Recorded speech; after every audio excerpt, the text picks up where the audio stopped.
Say it clear. Say it right. Say our name. Built this nation with our bodies and brains. You benefit, don't give us credit, say our name. We FBAs, foundational Black Americans. You want us to fight every time you in pain, but when it's time to vote for, silence remains. Yeah. They wanna be us, from the style to the hair, from the lips to the hips, body shaped in our glare. They cross borders, profit off the fight, civil rights paid in blood just to stand in this light. Asia to Africa, you walk through the door, but this land got a history you can't ignore. FBI fought and still fighting today, made room in the system that kept us away. You praise the same power that never chose you, turn your back on the ones that broke chains just to move you. Say we don't know where we come from, that's wild. North to the south, this land raised my child. Built this nation with our bodies and brains. You benefit, don't give us credit, say our name. Say our name, say our name, say our name. We FBA, foundation law, Black American. You want us to fight. Every time you in pain, but when it's time to vote for, silence remains. We were renowned, check the glow for proof. Streetwear in Japan still mirror our roots. K-pop chase the caves, study how we move. Rap a world language, everybody fluent. From Atlanta blocks to Mumbai lanes, Heinemann kind spitting bars, connected to the flame. That ain't hate, that's impact, that's reach. Culture travel worldwide when the source run deep. They copy the look, they borrow the sound, but skip the respect when we still hold the ground. Love the rhythm, ignore the pain, celebrate the wave, don't say the name. This was home. Before permission, before approval, say our name. Built this nation with our bodies and brains. We benefit, don't give us credit, say our name. Say our name, say our name, say our name. We FBAs, foundational Black Americans. You want us to fight. Every time you in pain, but when it's time to vote for, silence remains. Say our name, say our name, say our name, say our name, say our name, say our name, say our name. Don't need your respect, never needed permission. We built everything when we weren't even seen as human. Biting the hand that fed you, surviving on scraps. FBA, stop begging. We learned to build from scratch. Learn to build from scratch. Learn to build from scratch. Say our name. Say our name.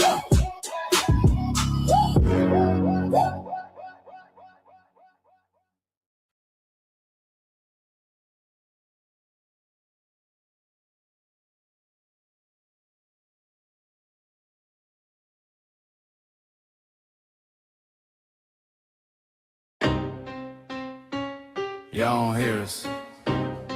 Pull up a seat and motherfucking listen.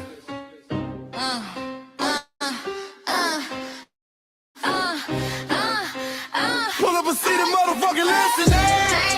Pack your bag, time to go home. Talking crazy on our soil where our blood and bones grown. This our grind, we outside on it. While y'all fools on the outside looking, y'all show no respect to Black America, so leave. Hey. Y'all don't get it, so it's time to go home. Get the hell up out of America, take your district and just fly on. Y'all don't get it, so it's time to go home. Get the hell up out of America, take your district and just fly on. You landed on the tarmac, fresh off the boat. Talking about y'all building nothing, man, you choking on the note. My ancestors the reason that this country even breathes. Picked the cotton, built the White House, planted the seed. Jim Crow laws, redlined the map, we was the target. You think that struggle's a costume, man, you can't mark it. We fought the wars, we bled the blood, we died for our future's chance. And you come here and give our legacy a side eye while throwing shade on the guard. While you benefit from doors we kicked down with our last breath. Now you spit on the architects who stared down death. Disrespectful, that's Disrespectful, ungrateful, a slap in the face to only people who gave a fuck. So let me show your ungrateful ass to the right place. Pack your bags, time to go home. Talking crazy on our soil where our blood and bones grown. This our ground and we outside on it. Why y'all fools on the outside looking? Y'all show no respect to Black America, so leave. Y'all don't get it, so it's time to go home. Get the hell up out of America, take your duties and just fly home. Y'all don't get it, so it's time to go home. Get the hell up out of America, take your duties and just fly home. Passport, the visa, the privilege to be here. Cause my grandma did march for y'all, so disappear from our land. You cosplaying our pain. Think it's a trend you can borrow, but you ain't inherit the ghosts of our sorrow. We the foundation, the bedrock, the soil, and the root. You not no branch on our tree, and unproductive people always cosplaying me. Talking about we ain't do nothing. You lost your mind. We built this from nothing, time after time. From the beginning to now, we been the backbone and muscle. Why you look down on the struggle and cause a whole tussle? The energy spot was disgusting, it's whack. So let's make it clear, there's no turning back. This land is paid for in full. In blood, sweat, and tears, and dreams deferred. You don't get to come into a house we built from the dirt and telling Black America y'all ain't worth nothing. That's a violation. Facts. Pack your bags, time to go home. It's our soil on our soil where our blood and bones grown. Show respect, this our ground. Y'all just tenants on a leash. Oh, get the step. Show no respect to Black America, so leave. Don't get it, so it's time to go home. Get the hell up out of America, taking your business, I can just fly home. Don't get it, so it's time to go home. Get the hell up out of America, taking your business, I can just fly home. Yeah, fly little birdies. Fly on back to where you came from. This ain't for you. The soil is sacred. We said what we said. It's time For y'all to go home. So fly a little birdies fly. So fly a little birdies fly. So fly a little birdies fly. Fly far, far away from here. So fly a little birdies fly. So fly a little birdies fly. So fly a little birdies fly. Fly far, far away from here. So fly a little birdies fly. So fly a little birdies fly. So fly a little birdies fly. Fly far, far away from here. So fly a little birdies fly. So fly a little birdies fly. So fly a little birdies fly. Fly far, far away from here. Bye bye, little birds.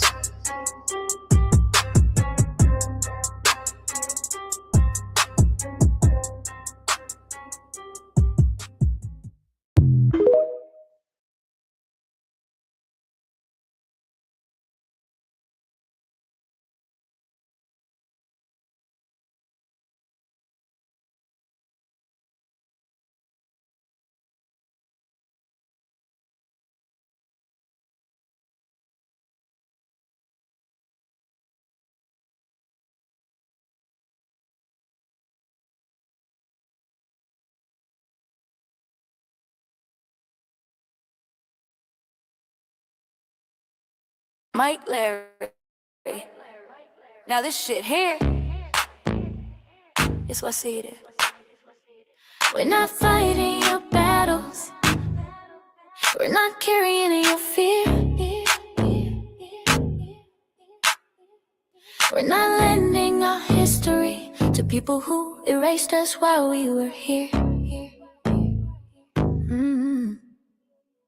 Just cause you're born here, don't make you FBA. That makes you a citizen, learn the difference today. This is lineage, not a look you can wear. Not a costume you borrow when it benefits you there. You used our culture like an access card, backstage pass, a straight facade. But now the mirror's in your face, no disguise. And you're uncomfortable looking truth in the eyes.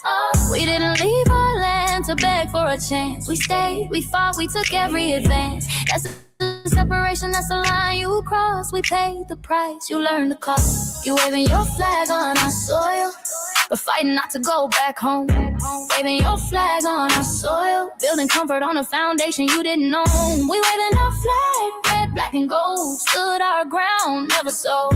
You waving your flag on our soil, scared care to build what you claim you love. Our humor, our style, the way we move, the smoothness, the sound, the things we prove. Music we birth, language we shape, innovation forged under constant escape. Warrior spirit means stay and defend, not flee your land and rewrite the end. You call it success, but don't confuse the two. Ease came after what we went through. You abandoned your land and called it strategy. You wave that flag loud, but won't return to build your legacy. That contradiction tells the story for you.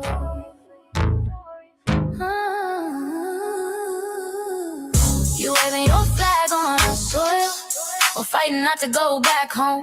We waving ours where we were forged, every inch earned, every brick known. We can't be deported, and that truth changes everything. We can't be deported, and that truth changes everything. We know who we are, and now we see who you are too. Just because y'all born here doesn't make you FBA at all. It makes you an American citizen. It's biologically impossible to be us, because it's a lineage, not some damn costume you can just put on to look cool. You immigrants and immigrant Americans has used our culture as an access card, a backstage pass to our culture. Now y'all have to look in the mirror. Our sense of humor, the aesthetics, mannerisms, the style of dress, the smoothness, the creativity, our genres of music, innovativeness, our slang, our warrior spirit by staying on our homeland and fighting and not fleeing to somebody else's land to beg for a better life and shit on the very people who fought to have us there. That's who we are. And we know who the hell y'all are waving your flag on our soil and fighting to make sure y'all don't go back.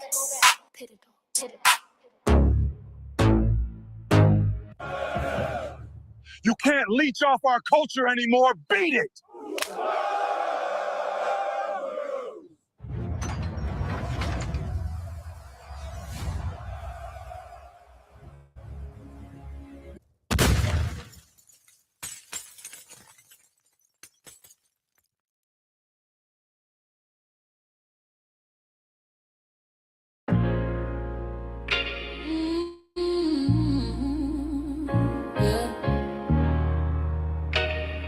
We forgot, but we never forget. This one's for the rules. We built this land from dust and tears, 400 years, and we still here. They write new rules, but they don't see every freedom they got came off you and me. We planted seeds, they took the bloom. We lit the flame, they left the room. But we back now, no disguise. The spirits woke, we realize all we want is what we earn. That sweat and blood, yeah, that table turn. You can't buy culture, can't fake that fight. This is our day, this is our right. We LBA. Say it loud, say it strong. We the heartbeat that's been there all along. Foundation of Black Americans, stand tall. We ain't begging for nothing, we built that all. Born from pain and grace, you can see the truth written in our face. We the soul, the sound, the fight, the flame. Foundational Black Americans, say our name. They love our rhythm, but they dodge our blues. Use our voice when it fits their news. They take our sound, but not our scars. We the backbone, we the stars. Now the veil is gone, the mask is clear. We see the game, we know it's here. No more silence, no more lies. We lift that flag and watch it rise. Rise up. We the ones that made this nation breathe. Our veins and our roots and trees. We know world is rhythm and grace. And now we reclaim it now. Rifle play. Can't copy courage, can't steal pain. You can't inherit soul by changing names. Our story ain't done, it's the revival. We guard the gate, it's about survival. We FBA, say it proud, say it loud. The world dances on what we vow. Foundational Black Americans. Still we stand, still we fight, still we demand. Every block, every song, we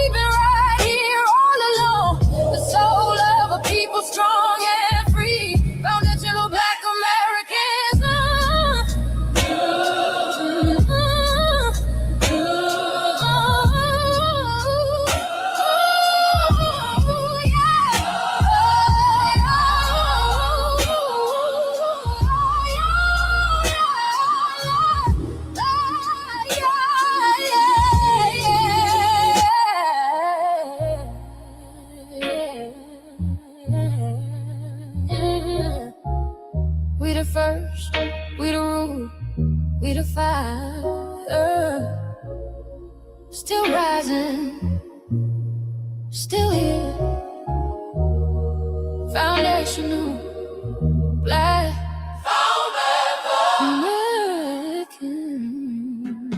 We set the tone and they copy the cadence. Dance to our drums and deny the foundation. Wear the style but don't honor the source. Smile in the crowd and you distance and force. Say you not us but you rap like we breathe. Take the rhythm, then fuse the receipts. I ain't mad, I'm just holding the glass. Showing the mirror, now answer it back. I ain't here to cancel nobody. Just keep it honest, keep it solid. If you eat from the table we built, don't act surprised when we guard it. Do you like that? Do you like that?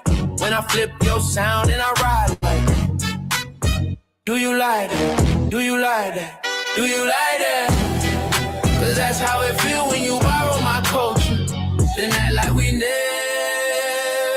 never mattered. Hip-hop.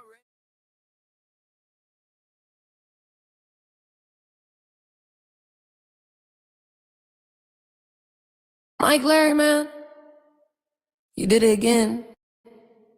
We really making history. Let's go. Do you like that?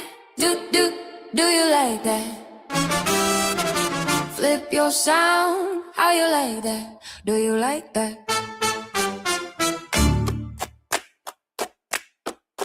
Do you like that? Say it loud, don't walk it back. Do you like that? Do you like that? You grew up mimicking us, now y'all switch it up. Turn the carbon copies, y'all ain't black, what the fuck? It's funny y'all connecting to our culture like it's Wi-Fi. Surfing on our waves of our culture, no more agua. Still in my culture for all these years. Look how time flies, all these colonizers in disguise. Y'all hate, y'all still hate us outside. Study doctor, vampires, it's the blood of our guilt. They copy the flavor, sip the juice, love the results, hate the truth. Who? Do you like that?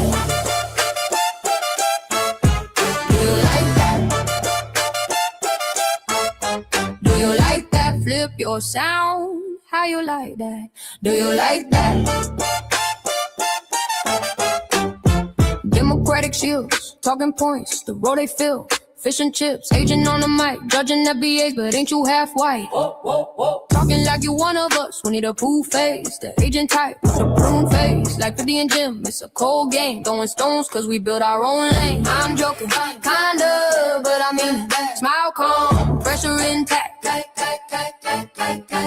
Y'all proud where y'all from, where they flag, beat they drum. But when it's us, tone switch fast. Same pride, but it's too much. FBA pride, lineage solid. You can't put this on, can't try it on. Built here, stayed and fought, that's the difference. That's the car. Do you like that?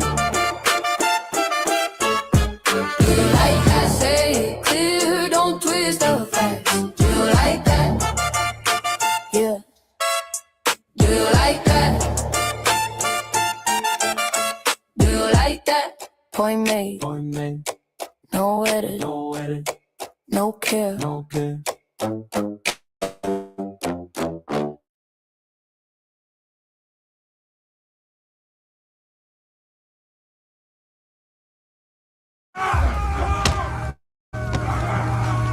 You know, erasing history is something that you have to do when it comes to conquest, domination, and destroying a people. If people knew who they were, what they were, and what they were capable of in the past, they will understand what they have a possibility or a likelihood of doing in the future. Foundational Black Americans, we've always had a culture of resistance. We cultivated a culture of resistance on this land, and we've been resisting ever since we've encountered European domination. But nothing was really popping in Europe until the transatlantic slave trade, and that's where they amassed a lot of wealth. One thing that I think is unique about our culture as far as how we resist, how we fight back is just the environment we were put in from day one. Being only 13% of the population, the white supremacists were very meticulous about keeping that population at a certain amount. There was never a period when we did not resist the encroachment of the white man. They have a natural behavior of authority no matter where they go. That's why they'll step up in front of us in the line at the store. We're not important. They don't even see us. We've never been able to excel. We've never been able to relax. We've never been able to just be, which means that existence is resistance. It must be something in our DNA. Our historical background to when something doesn't sit right with us, especially spiritually, in our souls and in our spirit, we just say no. We live resistance. You know, from the moment we're born, we're in resistance. And it's handed down generation to generation. And so I think that cultural resistance is actually in our DNA, in our epigenetics, and then it blossoms out into the culture. So there's almost nothing in America that we do, from song to dance to politics to the way we talk, the way we dress, having coded languages considered to be slang today. Everything about Black American culture is a form of resistance.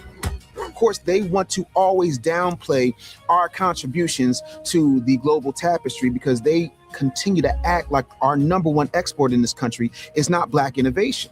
Everyone understands that our resistance has been the cornerstone of what foundational Black Americans have always done. We are the life that breathes everything into this nation. The further back you go, the further Black you go.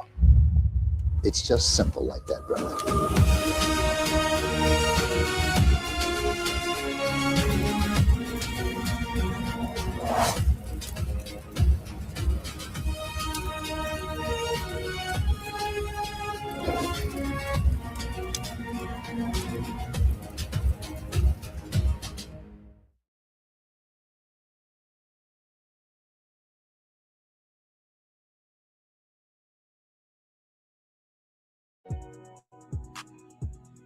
Introducing the B1 Rolodex, the easiest way to search for and support FBA and B1 businesses.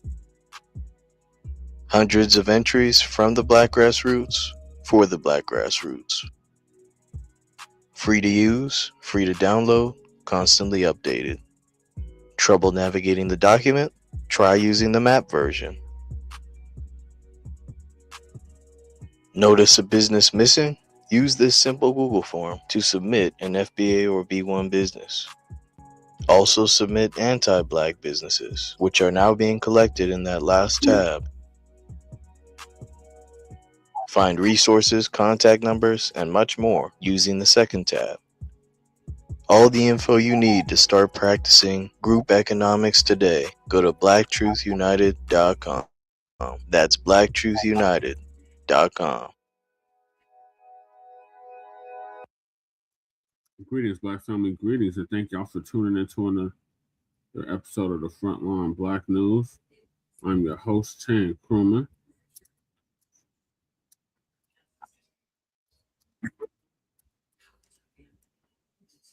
And on this season 6, episode 28, part 3, continuation of Frontline Black News, we'll be discussing several topics. The first one is, of course, those tangibles, but no, in fact, the first one is not again. Los Angeles ballot counting may take days as Spencer Pratt fights on.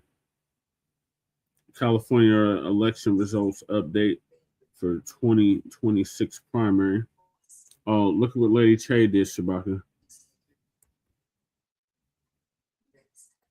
Can you see the screen, Shabaka? Shabaka, Yeah, you got can you hear me? background. Yeah, you got background noise. And can you see the Hold on 1 second. I'm gonna take care of that.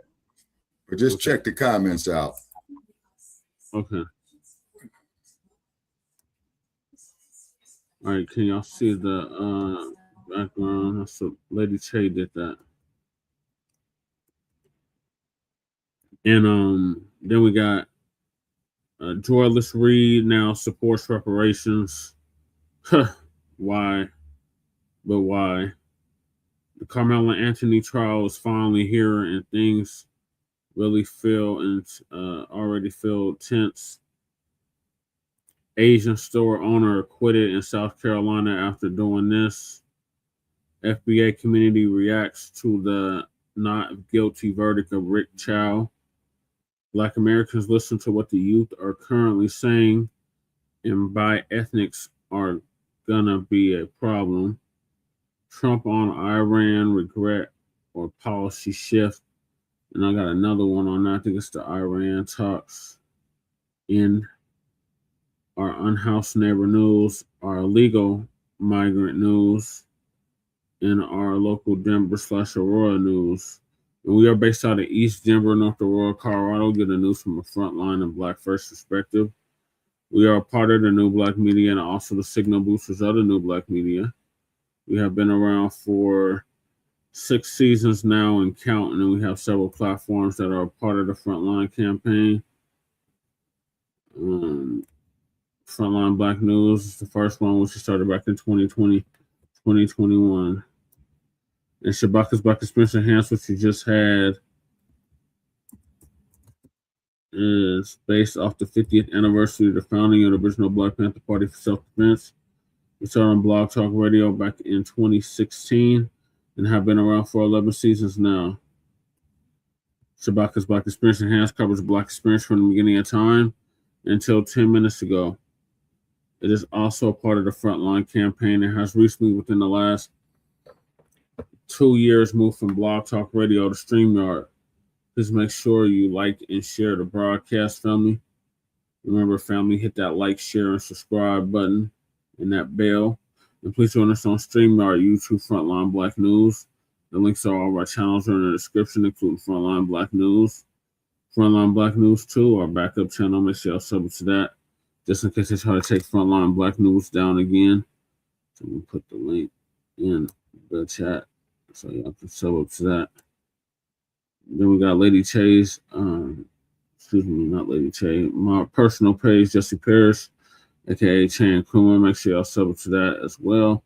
So y'all be updated on what's happening here in Denver in regards to the city council, Denver and Aurora City Council, and the local Black events here in Denver and Aurora, and the Sunday morning food bank, which I've been doing for the past 10 years. Every Sunday for the past 10 years. And then we got Lady Chay's a Seduction Doll YouTube channel. Make sure y'all sub to that so Lady Chay can start going live again on YouTube, besides on the RBA. Then we got her main channel, the RBA, the Revolutionary Agenda. Make sure y'all sub to that so she can have more viewers on her show, the Revolutionary Agenda, the RBA. Make sure y'all sub to that as well. And then we got Shabaka's YouTube channel, Jeanette 1. Make sure y'all sub to that so Shabaka can start going live on YouTube as well. And then we got our brother out the Mile High, or excuse me, our Lodestar cousin out the Bay Area, Jay Militant. Make sure y'all sub to his channel as well. What's Cracking TV with Jay Militant. Then we got our brother Kukizi out the Mile High, Belsize, Marbello to be exact. And came up with the FBA culture reports. As our brother Kukizi. Make sure y'all check him out. The link to his channel is also in the description, Kukizi 5100. Then we got our brother who was live earlier that we tapped in with, our brother Breeze Omega, who's out of VA. Virginia, by way of Hempstead, Long Island, and his channel is called Breeze Omega on YouTube. Make sure y'all sub to him as well. Then we got our brother out of Watts, California, who's now in Houston, Texas. The Church of Black Power. Make sure y'all sub to his channel as well, the Church of Black Power. Then we got our brother Torian Rain Reloaded. Make sure y'all sub to his channel as well.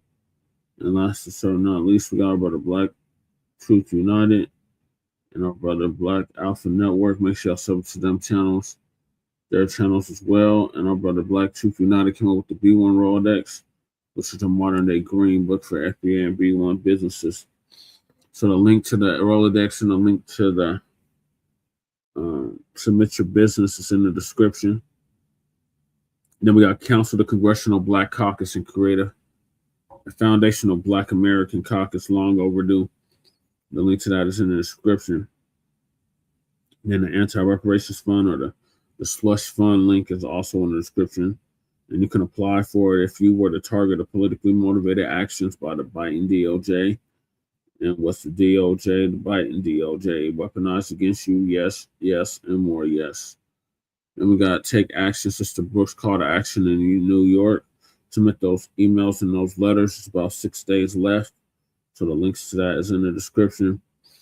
Then we got the Reparations for Descendants of American Slaves Act, or RDAS Act. Make sure y'all sign that. The link is also in the description. Then we got Lady Chase GoFundMe. Make sure y'all donate to that if you haven't already. Then we got Standing with our brother Joshua and family. Joshua Hart, who put hands and feet all over that Nabisco child, the Bussy to the builder, aka Dalton Early. So support our brother Joshua Hart, who's a military veteran. It's GoFundMe. The link is in the description. I believe he's almost at his goal. Let's help get him to the goal of 300,000. Then stop Netflix from releasing the damaging docuseries about Michael Jackson. Shout out to Dr. Randy Short for putting that petition together. We shall sign that. And support me for House of Representatives here in the state of Colorado for House District 8. The link to my website is in the description. Then we got a copyright disclaimer under Section 107 of the Copyright Act of 1976. Allowances made for fair use for purposes such as criticism, comment, news reporting, teaching, scholarship, education, and research. And I do not own the rights to the music. And if you don't understand racism, white supremacy, what it is and how it works, everything else you think you understand will only confuse you. In all 9 or 10 areas of human and people activity, and that is economics, education, entertainment, labor, law, politics, religion, sex, and war. And some say health and nutrition. In all 9 or 10 areas of human and people activity, and that was by Mr. Neely Fuller Jr., who passed away exactly a year ago at the age of 95, ProduceJustice.com. And when you a black person are captured by any race soldier, you must never fuss, fight, or flee. Comply and defend yourself in court. Also by Neely Fuller Jr., ProduceJustice.com. And last but certainly not least, we got racism, white supremacy, which is the only racism and the only supremacy that exists on the planet Earth. And that is conscious and subconscious behavior to maintain genetic survival, or to maintain white genetic survival, to prevent white genetic annihilation. And that was by the late great master teacher, Dr. Francis Cress Wilson, who transitioned exactly 10 years ago at the age of 80 and would have been 90 as of a little over a month ago. And shout out to our FBA brother out of Los Angeles, California, Ricc for paying for her funeral, along with several others. So those are the topics. Make sure you hit that like and subscribe button. All right, Shabaka. Yeah. Okay, so sir. Do you see the background, Shabaka? Okay, let me zoom it up. Let me close the door.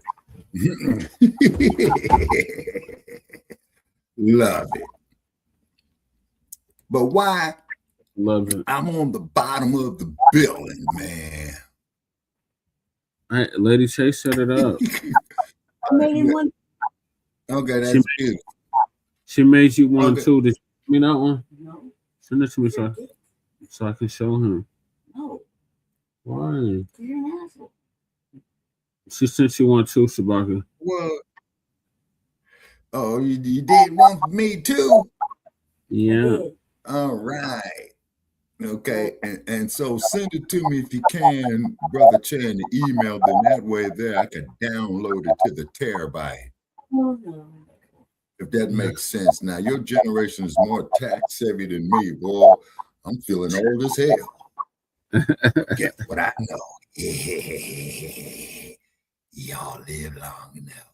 You'll be old too. Yeah. Don't wait for nobody. You gotta live to get old. That's what I was always taught. You gotta live to get old. Yeah, and if you, as long as you stay alive, sir, you will get old. Irreversible. You know what I'm saying? Yeah, I like that. Mm-hmm. Yeah. And then what I'm gonna do is spread that all over the net. You know what I'm saying? Yep. Mm-hmm. And then also too, Lady Chase, you could put the Twitter link in there for us as well too. at Shabaka capital EXP. No. And I'm thinking we're getting a little bit of action off Twitter. That mean I gotta redo it? She's saying No, she doesn't have to redo it. No, she could put down there in the bottom, like that right-hand corner right down there, and just put down Twitter at Shabaka capital EXP. Think about it. Let's see. yeah, she's gonna have to redo it because the way it's set up, she just can't. No. She can't. Okay, just go. whoa. Okay, hold it. All right, leave it as it is, right? And I'm thinking that what I could do, once I copy and paste it, start putting it out there, then I could put down at the bottom of it, the Twitter page. I don't want to give you shit. You're an asshole. Oh, all I said was you misspelled a word. That was it. Christ, because English be like, like grateful and shit. Yeah. You don't. Nobody does it. It's Chat GPT. Just me. Okay. All right. Damn. Yeah, that Chat GPT shit, man. That shit's a pain in the ass. Yeah, you got to be careful with Chat GPT. I know what you're talking about. What you want to know? What do you say? So you know how you have Frontline Black News right here? He wants you to have Shabaka EXP. For the Twitter handle, Lady Che. Shabaka EXP. Yeah. Okay, with the capital X, with the capital S, then the capital E, and there's the Twitter link. And keep in mind that Twitter link, it's very, very temperamental. Sometimes it works, other times it don't. I think it all depends on what we're talking about. And am I sounding muffled? A little bit. So that means it's Bluetooth didn't charge back up like it should have. Okay. Streamline to your audience. Wait a minute, let me see something here. Now, let me see what these dirty bastards are going to do this time around. Oh, you dirty bastards. You just didn't proofread it before you submitted it. Look, I did anything. You proofread your work. Look, I did anything. You last one. You didn't go to school, cuz, so you didn't know that. But proofread your work before you submit something. Then you won't have those issues. Why? Because I make you stuff all the Why time. would I? I would correct it if I did. Hurry the fuck up, because I'm not like. I don't have the notepads just laying around like that, Randy. My paper just laying around. What is with these dirty bastards? Oh, they're so fucking dirty. You definitely don't have the patience of damn Twitter.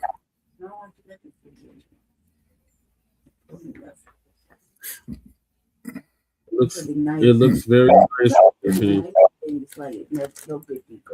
Because you have a typo. No good deed goes unpunished. Like nobody, she can't be corrected, y'all. Just know that. One letter off. You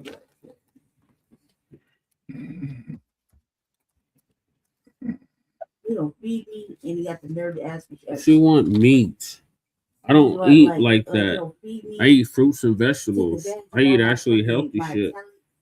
You know, I'm surrounded by fruits and vegetables. The shit you're supposed to be eating, not junk food. Never thank you in a happy face, like ever. Actual organic food. Okay. Never thank you. Actually, I did tell you thank you. You only hear what you want to hear. Jesus. I hate when she does this shit. All right. So that's what she created. So that's beautiful. I didn't create nothing. Move on They don't to deserve me to create shit for them. topic. Either of them.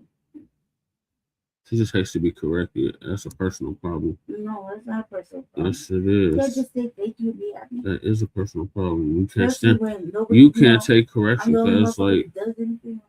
that's not my fault. It is your fault. That you can't take correction, no, No, that you don't do that. that's not my fault. Why would I do something for somebody that can't be Is that corrected? it? Is that it? Is that all you want, something? Yeah. That's it. Yes. The Twitter handle to Shabaka EXP at Shabaka EXP. Oh, at. Putting it in the private chat. What I say, man? I just had to do it real quick. All right, hold on. He's making me send it. I didn't even want to send it. I just wanted to let it go. I just want to show Shabaka what it looked like. Yeah, I'm sure about it. No, it's sharp. Can't make them Yeah, that's real sharp. That is Blackness 101 right there. fucking heathens. And got the pretty kitty up there. And got the pretty kitty. Yeah, fucking heathens. And make y'all shit, man. One day somebody will make me something tight. All right. Probably gonna be me making it myself. If I still had my tablet, I could do the same thing. I can't pass it on. Okay, at least it's supposed to. Man, got them ponies in the barn shirt on, man. Keep my Bronco hoodie on just to antagonize Shabaka. It does. And the Raiders, get out of town and change your fucking name. They didn't get the memo. They're still there. Yeah. Okay, we're doing copyright disclaimer under Section 107 of the Copyright Act of 1976. Allowance is made for fair use for purposes such as criticism, comment, news reporting, teaching, scholarship, education, and research.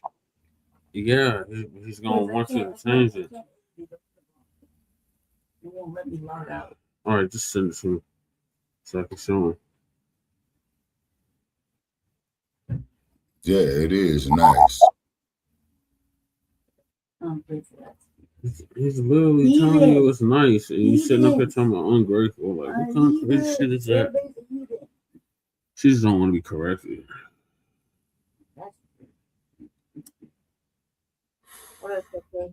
Oh, wait a minute, Lady Che. Here we go. Lady Che. For what? You misspelled my last name. You got S-A-N-C-O-R-E. It's S-A-N-K-O-R-E. I know. I know Shabaka already told her. He already told me. See, I'm not going to say that. Okay. Never mind. I'm not going to say it.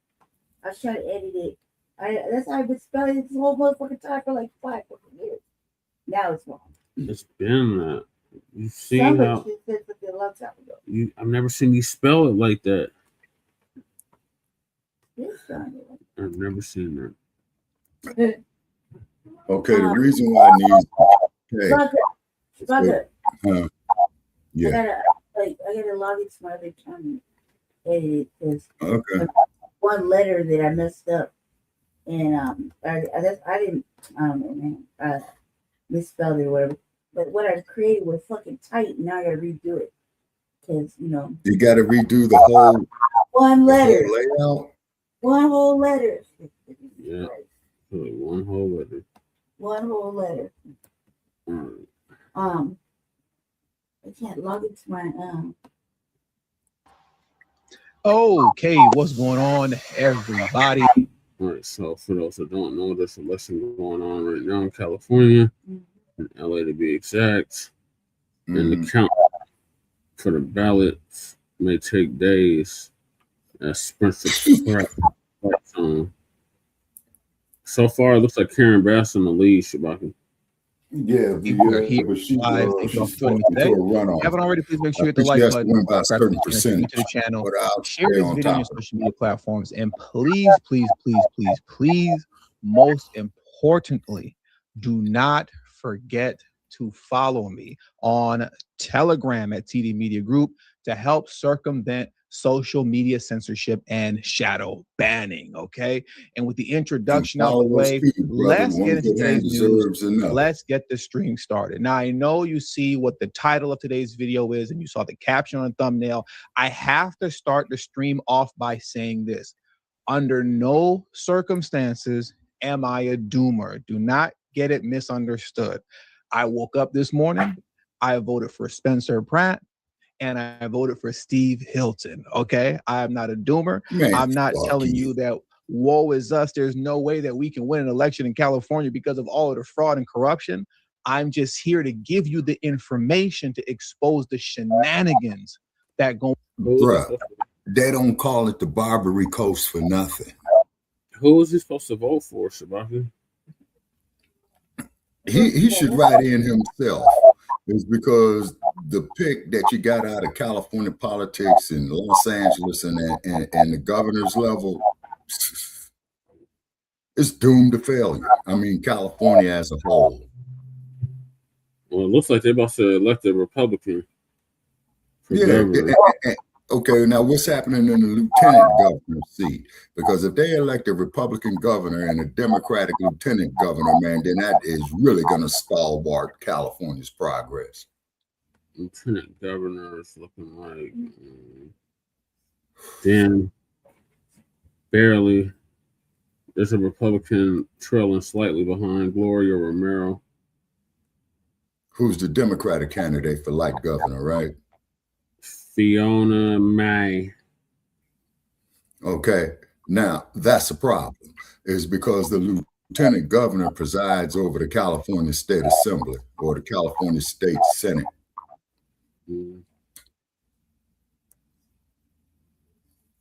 Yep, so that's what it looks like right now. Why am I not surprised about that goddamn state? Why am I not surprised, people? Karen Bass is up 36.5%. Spencer Pratt's at 29.5%. Okay, it's still close. You see, she needs to be over. Okay, for her to win, people, she would need to get at least 52%, which would be a comfortable lead. Right. And I don't see that happening in LA. It's going to go to a runoff.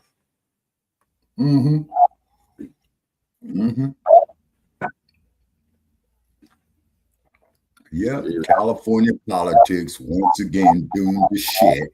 And the sad part about it is about the fucking states, it sets the trend for the rest of the other elections that's going to be coming across the country.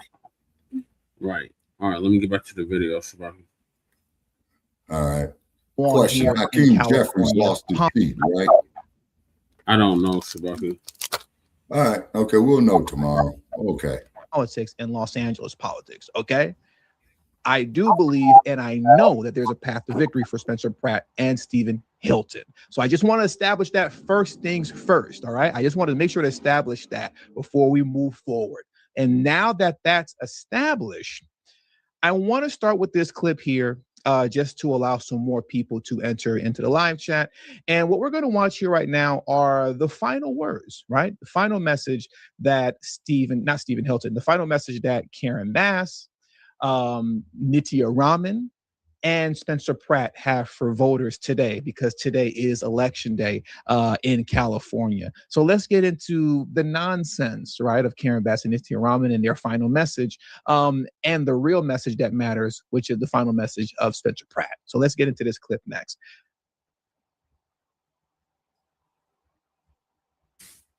My final message to voters is, in the last few years, we brought down homelessness for the first time, 2 years in a row. 42,000 units of housing, crime rates down to 60 years low. We have the Olympics and the World Cup coming. Los Angeles is ready for an incredible recovery. It's so just comical listening to Mayor Bass speak, because everything she's saying is a lie. I live here in Los Angeles.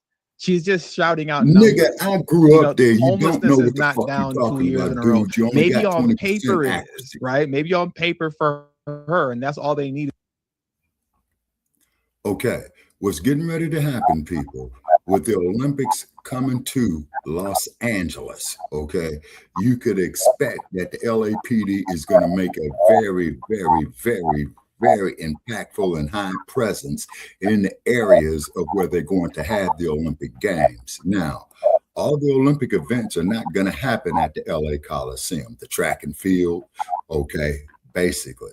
But the other sports, the gymnastics, the equestrian events, let's see what else. The men's gymnastics, they're going to be put at other locations throughout the city. All the events, repeat, all the events will not happen at the Los Angeles Coliseum, just mainly the track and the field. Okay, Sparky, I can't keep pausing this video though. So we're gonna but let him go ahead. I just wanted to make that perfectly clear. But go ahead. I'm on mute. It's supposed to be out on paper. In real life, me living in Los Angeles, no, homelessness is not down. All these encampments are still up. You're still stepping over, human bodies, wondering like, did they OD or are they sleeping? I don't know. This is kind of crazy. Nothing has changed. All right. Nothing has changed under Karen Bass. This woman is a liar. But now listen to what Nithya Raman had to say. Listen to this foolishness. Well, Angelenos are feeling that this city is moving in the wrong direction. What I'm offering is urgency to tackle the issues that are at the forefront of people's minds and a real plan to address our cost of living crisis and our homelessness crisis. Did you hear what this woman said? Her game plan, right, to win the election is essentially the Kamala Harris game plan. She just said that Angelenos, the people of Los Angeles, feel that we're moving in the wrong direction. You're in LA City Council. You're part of the reason why we have moved in the wrong direction. She's been sitting in Los Angeles City Council for years. So how are you saying we need to move on and we're going in the wrong direction when you're the reason that we are going down the wrong direction? These people are ridiculous. They're unintelligent. You know what I mean? It reminds me of when Kamala Harris was running, right, in her comical campaign with Tim Walz.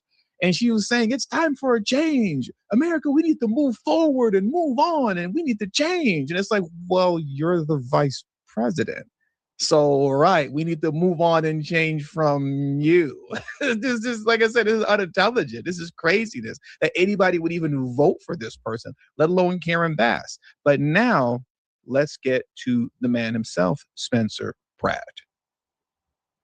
Crisis. My opponents are the reason the city's failing. So anything they say is just more lies. They know with me, we're changing what's going on. We're stopping it. So it's not like a closing argument. They're already excited about me. The reason I'm here is because I'm not like these people. I don't have the experience of failing like they have. That's a fact. They have the experience of failing over and over and over again while telling you it's time for a change and it's time for us to move forward. Yes, once again, it's time for a change and to move forward from foolish liberal policies, from Karen Bass and Nithya Raman. That's what it's time for. But in order to do that, everyone has to come out and play their part and vote Spencer Pratt. Because once again, we discussed this a little bit yesterday, and I want to touch on it some more today. He is definitely in for an uphill climb, as well as Stephen Hilton. As you can see here, concerning mail-in ballots and all of the shenanigans that surround that, look at this here. The Los Angeles Times is already priming us up for a long wait to find out who's going to advance in the primaries. Okay, forget the runoff in November. They're already gearing us up to find out for a long wait to find out what the primary results are going to be. Look at this here. Here we go. LA Times. Vote count for California governor and LA mayor could be painfully slow. They didn't even say it could take a while. It might be a couple days. They said it could be painfully slow. Okay? Painfully slow. Don't expect instant gratification. There is no excuse for this other than cheating, ladies and gentlemen. There's absolutely nothing you can tell me. Mail-in ballots is just the most fraudulent thing ever as it pertains to, elections in modern society. The only person and people who should be receiving mail-in ballots should be those who are actually disabled. And you have to request it. It doesn't come to your house automatically like what you see happening now. You got to request it and you're actually disabled. Other than that, everybody else show up to the polling booth just like I did this morning in person and cast your ballot. But I just wanted to show you. They're already gearing up for this foolishness. And that's why, once again, I don't mean to just sit up here and just be campaigning for Spencer Pratt, but it's just the reality is that you got to show up, right? No, And I want to reestablish exactly once again, the point of me making this video and talking about this stuff. It's not to, oh man, what's the point? They're just going to cheat anyway. No. We have to beat them at their own game in order to change the game. And Steve Hilton spoke on that this morning on Fox News. And I want to play what he had to say because he said the same thing that I said just now. Okay. I want to play it because he said it a lot more eloquently and better than I did. Right. So check this out here. This is when he was asked about the recent, voter interference that occurred. I believe it was yesterday that we talked about. There were ballots, mail-in ballots that were found burnt and on fire inside of a ballot box, right? And here in Los Angeles, in downtown Los Angeles, and then there was a polling station that was vandalized in Long Beach, all right?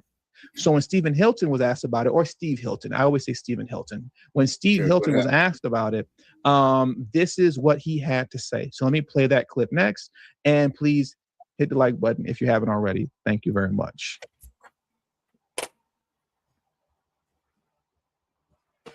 Well, exactly. Well, this is why we've got to change our systems in California.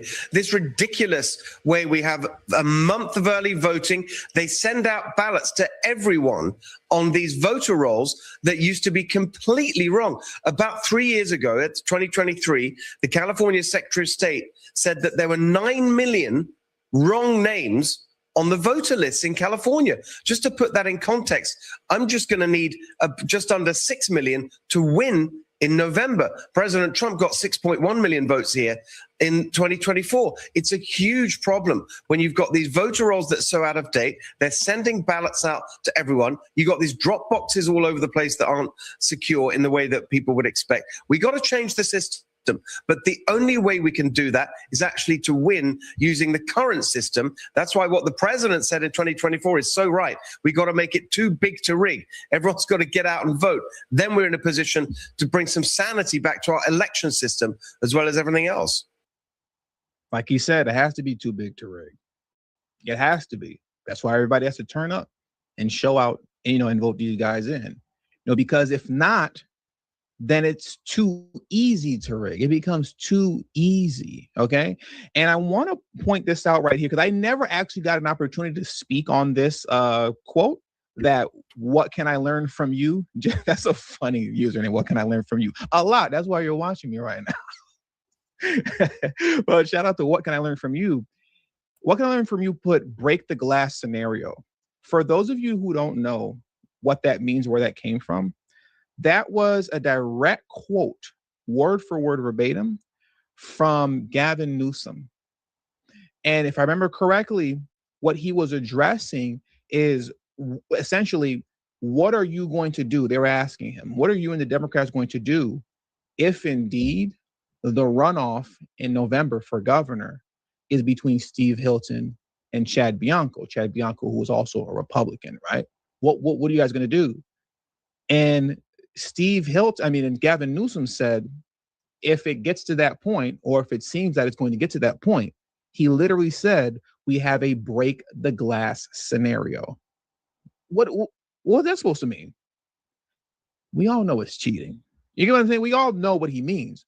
But what does he actually mean by what is he actually talking about? What I really would like to know, and from the explain in detail, what do you mean by break the glass scenario? And nobody pressed him on that. What are you talking about? What is a break the glass scenario? But that's what he said. If it looks like any of these guys are actually going to take power, or they do take power, or they come close to taking power, we Democrats have a break the glass scenario. Translation: cheat, cheat, cheat, cheat, cheat, and cheat some more. Okay. And if not that, if these guys do get in, fingers crossed, they will get in. I assume their break the glass scenario as well will also be very similar to what we saw and what we still see with the Trump administration, but what we saw very early on with this Trump administration. Remember year one, all the national injunctions, illegal, unconstitutional national injunctions?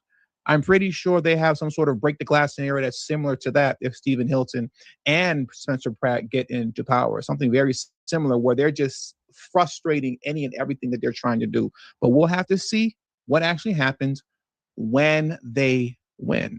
We have to see what happens when they win. And once again, why am I so confident that they're going to win? And especially Spencer Pratt. Why am I so confident? Because once again, like I was talking about yesterday with Spencer Pratt, the guy goes where I was gonna say Kamala Harris, where Nitya Raman and Karen Bass will not go. Right? There's a multitude of reasons of why I believe he's going to win, and I talked about that in the last stream. But I just want to continue to reiterate how this man is actually in the heart of Los Angeles, talking to the people, and that is something you will never see from Karen Bass and Nitya Raman. Let me play this clip for you guys here. Check this out. Look at this here. I love this so much. This is a great clip.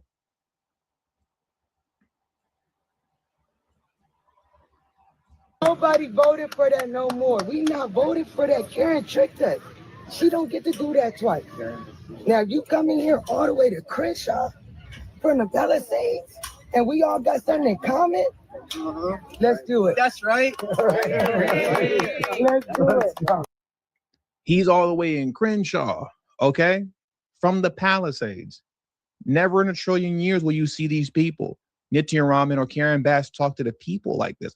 Recently, I believe it was yesterday, Spencer Pratt was on No Jumper. For those of you who don't know what No Jumper is, the No Jumper podcast is essentially it's a hip hop podcast that's it's not even hip hop anymore, honestly. It's like a LA gangbanging podcast. You know, they just talk about like LA gangs and fights and stuff like that.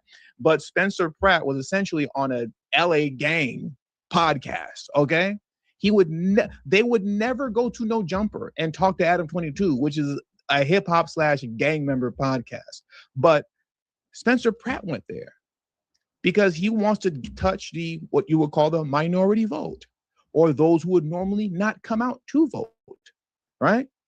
And most importantly, he could speak with them on a level that they understand. Because what happens on, the No Jumper podcast and when he's amongst the people is that they're just having normal conversation.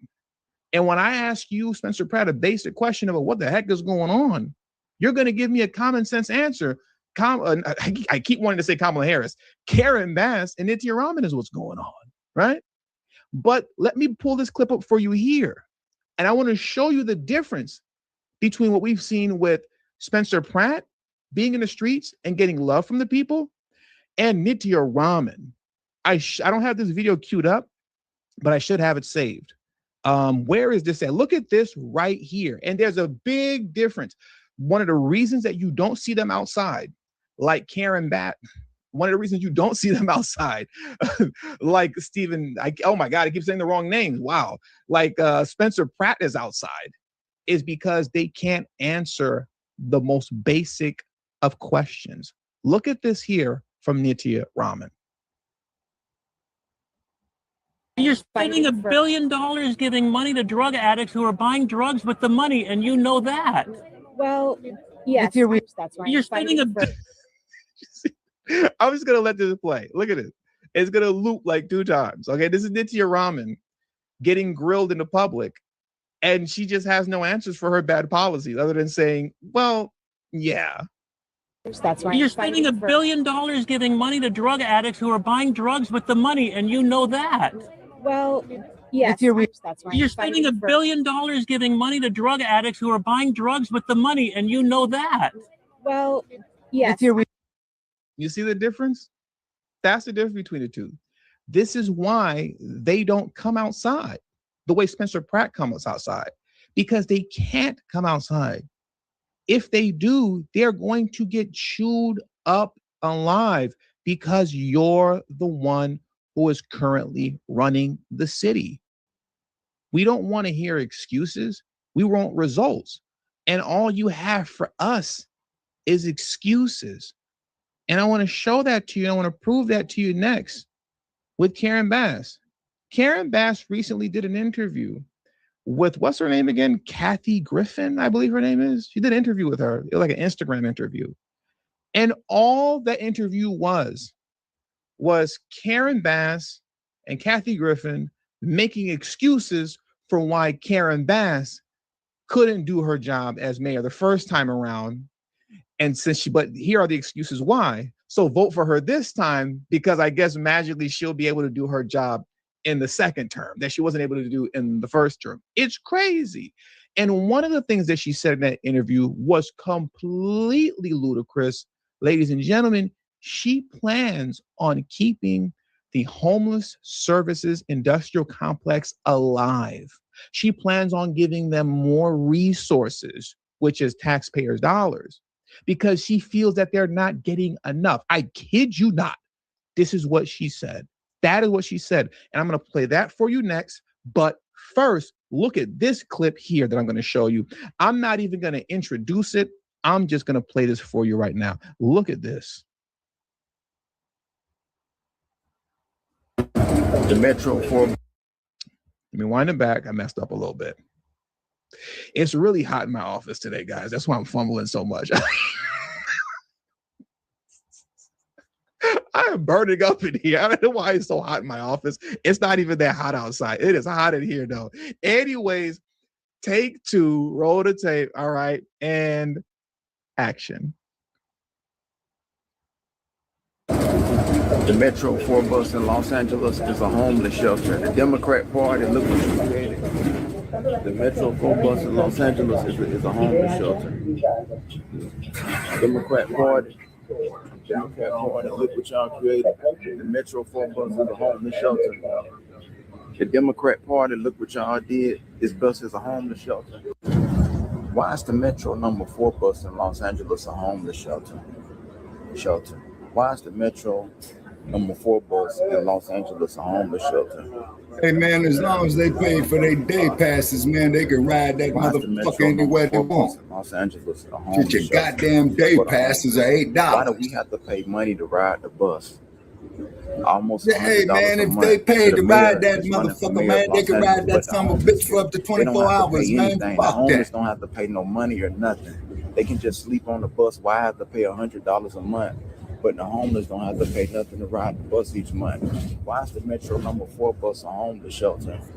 Why is it a homeless shelter? And a motherfucker saying something like that, Brother Che, ain't never experienced homelessness. There ain't no goddamn way in hell I go up there and disrespect used to ride the bus like that. I can tell you that's not a one-off. It's not just the number 4 bus. It's pretty much all the buses, especially at night. And as you can see, it's nighttime, especially at night. Motherfucker, do you know how dangerous the streets of Los Angeles is at night? Bus, really all over the bus. Sleep. Shit, your ass wouldn't last 5 minutes in that goddamn city at night. You ain't lying, Sebastian, but he's a shell. He went from being pro-black to being a Republican shit. Well, I commend you on that there, Brother Che, because that's exactly what the fuck he sound like, man. Look at this man right here. Look like he ain't bathed, man, in days. He shouldn't have to live like that. Yeah. Ain't no telling what's going through his mind. His family cut him off. He's kicked to the curb, man. You know what I'm saying? You already beat down by this goddamn crooked ass system, man. And then a motherfucker want to come up there and disrespect you, man, because of the situation is. Now that, sir, is morally wrong. Because I've slept on them goddamn buses. Yep, me too. Yeah, and the coldest time of the day is just before sunrise. I wasn't looking like that, though. No, I wasn't looking like that either, Brother Che, but I made it a point, to keep my clothes clean and keep your hygienics up. Right. You see what I'm saying? Same here. Yeah, see, this is who the Ebola is going to target, our unhoused neighbors. When they bring that shit here, that's where they're going to put the goddamn Ebola at, man. They telegraphing that shit by a country mile. Yep. You being like this man, coming home from work late at night, you're tired, okay? Back hurting, feet hurting, everything hurting. And you see that he has to stand up because, like he said, why is the number 4 bus a homeless shelter? There's nowhere for him to sit, and the bus isn't even crowded. And these buses get crowded here, okay? You standing up and you're packed like this, like sardines on the bus over here. There's nobody on the bus but a handful of homeless folks that are taking up all the seats because they're sleeping. Nigga, And I'm sure this man you just ain't got never off been work, homeless, or Trick. maybe he's tired. He just Your got up ass and is on would his way to last work 5 early in the minutes morning. out there if you And have this to is what leave you like have to that. do. No, he's This is pissing me off with the that result statement. of a Karen Bass administration, as well as the lunacy of Nitya Raman and all these other lunatics that are sitting in city council. And this is what we're expected to vote for this, right? And we have hundreds of millions of dollars, billions of dollars, essentially being stolen by these so-called nonprofits. We're giving them our taxpayer money to keep these guys off of the buses, but clearly it's not working because all they're doing is stealing the money. And if not stealing the money, then they're putting it as part of their taking bonus off of it, right? They're putting it as part of their Nigga, fuck you. yearly You pay. kiss my These guys are ass. making millions of dollars a year to Actually, homeless services kiss my CEO. ass. They're making Bacc, stop. That's exactly what's happening. Like we see that in Denver too. Yeah, man. Yeah, brother Che. That's my point, man. That's my point. I mean, the person is already feeling bad because of the situation he is. Why does this dude have to come up here and spit on him some more? He's talking about the nonprofits, Shabak. Listen to what he's saying. Okay. All right, I stand correct. You're talking about the nonprofits who's supposed to be taking care of this, and these individuals running the nonprofits are putting the money in their pocket. Correct. Okay, all righty. Okay, I stand corrected. I ain't perfect now. millions of dollars a year. Some of them are making hundreds of thousands of dollars a year with bonuses on top of that. That's their compensation because they're doing such a great service for us by keeping these homeless people off the street that they feel the need to pay themselves multi-million-dollar salaries and multi-million-dollar bonuses, right? So listen to this. I want to pull this up for you guys right now. Listen to Karen Bass quite literally say she's going to keep the homeless industrial complex moving. And while you listen to that, I'll try to figure out why my screen industrial complex. Today's stream is in other words, head. I don't know what's Operation going on today. Head. But anyways, let's carry on. Let me pull this clip up for you guys next while I fix the color grade on my camera right now because I don't know what just happened. It's a business keeping people homeless. Yeah, Che. Yeah, it is. And we have. I'm rewind it back just a little bit. I'm going to put them in the center. And let's take it from the top. And action. Is to get people off the street. And we have discovered that that is not a difficult thing.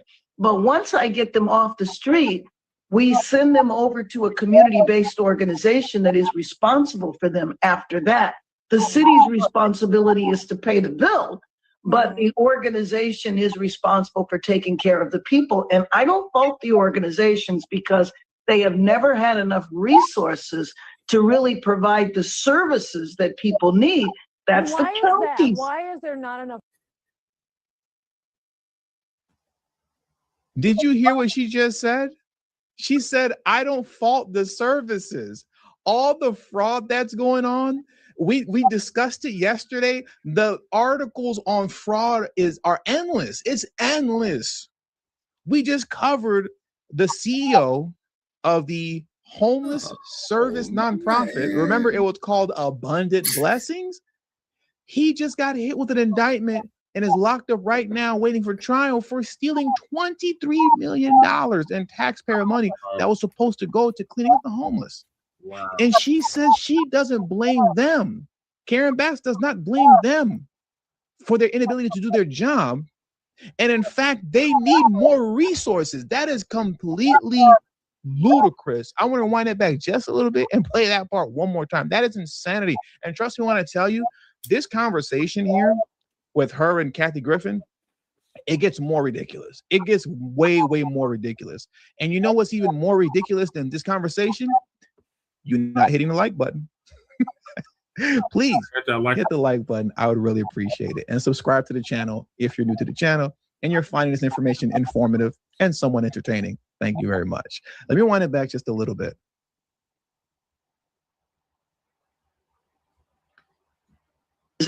Because they have never had One more, a little bit more right here.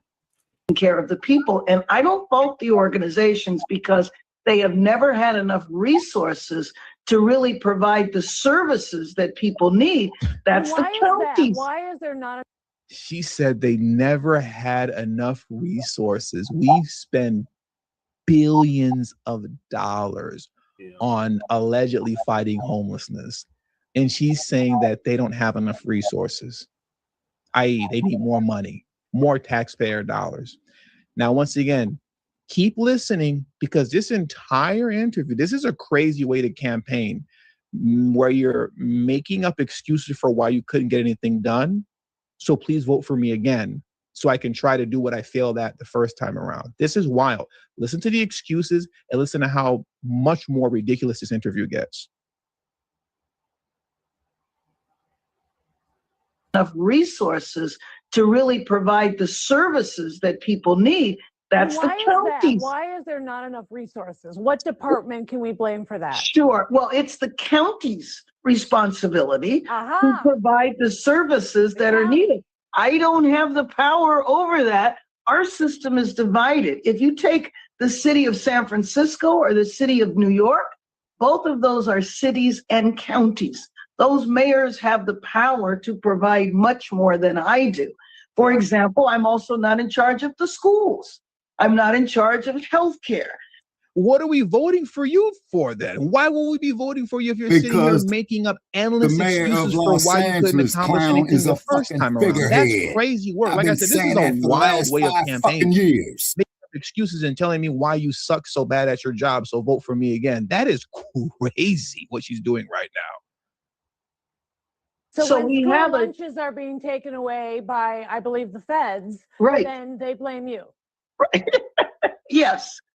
They found a way to blame Trump. She says school lunches are being taken away by the feds, but they blame you. It's crazy. These people blame Trump for anything, and every. It's wild how they're able to blame Trump. If they wake up in the morning and make themselves some scrambled eggs and burn the eggs, they're going to blame Trump for burning their own eggs. Like, it's crazy. I don't understand this type of delusion.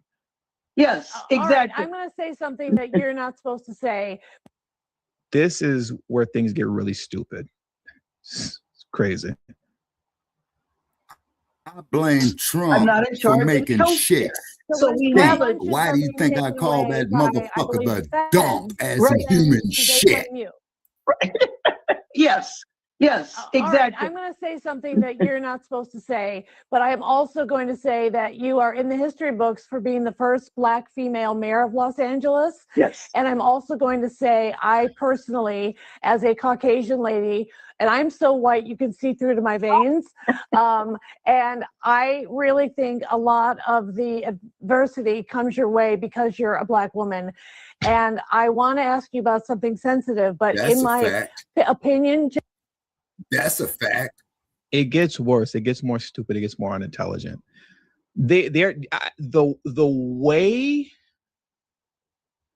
these people are able to find racism in any and everything and blame that on any and everything is unbelievable. It is unbelievable. You know what's unbelievable?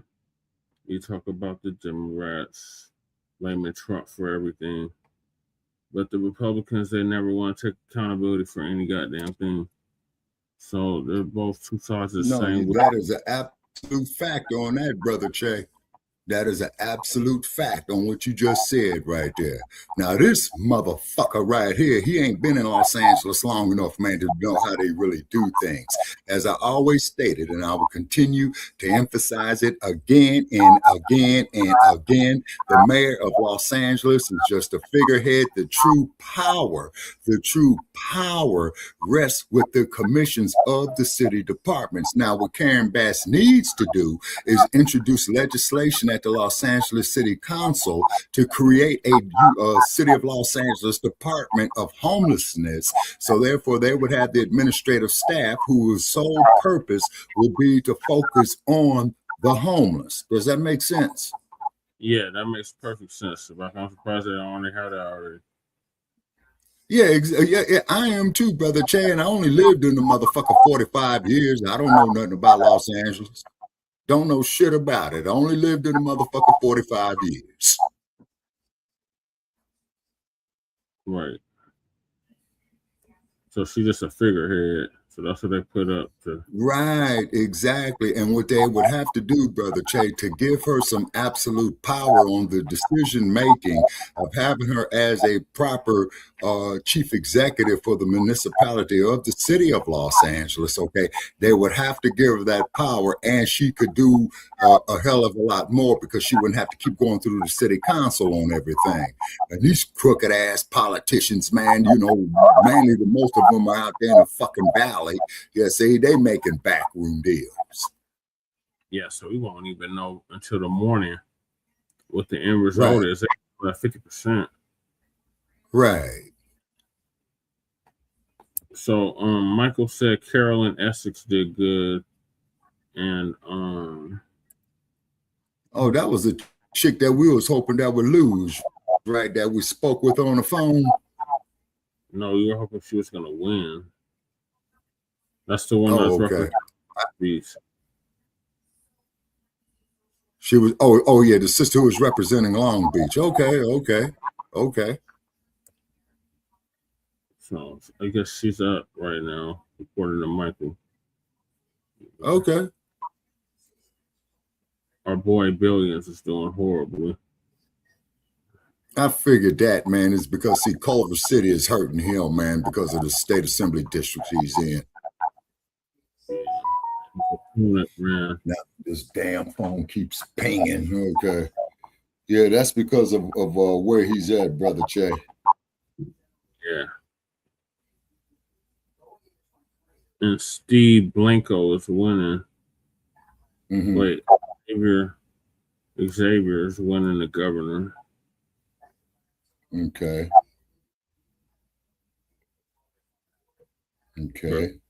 Barracuda or Barraruda? No, Beccaria. Beaccera. Beccerra. Yeah, Beccara. Beccara. Mm-hmm. Yeah, he's up over Tom Steyer and Steve Hilton. Oh, really? Yeah.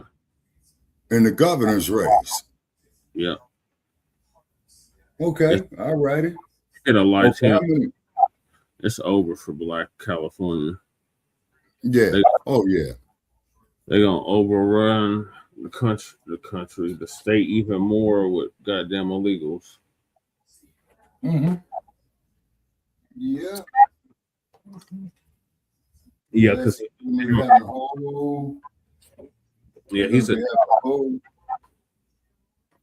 he's a Democrat, so they're gonna have the whole state overran with illegals. Mm-hmm. There is somebody named Barack Obama running too. It's fucking hilarious. Ramsey Robinson, he didn't even get 1%. Let's see. There's like 40 people running for governor. Mm-hmm.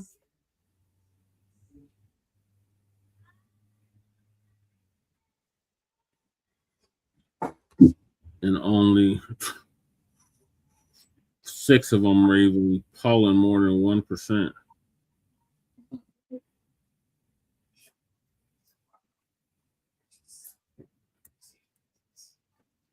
Yeah, only 6 of them. No, 7 of them. 7 of them got more than 1% of the vote. But the most noted is Xavier, Tom Punk Ass Sire, Steve Hilton, Chad Bianco, that's the one that's the sheriff, Katie Porter, Matt Mahan, and Mahan. Mahan and Tony Vergaza Villa, Raigiosa.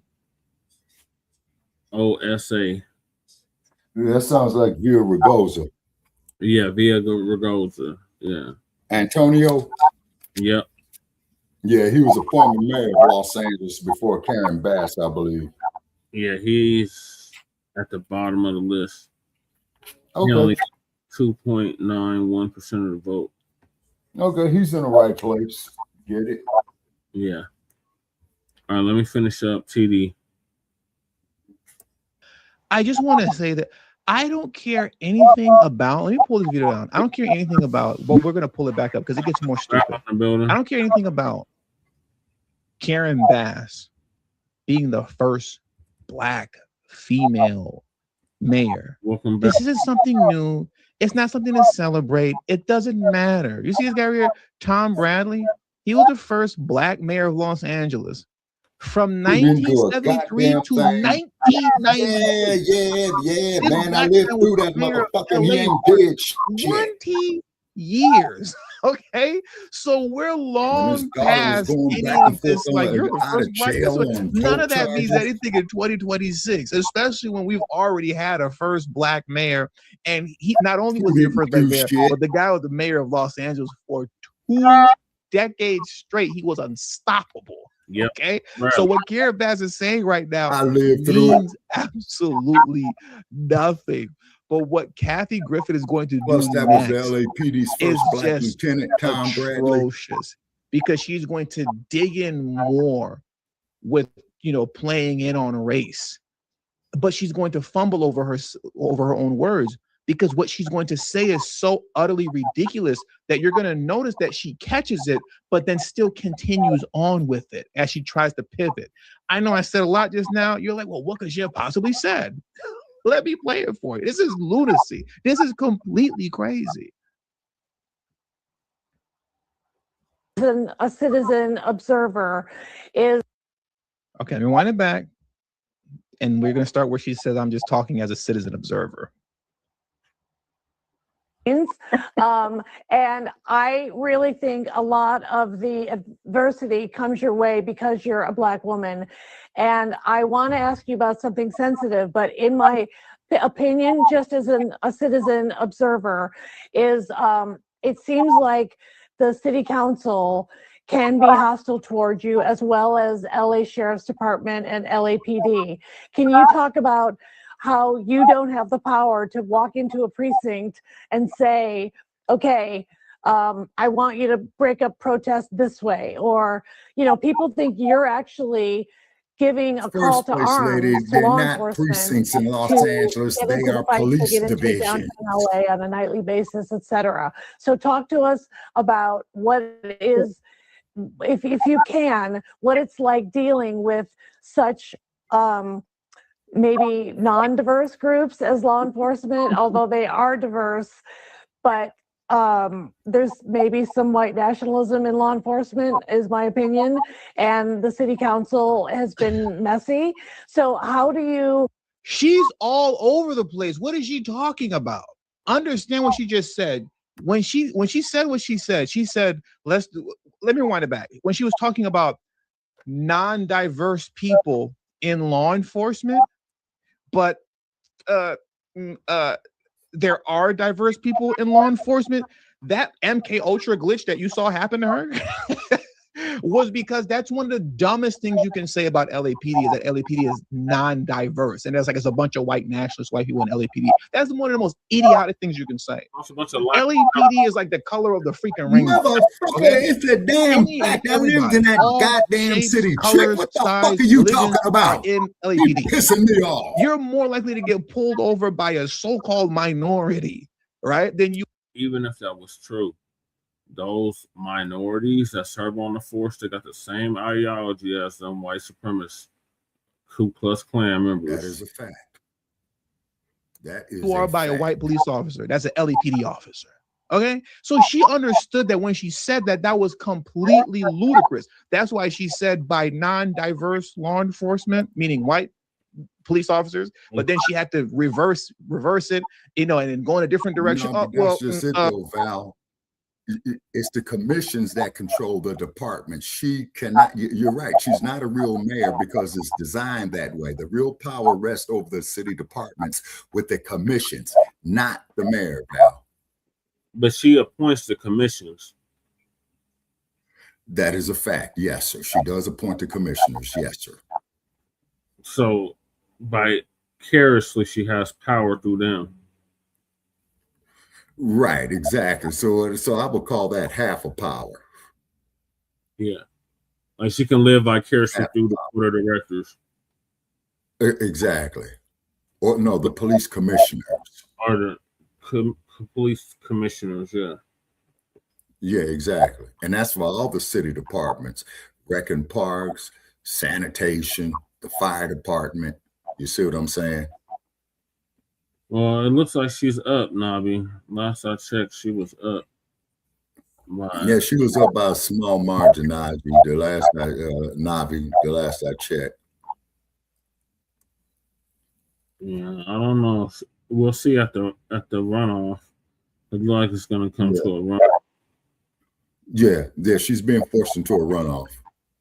But we'll see, you know, because after we finish our podcast, I'm gonna leave the idiot box on all night and see what it says in the morning. Okay. Mm-hmm. All right. Let me finish this up so we can move to the next topic. I'm MK Ultra glitching right now. Well, law enforcement is diverse, but maybe there's some, I think, white nationalists in law enforcement. What do you think about that? This is craziness. Motherfucker, who the hell you think runs the LAPD? Absurd. Go back to the Christopher Dorner case. Please go back to the Christopher Dorner case and get educated. LA on a nightly basis, etc. So talk to us about what is, if you can, what it's like dealing with such maybe non-diverse groups as law enforcement, although they are diverse, but there's maybe some white nationalism in law enforcement, is my opinion, and the city council has been messy. So how do you deal with those elements? Sure. Well, first of all, I think the greatest misunderstanding, though, is the fact that there's no way a city or a state or a county has power over the federal government. And so what people would like for me to do is people would like for me to make LAPD arrest ICE officers. But what they don't understand, it's not that LAPD is giving me a hard time. LAPD does not have the power to do that. You're not going to have law enforcement agencies going to war with each other. And so it's very important that I do everything I can to protect our immigrant communities, but it's also important for people to understand what I can do and what I can't do. And so what we've done is that many of the immigrant rights groups, I can't listen to this anymore. I'm finished. I cannot listen to her talk anymore. Sir, Once again, she's just this entire interview with her and Kathy Griffin. Like I said, this is a bizarre interview and a bizarre way to campaign where you're just making up excuses for why you suck at your job. And at this portion right here, who she was talking to directly was like the far extreme left portion of the Democrat Party, right? Where they expect LAPD to arrest ICE agents. Like, that's a real thing. Like, they were expecting that in Minnesota, right? They were expecting Minneapolis PD. The Minnesota, police chief had to come out and say, we cannot arrest ICE agents. Like, liberals really think that. Their constituents really believe that. So now even here, she's not just making excuses to the general population of LA, but now she's speaking to the far, far, far left extreme portion of her party, where she's even making excuses for them, telling them why I couldn't do what you wanted me to do. But we're supposed to vote for her. You're supposed to vote for her. No, you stink at your job, just like Nitya Raman stinks at her job, and we need Spencer Pratt. That's why I voted for Spencer Pratt, and I voted for Stephen Hilton. Okay, we have to beat them at their own game to change the game, and I believe that is very possible, and that is going to happen. Let me take a moment to read my man Dre Harden's message real quick, because Dre Harden, I apologize, man. I don't like when I miss people's super chats, and I want to say it was about 2 streams ago, maybe 3 streams ago, you super chatted, and I saw it after the stream was over. So I apologize for that. I don't like to miss super chats whenever, somebody shows me support. So let me read what Dre Harden said here. He said, I haven't said this about myself in a long time. Dre Harden, you've been with me for a long time. He said, TD is a Russian bot. And that I am. I'm a Russian bot created by Vladimir Putin and powered by ChatGPT to push misinformation on the internet and get you all to vote Republican. That's what I am. Okay. TD is a Russian bot, and Bass must be fired, I believe you meant to say, before the next fire. Okay. Brandon Johnson and Karen Bass 2032. Oh no, you meant that. Okay. He said TD is a Russian bot, which is true. And he said Bass must be hired. I was reading, I thought I was correcting you, but I guess you said it the right way. You meant what you said. Bass must be hired before the next fire. Brandon Johnson, Karen Bass, 2032. It's funny that you said that, and I'm glad that you said this, right? Because it reminds me of something I was thinking of today, and I wanted to bring up. In the event, right, that I'm messing up everybody's name today. That's why I'm pausing so much. There's too many names to remember. In the event that my man Spencer Pratt does not advance, I'm having MK. This is like my 5th MK Ultra glitch this stream. But in the event that Spencer Pratt does not advance, which he's going to advance, there's no way he's not going to advance, in my opinion. But in the event that he doesn't, well, I just want people to know and understand that if he doesn't, yeah, he's in Cali. Yeah. I can't even fix my mouth to say this. I would be in the LA forced area, got it. In the November runoff if it was in between Karen Bass and Nitya Raman. If it was in between those two, I would be forced. I can't even make this come out of my mouth. I would be forced to have to vote for Karen Bass. I even have to whisper it because I can't say it because it sounds crazy. But I would have to in November. Because for people in Los Angeles, you got to understand. And I always say this about Chicago, okay? Always use Chicago as the chief example. They thought it couldn't be, like, if you lunatics are so hell-bent on putting another liberal in office, like they were in Chicago, because they had an opportunity to put in Paul Valles and put law and order in office, but they did it. They chose Brandon Johnson, all right? And now he's the emperor of the People's Republic of Chicago. They thought that it couldn't get worse, all right? They thought it couldn't get worse than Beetlejuice, right? And you all know what I mean when I say Beetlejuice. Yeah. But it did. And they elected Brandon Johnson. It could always be worse, okay? It could always be worse. And Nitya Raman is the Brandon Johnson in a runoff between her and Karen Bass. She's the Brandon Johnson in that scenario, man. She's the Brandon Johnson, okay? Nitya Raman is a psychopath. That woman is extreme left, okay? Far extreme left. You see, Nitya Raman. Yeah, I can't even imagine her being mayor. That would be devastating. That would be devastating, even to a degree that Karen Bass wouldn't even be able to do. Okay? And for those of you who don't know what I'm talking about when I say Beetlejuice, This is the former mayor of Chicago. All right, and all you who live in Chicago, I know you wish you guys still had Lori Lightfoot. No, goddamn. No, he didn't say that. I know you guys wish you still had this side profile as your mayor, okay? You wish that side profile was your mayor, but she is not your mayor anymore. Okay? She is not your mayor anymore. You guys chose this guy right here. You guys chose this guy.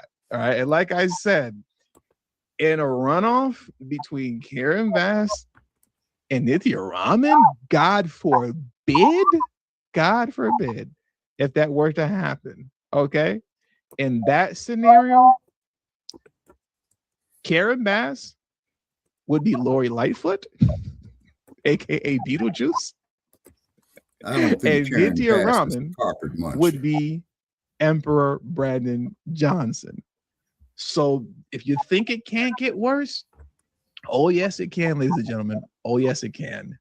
And that's why we have to push forward. If you haven't voted today and you live in Los Angeles or in California, because the gubernatorial race is happening as well, man, get out there and please vote Spencer Pratt. Okay? And please vote Steve Hilton. I don't want to have to make a choice in November between Beetlejuice and Brandon Johnson. I really don't want to do that. I really don't want to do that. I want to vote for Spencer Pratt a second time in the runoff. Okay. So with all that being said, no. Well, Shout out she to my ain't the man, best looking woman. Cutthroat Rod. Appreciate you.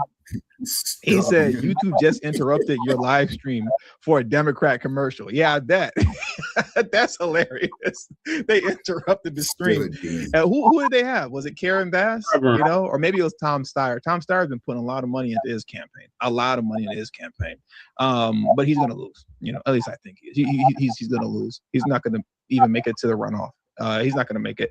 It's gonna be between Steve Hilton and the one guy, I forget what his name is, but the Hispanic man that used to work under Gavin Newsom, and he worked in the Biden administration as well. I can't think of what his name is right now, but you guys know who I'm talking about. Anyways, with all that being said, that does it for today's stream. I got to get out of here and shut it down, as you can all see and probably tell. Okay?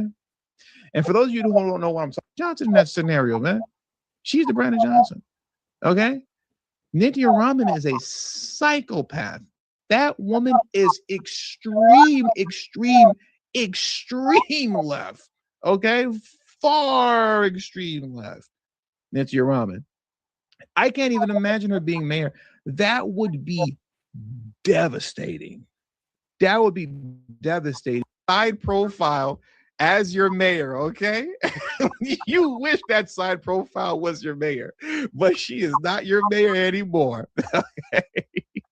She is not your mayor anymore. You guys chose this guy right here. You guys chose this guy. Right? And like I said, I don't think she favored mine. In a runoff between Karen Bass and Nithya Raman, God forbid, if that were to happen. Okay. In that scenario, Karen Bass Val Hawkins would be Lori Lightfoot, aka Beetlejuice, and Nithya Raman would be Emperor Brandon Johnson. So if you think it can't get worse, oh yes it can, ladies and gentlemen. Oh yes it can. And that's why we have to push forward. If you haven't voted today and you live in Los Angeles or in California, because the gubernatorial race is happening as well, man, get out there and please vote Spencer Pratt. Okay? And please vote Steve Hilton. I don't want to have to make a choice in November between Beetlejuice and Brandon Johnson. I really don't want to do that. I want to vote for Spencer Pratt a second time in the runoff. Okay. So with all that being said, no. Shout out to my man, Cutthroat Rod. Appreciate you. He said YouTube just interrupted your live stream for a Democrat. Oh boy, just got passed up. Steve Hilton coming in lead now at 25%. Oh shit. Tom Steyer's at 19.6%.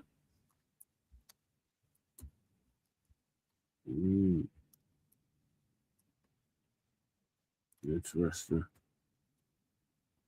Okay.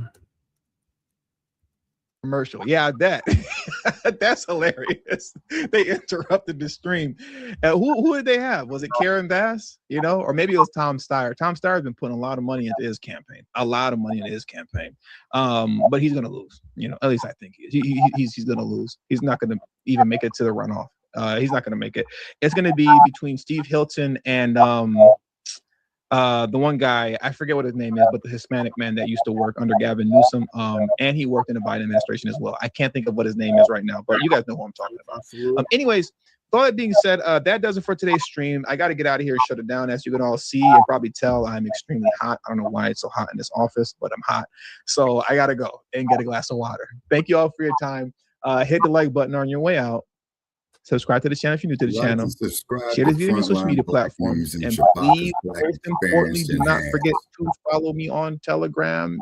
Yeah, we're sharing his content, Shabaki. This is a whole lot he did. Okay. Oh, yeah, that's right. Wait a minute. Okay, hold on, Brother Chad. Stand corrected. He has mentioned you, although he hasn't mentioned me. Okay, but he has mentioned you. But guess what? Something is wrong. The mayor's election is usually in odd years. Bradley was elected in 73. He was reelected in 77. He was reelected in 81. He was reelected in 85. He was reelected in 91. Something is wrong with this LA mayor's race. Yep. Yeah, because I'm sitting up here looking at my calendar, man. It says 2026. Wait a minute. The mayor of Los Angeles shouldn't be up for no damn election, man. If anything, they should have had it in 2025 or 2027. Right. Something is wrong. Yeah. Something is wrong. Yeah, people, yeah, spread that far and wide. I just discovered that. What happened with Garcetti? Okay, Gil Garcetti? No, Eric. I don't know. He's a former mayor, but I haven't heard of him, man, in years. No, in regards to his elections, what years did those take place? Okay, hold on, Brother Chair. I'm pulling it up.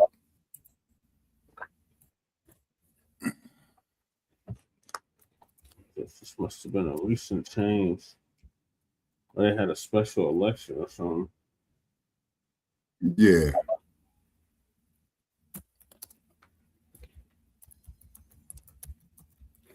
Okay, hold on, Brother Chair. I'm about to pull up some information. Okay. We got Chow. Garcetti won the primary election. Wait a minute. Okay. Garcetti won the primary election on March 15th, 2013. Once again, an odd year. Okay. Defeating 7 other candidates on the ballot. And Eric Garcetti is the son of former LA DA Gil Garcetti. He defended Wendy Grew, who had become in second place in the primary in the general election. In the general election. Okay, first elected in 2013. He won a new term in the primary election on March 7th, 2017. Garcetti is LA's first Jewish man, having been elected at 42. Joe Biden announced he was nominating Garcetti to serve as U.S. ambassador to India on July 9th, 2021. Okay. Prior to his election as mayor, Garcetti served on the city council representing District 13 from 2001 to 2013. He was president of the council from 2006 to 2012. Wait a minute. This motherfucker was born in Los Angeles in 1971. Yeah. So he was saying this motherfucker is also a Rhodes Scholar. And he went to Columbia University. Then he went to Oxford University and the London School of Economics. Who? Spencer Pratt? Who? No, Eric Garcetti, Gil Garcetti's son. Oh, wow. Okay. Okay, now, something is wrong with this mayoral race in Los Angeles, people, because they elect a mayor in odd years. Yeah. So by this math, okay, 2017 to 2021, 2021 to 2025. So if anything, Brother Che, they should have had LA mayor's election last year. Yeah. Something is very wrong here, people. Something is very, very wrong. Yep. Very wrong. So when did it change? Hold on. Okay. Yeah, I gotta go. Why is the city of Los Angeles mayor's election are in even years as opposed to odd years? Now let's see what lie this motherfucker's gonna tell us. Yeah. The city of Los Angeles. Okay. 2026. Okay, wait a minute. Mayor elections in Los Angeles. You see, they're giving me every goddamn thing, man, except for the fucking question I asked. Yep. Now you got a bunch of damn YouTube videos up here and this stupid shit. Yeah. Something is very, very wrong here. I'm giving you the links to share out, Shabaki. Okay, something is very wrong. I'm putting them in a private chat. And you should have got that email with that picture. Okay, I should have got an email with a picture. Yep. Okay, hold on. Okay, let me go back and check. Okay.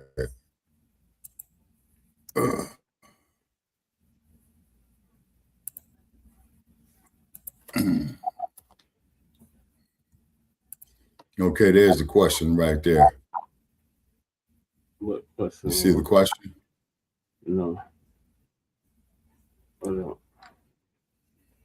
What question? All right, so the damn AI got to scan it first. Okay.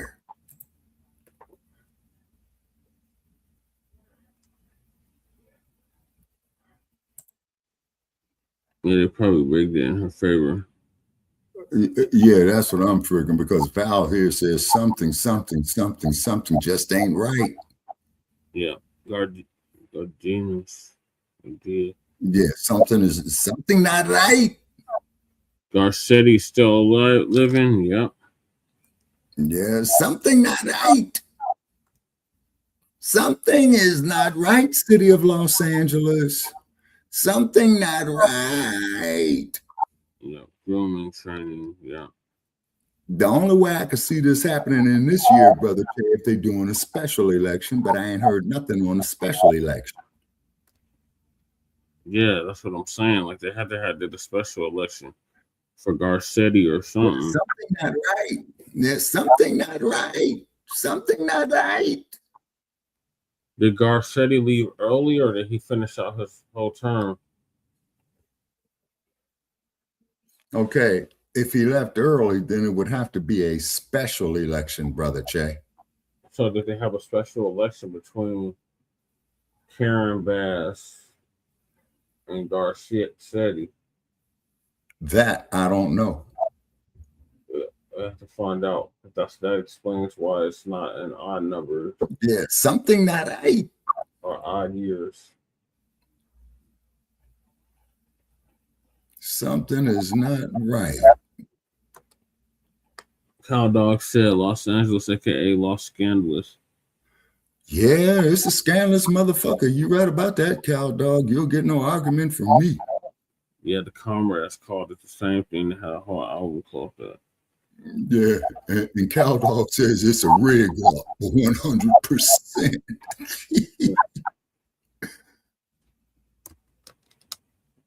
There you go, Kelly. Something not right, people. Something not right. Something not right. Something not right. And we're not getting a direct answer to our question from this internet. Dan, dan, dan, dan. All right, so Lady Shay got something. And then Cow Dog says it's New Orleans up the west. Well, Cow Dog, as you know, they got a lot of people Family. in Louisiana. Yeah, that's very true, Cow Dog. Lady Shay, what are your thoughts? The races in California. Not over yet, right? About 50%.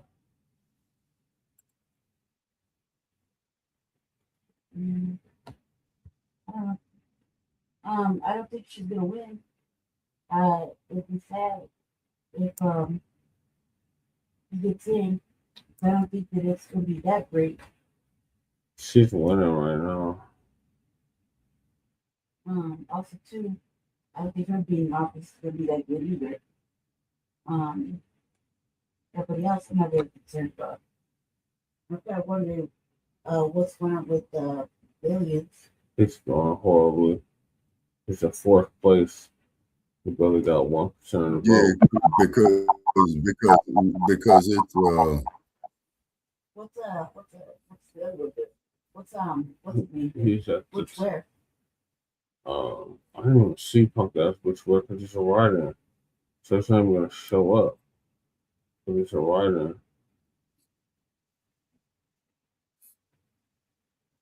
Yeah, he's not even gonna show up. But he's a writer. But it's like 50 people running. At least 20 people are running for mayor right now. I mean, not mayor, governor. Governor and mayor, apparently. Yeah, so I don't know. yeah, Brother Chair, yeah. I just discovered that. Let's see if the professor's got some light on that. Yeah, so I'm on to the next topic, and that is joyless punk ass Reid all of a sudden was talking like the Black grassroots after she was calling us a bunch of Russian bots and disinformation agents about 7 years ago, around the time we started this platform. So Professor Blacc Truth gonna give us an update on that. And fellow soldiers, I'm the professor, and this is the moment of truth. Flashback. We have identified at least 5 existing campaigns that are focused on getting Black people to do only one thing, not vote for the Democrats. And can you name one of those 5 campaigns? I mean, we put up from the report that you're saying that there's a conversation about reparations that has to do with it. There's a criminal justice conversation. Yes. There's an immigration. Go on. Reparations, immigration, reparations, immigration, and anything that has to do with the criminal justice system. So the reason that the targeting of Kamala around being a cop is important is because anything that hinges on criminal justice becomes a divisive issue. Very quickly, we're out of time, but how can people tell the difference between the real, genuine thing of Black Lives Matter and the ones that are just designed to make you not vote? How do you even tell? So you can tell right away by the language that they use most of the time. But if you see anyone who says basically tangibles or you're not getting our vote without us getting something back, you should start to pause and take a better look at what they're saying. Better look at those accounts and seeing what they're saying. A few moments later. Apparently, reparations are something that MAGA is in favor of. And now that we know, I think that it's really important for us to act on the information that we have received. Now that we know that a president can, without Congress, without going back to Congress, because who knew? You know, there's a fund that Congress has pre-appropriated, as you will know as a former congressional staffer, that sits there in case there are settlements that the government needs to make, so they don't have to keep going back to Congress every time. Donald Trump has now tasked his Justice Department to dip into that settlement fund to the tune of, and you gave me this information, $1,776, in order to give reparations to the insurrectionists. Well, now that we know, sis, the next time there's a Democratic president, I don't want to hear anything about them not being able to do reparations. I don't want to hear it anymore. Okay, so now that we understand the uses of power, we get to apply to that too. So the next time there's a Democratic president, we don't want to have a commission. We don't want to have Congress do a study. We don't want anyone to do a study. You are going to start issuing reparations to the descendants of African, formerly enslaved African people, to the Tulsa survivors' families, to the families of the survivors of every massacre that has taken place with the government of the United States either standing aside or participating. Because now we know that we can do reparations. So guess what, Papi and Mommy Chulo? The Black people are going to be coming up to the table to get reparations. That's number one. Somebody pinch me. Did I hear Joy the Joke Reid sitting here saying that she's in favor of reparations? Now, when did this start? Probably about the time it finally dawned on her that MSNBC is not going to be giving her another show. It's going to be very rare that she pops her head in the door to do some sort of panel, but that's going to be about it. They'll have her show up just long enough to say, hey, remember this old fossil who we gave the pink slip to? Yeah, that's dawning on her that pretty much it's over.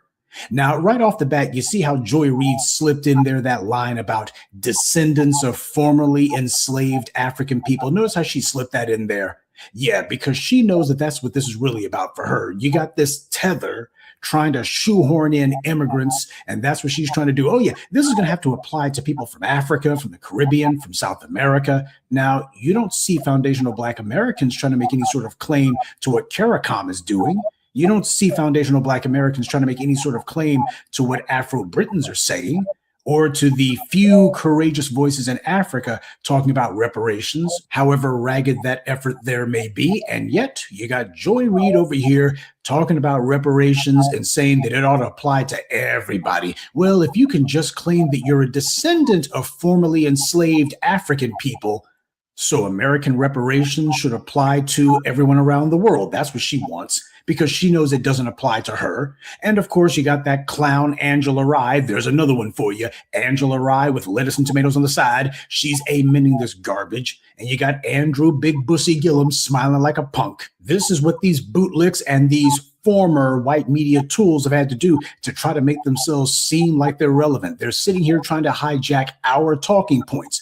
Now, all of a sudden, the same Joke Reid, who was saying from her chest that anyone demanding reparations was a Russian agent, and that these Black women who are talking about reparations or who are talking about how Kamala Harris hasn't done anything for the Black community, well, Black women would never say that. Clearly, they must be Russian agents. They must be Russian bots. And here we have the same Joy Reid 7 years later. Now she's sitting here talking about reparations, and she's using our verbiage verbatim. She's saying she doesn't want to hear about a study. She doesn't want to hear about the need for a commission. Why? Donald Trump has proven that the Democrats have absolutely no excuse for not stepping up with the money now, because if Trump could do it on his own unilaterally, the Democrats have no excuse. Yeah, how different she's talking compared to how she talked for the years that she had her little show on MSNBC. How come she wasn't talking like this about all of the Democrats' policies? Yeah, she's trying to sit here and say this now because she's trying to make herself relevant. I mean, the nerve of this heifer. She was the main one trying to get people like myself and others in the new Blacc Media deplatformed 7 years ago, because that's what she was trying to do in 2019 when she was saying that all of us were Russian bots. Remember what was going on at that time, family? Your social media, which includes YouTube, could come under attack. Your channels or your feeds would get shut down. You get blocked, the whole nine. So when this melanated immigrant woman was getting on MSNBC and doing the DNC's dirty work and smearing us and defaming us and slandering us and lying about us, and did a whole segment where she put up a graphic on screen that specifically linked foundational Black American and reparations to the phony Russian bots narrative, her goal was to set the stage for the new voices of Blacc Media to get deplatformed, because that's what they were doing at the time, and they still continue to, but they were heavy on that then. If somebody said you were a Russian bot, oh, you find the next day that your entire channel would be terminated, your feed would get cut, you'll be done. The new Blacc Media were the ones who started leveraging the power of social media in order to force a discussion on policies that the Democrats didn't want to have. Things that Joy Reid was staying silent about, things that people like Tiffany Cross were staying silent about. Oh, these two, they only found their spine, allegedly, after they got fired. You know, we don't need people who only figure out how to speak the truth after massa is no longer giving them a check. That's not the kind of fair weather mouthpieces that we need. And even then, they're not effective mouthpieces. But now, after her plan to have the new voices of Blacc Media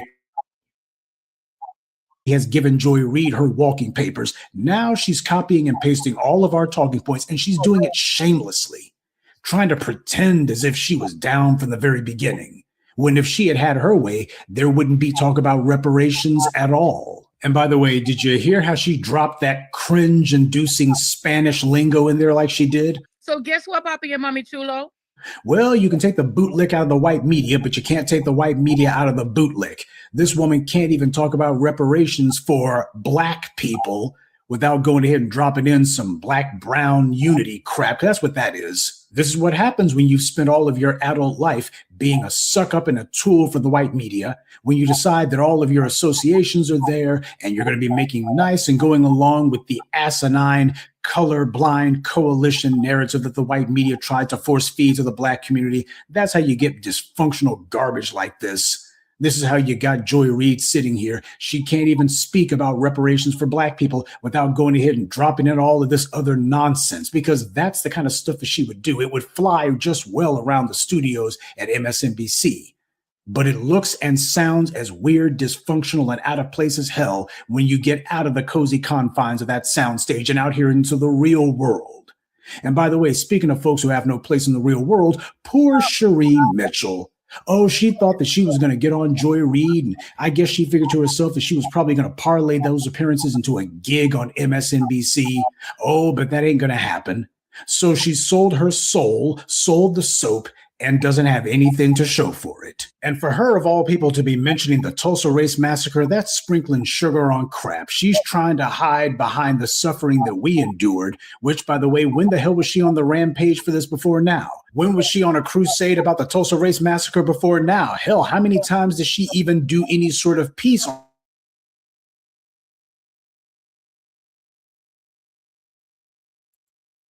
by mentioning things that are relevant and that apply to us so that she can try to piggyback on it as if it has something to do with her when it doesn't. But that's been one of the favorite tactics of these tethers and foreign flags, people like Joy Reid. They sit here talking about slavery and say we, when her folks were not caught up in slavery at all, not even in Africa.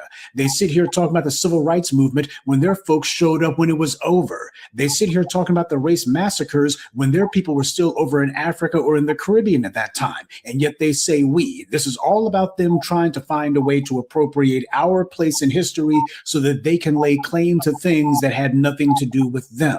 To them, it's all about the grift. It's all about trying to finesse something. It's all about opportunism. This is the broken loyalty system that you see in Africa and the Caribbean, and they brought that same mess here. That's what's going on. That's what they're doing, and they're doing it shamelessly because that's the culture there. Well, it's not the culture here. What Joy Reid did 7 years ago was a pure dirtbag move. But what she's doing now is vile and reprehensible. She's sitting here, the woman who tried to destroy any sort of demand for reparations, any sort of effort to force reparations into the political discourse. When we were out there doing the work, she was sitting there saying that the government should crack down on us because that's what her piece was meant to start. It was meant to be the springboard for some sort of official action, either by the government or by the corporations who run the government, that they were supposed to crack down on us. This is what she tried to do. And now the exact same Joy Reid, who tried to destroy the very people, the only people who were talking about reparations in terms of making that a requirement for our vote. Now here she is talking about, well, Trump wants reparations for the January 6th rioters. There need to be reparations for slavery, but it needs to apply to anyone who claims to be of African descent. Joy Reid's folks were never caught up in slavery anywhere, so she wouldn't qualify for reparations at all. But as your world once said, America was founded by thieves, slaves, and opportunists. And the immigrants are the opportunists in this scenario. Joy Reid certainly is. Because prior to now, the only time she talked about reparations was to attack it and to attack the people who were demanding it. She certainly wasn't talking about reparations as something that the Democrats have no excuse to not do in 2020. She didn't say in 2024, well, Democrats have no excuse not to do it. She didn't even express an interest in it. And she didn't have an interest in it for the 2026 midterms. And she's not saying anybody who wants to run for president in 2028 has to actually talk about reparations and how they're going to get it done. Her momentary bout of support for reparations is going to evaporate as soon as she realizes, no, the Black grassroots are all over this one. You are not going to be shoehorning your way into reparations. She needs to be talking to her kinfolk over there in Africa or in Guyana and telling them, hey, how can I get to be a part of that? Because I don't really have anything with this reparations claim in the U.S. She was finished as soon as she's talking this reparations should apply to everybody nonsense. Because if reparations applies to everyone, then it doesn't apply to anyone. But of course, because she's still just basically a meat puppet for white power, she made sure not to actually say that the Black vote needs to be linked directly to the demands that we make. No reparations, no vote. Now, she's not doing that because you see, when it comes to linking your demands to your vote, you're supposed to do that for things like illegal aliens, because immigrants like Joy Reid can understand that particular policy. You're supposed to do it for things like abortion, even though Joy Reid is way past childbearing years. She still wants to stomp hard for that one. You're supposed to do it for all of the white left's little pet issues. But when it comes to Black people's righteous demands, what we are due, what we are overdue on, all of a sudden, well, that's just something that she likes to spitball the idea. Well, Democrats have no excuse. But what is the punishment going to be if Democrats refuse to do it? Well, you still got to vote anyway because, the Republicans are too dangerous, don't you know? Joy Reid is a self-serving opportunist and not a very bright one. This is a woman who has only waved the flag for herself and herself alone. This scurrilous scumbag, she saw what happened in California, and she never called out Gavin Newsom for having sabotaged the establishment of a Freedmen's Bureau out there. And she definitely never mentioned how reparations as established in California was specifically limited to those from a particular lineage and a specific time frame. Well, I guess that's why she felt comfortable dropping some Spanish lingo into the conversation, just like Alexandria Cortez when she decided to start running her own buck-toothed mouth on this issue. Why, you can't have reparations just for Black people. You have to have reparations for Hispanic people too. Why, Hispanic people were mistreated. This ain't about no doggone mistreatment. And on top of that, how many of those Hispanic people identify as white? So that's the game that they're trying to play. They're trying to sit here and to turn back the clock, and they're trying to rewrite their own page in history so that they can swing on the coattails of our lineage, and we're not having it. Joy Reid's father is from the Congo, her mother's from Guyana, and neither one of them was in the U.S. until the 1960s. So don't let her run that lie by omission where she tries to take weasel words like descendants of enslaved African people and try to make it seem like it's descendants of American slaves. They're not the same thing.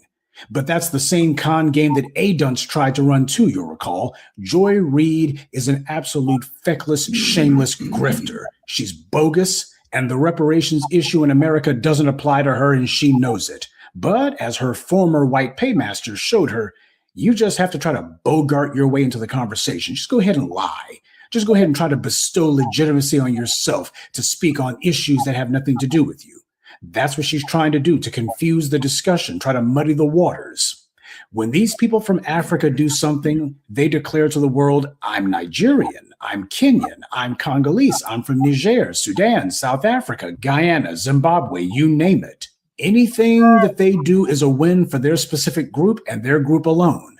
They don't sit there and say, when we talk about reparations for the Caribbean, we need to make sure that Black Americans are included in that too. This is about all enslaved African people's descendants, all of the descendants of enslaved African people. No, they say, no, this is just about Jamaica. That's all it's about.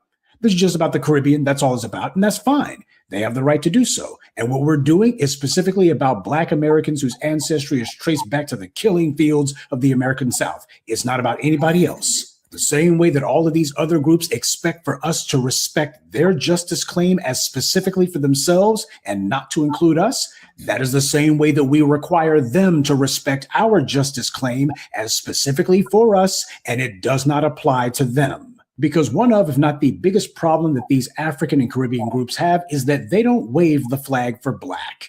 They wave it for their own tribe in Africa, or they wave it for whatever European country they were colonized by in the Caribbean. We were the only ones out here trying to get everybody on code, but everybody else was fighting against us, including Joy Reid. But now the white supremacy is on the march, and we've delineated. So all these other folks, they're going to have to swing on their own. Now, all of a sudden, those same immigrants are trying to take off their tribal uniforms and talk this we stuff. No chance. Nah, Joy Reid, don't try to switch it up now just because the enemy that you were snuggling up with has his foot up your duplicitous, treasonous rump, and you're looking for a way out. You chose your team. When you were attacking reparations, when you were attacking the lineage, you were showing everyone exactly where you stand and what you believe. And for a while, you thought that you had gotten away with it, because after all, Massa was still paying you. And you were fine with it under those circumstances. But now that Massa has kicked you out of the big house and isn't going to feed you anymore, now you got something to say. Oh, now you're changing your tune. Joy Reid has no idea how ridiculous she looks and sounds to the Black grassroots that she's attempting to try to exploit and get over on. When she talks about Trump pushing for reparations for white terrorists and how weird that is, she doesn't seem to understand that it's just as bogus and just as weird when she talks about it for herself. Tethers are doing an about face on the issue just like Trump did, because they're all birds of a feather. They're all operating out of the same playbook and for the exact same cause. Joy Reid was the main one who used her MSNBC show to attack foundational Black Americans and to say that anyone who supported reparations was a Russian agent. Then how come she's doing it now? Doesn't she need to go ahead and own up to it? At the very least, she knows that that's what everybody's going to say. But this is the same thing that Roland Martin does, using our talking points, using our verbiage, and doing it wrong, by the way. This woman's clout chasing, and she can't even get that right. These people, these bootlicks, they're trying to reinvent themselves. That's what they're trying to do, but nobody's fooled. And you can't help but notice that she doesn't say a word about foundational Black Americans. She doesn't acknowledge the lineage at all. She can't afford to, because that would ruin her narrative. So she talks about reparations without mentioning the people who she attacked for demanding reparations.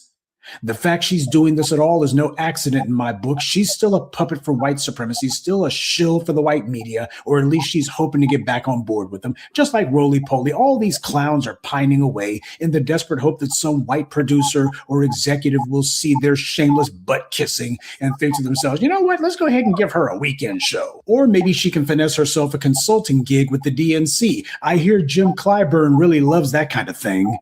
But this is what she's up to. Her talking about reparations is not meant to help us, obviously. But in the aggregate, it's not meant to help Black people at all either. Family, this is what we've seen with all these bootlick shills, agents, and ops. When we came on the scene, you had all these clowns, especially the ones who worked for some white media company like these radio stations like Angela Rye, or the TV networks like Joke Reid. They talked real trash about the Black grassroots. They talked about us like dogs because white daddy was feeding them at the time. White daddy was paying their bills. And they all think the white daddy will never cut them loose. The white daddy loves them. But of course, he always does and always will, because white supremacy only has a shelf life of a few years for their tools. And when they're done with their tools, they break their tools. They inevitably get their walking papers. Or in many cases, they finally figure out that the crap they were talking is being ignored by everybody else. That's what happens when they lose their little cable network show, or they get canned from whatever radio station that they were at. All of a sudden, they decide to change their rhetoric as they try to sound more like us. But we will never start to talk like them, because that would mean we would have to be talking stupid. And sure, they get clowned for it. They know nobody's going to take them completely seriously. But the thing about creeps like Joy Reid is that she didn't have any credibility to begin with. So as she sees it, she's got nothing to lose. But family, you deserve to take a bow on this one. You're the reason that this happened. Joy Reid got canned from MSNBC. She's trying to make herself relevant, and she's trying to do so by hopping on the back of the movement that you have been the engine of. You've been the ones who made it where reparations was forced into a political discourse that Joy Reid tried to lock us out of. And now here she is calling herself, saying, oh, reparations, I was down with it from the very beginning. Reparations, the Democrats have no excuse for not stepping up now. This is an idea whose time has come. Oh, it is an idea whose time has come. In fact, it's long overdue, but not for Joy Reid. Reparations are about repairing and restoring. But unfortunately for Joy Reid, there is no way to repair an integrity that was never there to begin with. Good day and be one. I'd like to take a moment to mention some of our contributors: Ikegas Dorset, Sa, Jermaine Van, Jesse Good, and Deborah Cooper. Salute to them, and thank you to everyone for listening, liking, and sharing this message. Black empowerment only exists because of you.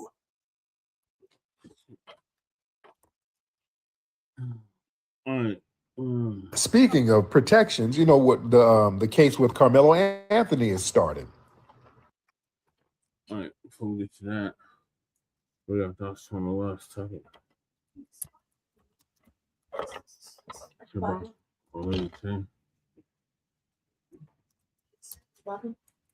are you still there? Shabaka. Yeah, I'm still here. I'm still trying to find out when did they switch the mayor of the LA's elections from odd years to even years. That's my thoughts. Yeah. She's a flake, and she's not. She's Caribbean. Okay, and once the fuck again. Not FDA, so she'll call. It ain't giving me a straight answer. Did you hear that? Oh, wait a minute. Here we go. I found the answer. Okay. Now if I can get the okay. Mayoral election in Los Angeles 2022. Karen Bass defeated Ricc Caruso in the non-general election for mayor of LA. And on November 2nd, 2022, the candidates advanced from the June 7th primary election since neither received 50% of the vote. Incumbent Mayor Eric Garcetti could not run for re-election due to term limit. Okay. All right, wait a minute. Okay. Now they got some shit in here, man. Okay.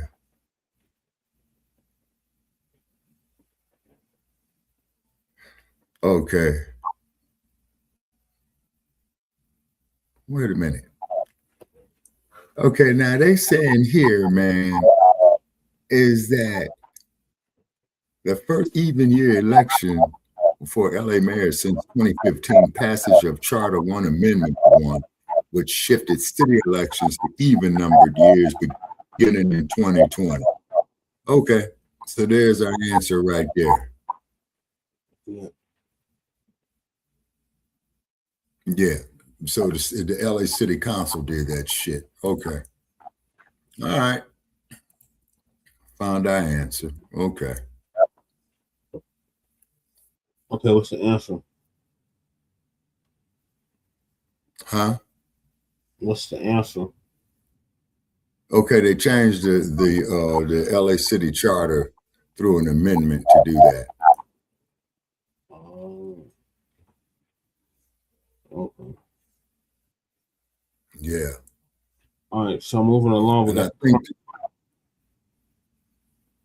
Okay, now let me say this here about that before we get to that. Okay, I think they did that, Brother Chase, because they figured that if they run it with the governor's election, more people will turn out. as opposed to an odd year when the city of LA would just be running for mayor on its own. It won't be attached to no major election at the state level, if that makes sense. Yeah, that's how it is in Denver. Yeah, see. So in other words, there's some more bullshit in the game, people, with these goddamn politicians. They didn't do that for the city of Los Angeles. They did that shit for themselves, not for the people. Yep. Okay, that explains that. Oh. All right, so we'll go now. So we're gonna give us an update on this trial, Karmelo Anthony, that just started.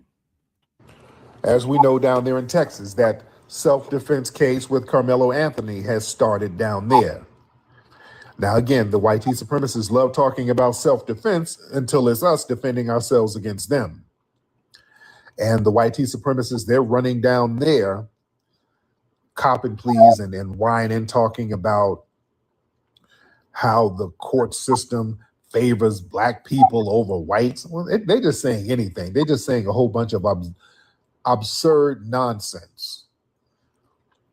That whole absurdity of that we get some kind of systemic advantage, that's just ridiculous. That's called projection. The entire architecture of the American judicial system, from racial disparities in sentencing and overcharging by prosecutors, that was all designed to criminalize and suppress black life. You know, they know the statistics. They know that when a black person is the defendant and the victim is white, the system is statistically engineered to basically pursue the maximum possible penalty. So to claim that we get some kind of advantage, that's a bad faith inversion of reality. That's a gaslighting tactic. So a lot of these white supremacists, they got a very vested interest in this Karmelo case. They're furious about this case because Karmelo, he was utilizing the legal framework that the white supremacists kept talking about. If somebody pulls up on you and puts their hands on you, you can defend yourself by all means. That's what the white supremacists told us. That's what they told us with Jordan Neely.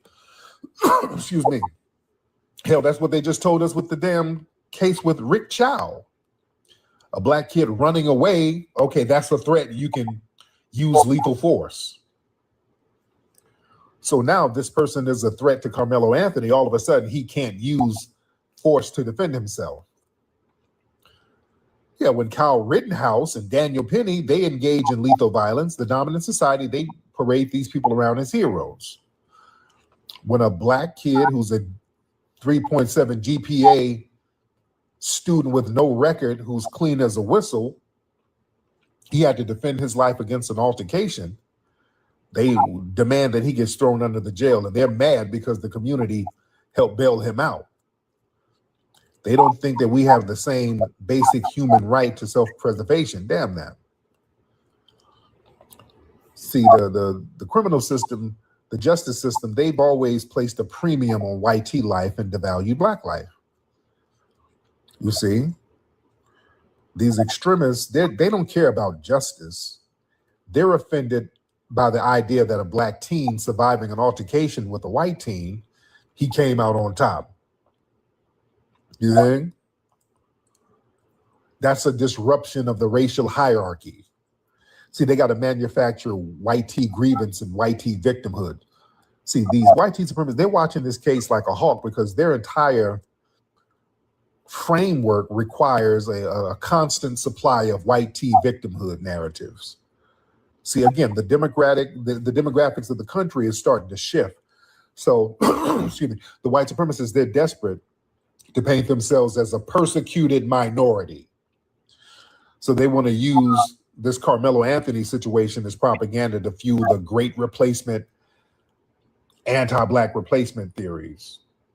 They need a high-profile case to point to say, okay, We need to fundraise and recruit to say, hey, the system is against us when you basically control the system. Excuse me. Is heavy. And what they want to do, they want to frame neutrality as anti-white bias because they haven't been able to just railroad Karmelo like they're used to. See, right now he's getting somewhat of a fair trial. We raised money for him to get him out, to bail him out because he's a good kid. They didn't do no high amount of bail and they didn't have a no bail for him. He's getting treated fairly, and we're making sure that he's treated fairly. And they don't like that. They do not like neutrality at all. They look at that as being anti-white because they're so accustomed to the justice system working exclusively in their favor. Any semblance of a fair trial, that feels like oppression to them. If a judge grants a black defendant a bond based on a clean record and his academic standing, yeah, he should get a bond. That kid didn't. He's clean as a whistle. Good kid, suburban kid, smart kid, no criminal record whatsoever. Of course you should get a bond. Oh no, God, oh God. Fear of a Black Planet did. We're turning into Planet of the Goddamn Apes did. The white seats, they're crying foul. They're crying foul. You see? They've tried to frame a standard legal procedure as preferential treatment. You know, they start whining about the judge and all that stuff. Oh God, the system is rigged against us, dude. You don't like the white man. Come on, dude. Shut up. So yeah, there's a fear of unapologetic foundational Black Americans. What terrifies these people is that foundational Black Americans who don't fit their caricatures, who refuse to just lay down and become a victim, they don't like that. Karmelo was a track and football captain with a clean record and a bright future. The system and these outside agitators, they don't know how to process a situation where a foundational Black American team asserted his right to exist and defended himself from hostile, suspected white supremacists.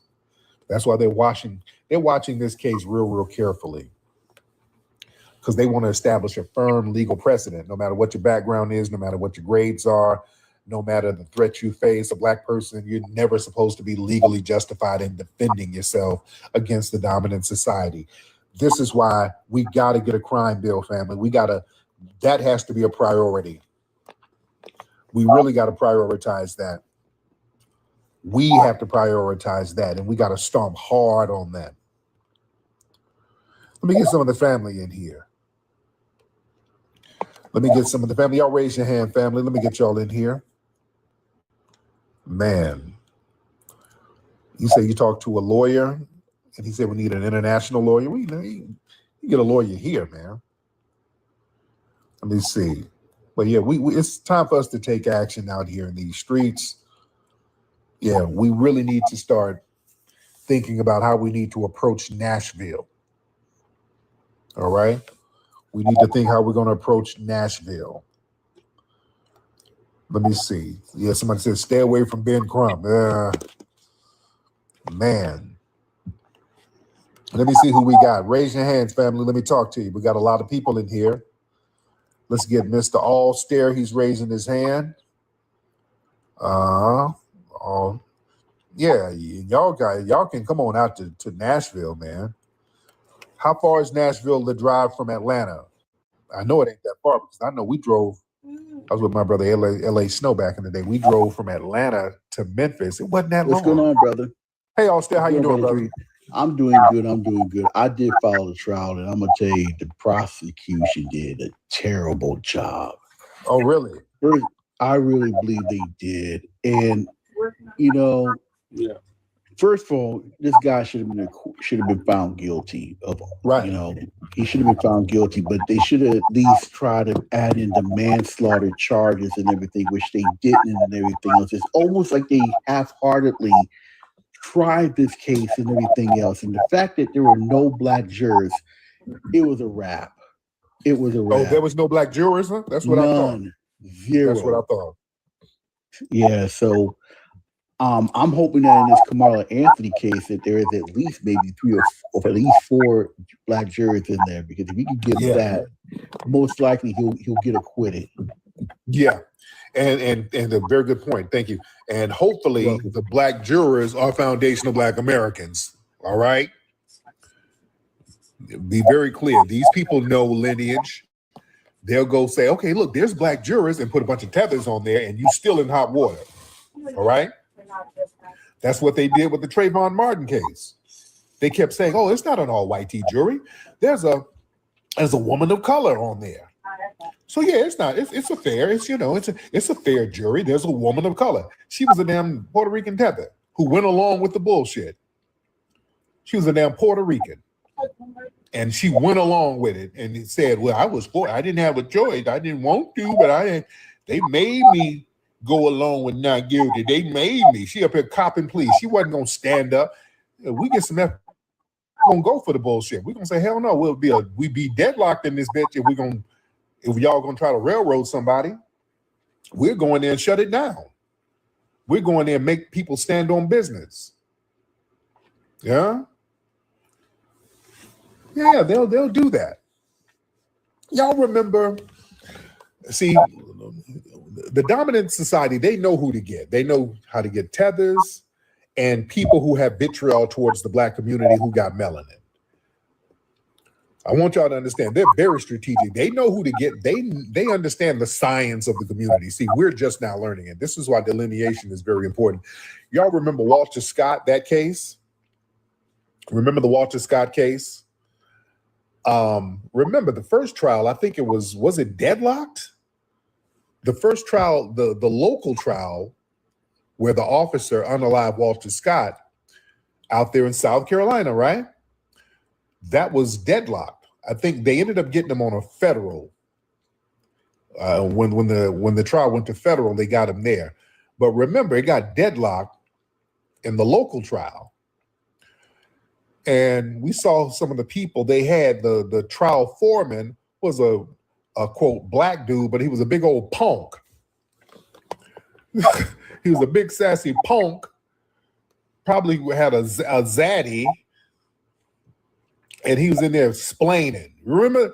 Yeah, we called him out years ago for that. Yeah, this big old punk. Like, there were people like, hey, man, how come y'all didn't find this dude guilty? Well, see, there's a lot of stuff y'all don't understand, okay? See, y'all weren't there. We were there. We saw the evidence. So there was a lot of confusion.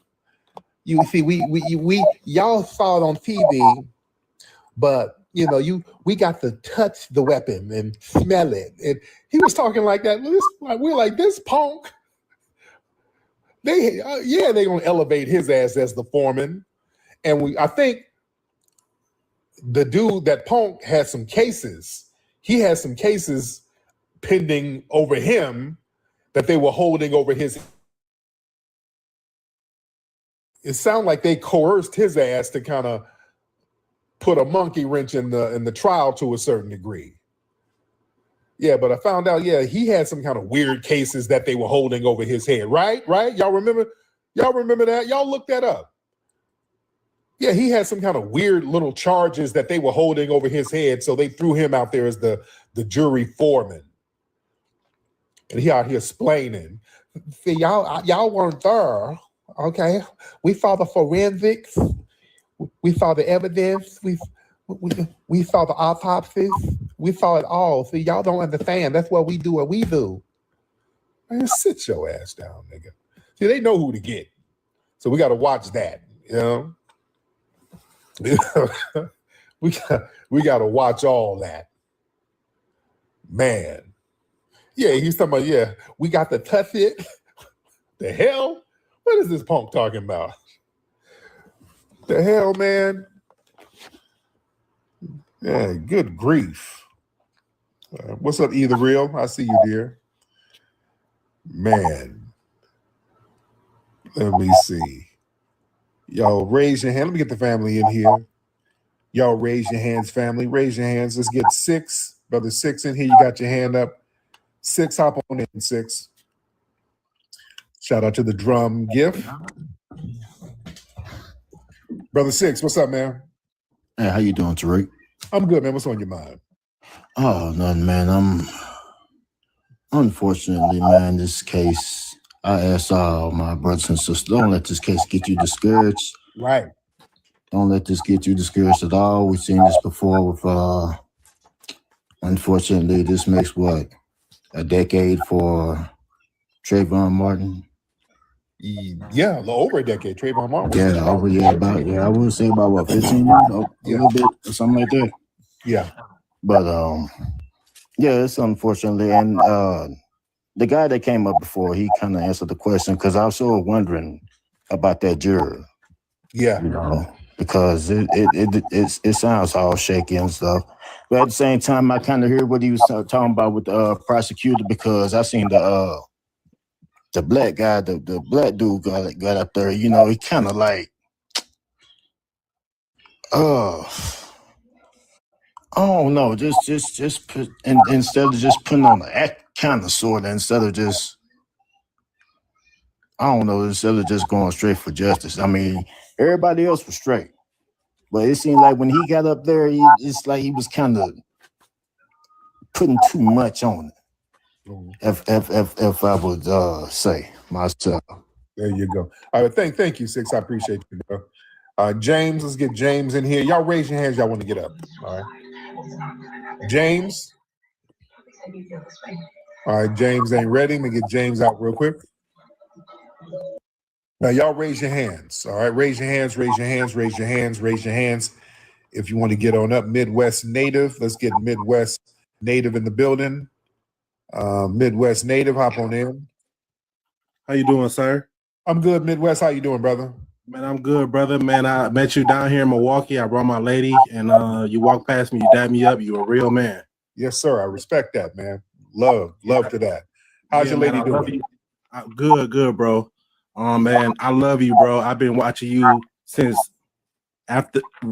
right when Ustream started. Yes. I've been watching you for a long time. Man, love that. Respect that, man. And shout out to you and your lady, brother. Respect. Dreddy, what's up, Dreddy? What's going on with you, OG? What's up, Dreddy? How you been, brother? Man, down here in Western North Carolina, man. Let me tell you what's going on, man. What's the vibe out there, brother? Let us know. Boots on the ground. What's up? Listen, when I'm talking about pulling up is in full effect. We just had a situation down here in Shelby, North Carolina, right down the road from where I stay at. Yeah. Where they had an officer brutally basically punch a sister in the face on camera. Yeah. And it was the brothers. The brothers stepped up first and got it popping on the square out there. And they ended up charging the officer, and they actually got the sister. They tried to charge the sister. They tried to charge the sister with assaulting the officer. Wow. But they dropped those charges. Good. And they got her out that same day. I mean, we had the precincts around it. We had City Hall surrounded. Come on. And, you know, right now they got the SBI involved in that, man. So, you know, it's like right now they got the officer charged, and we're really trying to get more with that, because they gave him a bond of like 10 racks. And we was just like, that's disgusting. And guess who they got to come down here, bro? Guess who they got to come down here? And I try to tell people, man, don't do it. Ben Crump. I knew it. Shout out to the homies out there in Shelby, though, bro. My homie, God, what's his name? A-Co, Nasir, and all those dudes, man, down there. They ain't held it down. When black women talk about black men not standing, I'm trying to tell you, these brothers was on the scene hot. 2 o'clock in the afternoon, they hit me. Like, I saw it come across my feed. I looked at my wife. I was like, I got to go. I'm about to go down there with my brothers and stand with them. And we was on the square with that. Man, that's beautiful. I love it, man. Yeah, that's why they got them charges on them, because the community, the brothers was standing up. That's what it has to do. It got to be like that. And I'm gonna tell you where it really got gritty at. My people, my community, the streets, they had the officer's address within minutes. Oh, damn. Yeah, we wasn't playing, Brody. We wasn't playing. Man. My man, but keep us posted. Let us know everything that's happening out there, brother. Will do, brother. Just hit me. I got you. No doubt.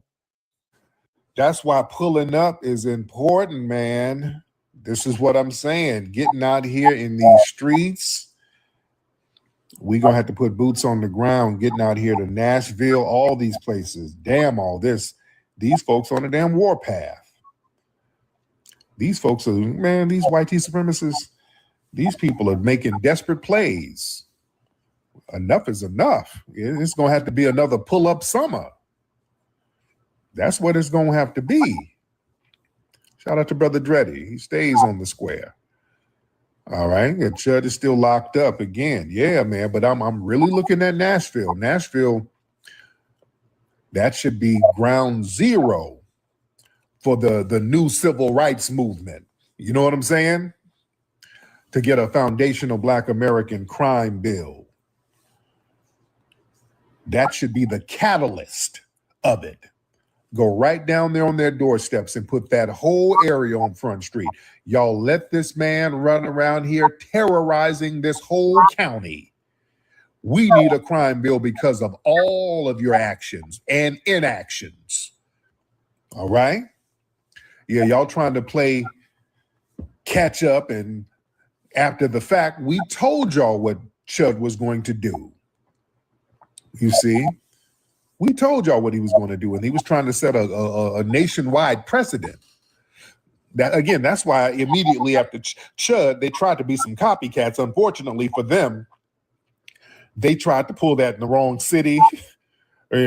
Some fool, and I played the video last week. That fool tried to go up to Chicago and pull a Chud and walk up on people downtown Chicago, calling them the N-word, and they nipped that in the bud within 2 minutes. So yeah, that wasn't going on too long.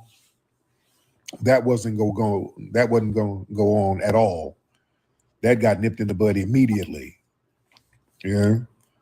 And shout out to the brothers out there in North Carolina getting that race soldier out the Peyton, just pulling up on that sister, socking her up like that. Hell no.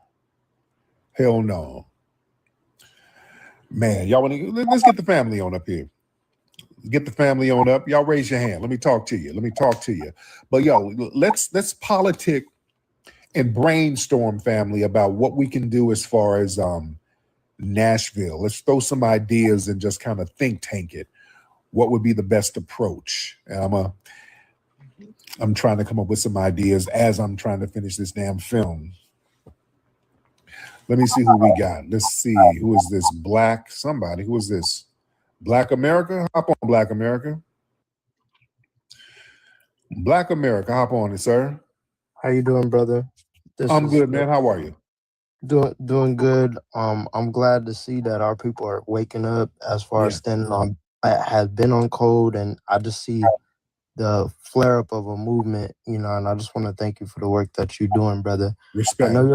I know your time is important, so I don't want to take too much of it.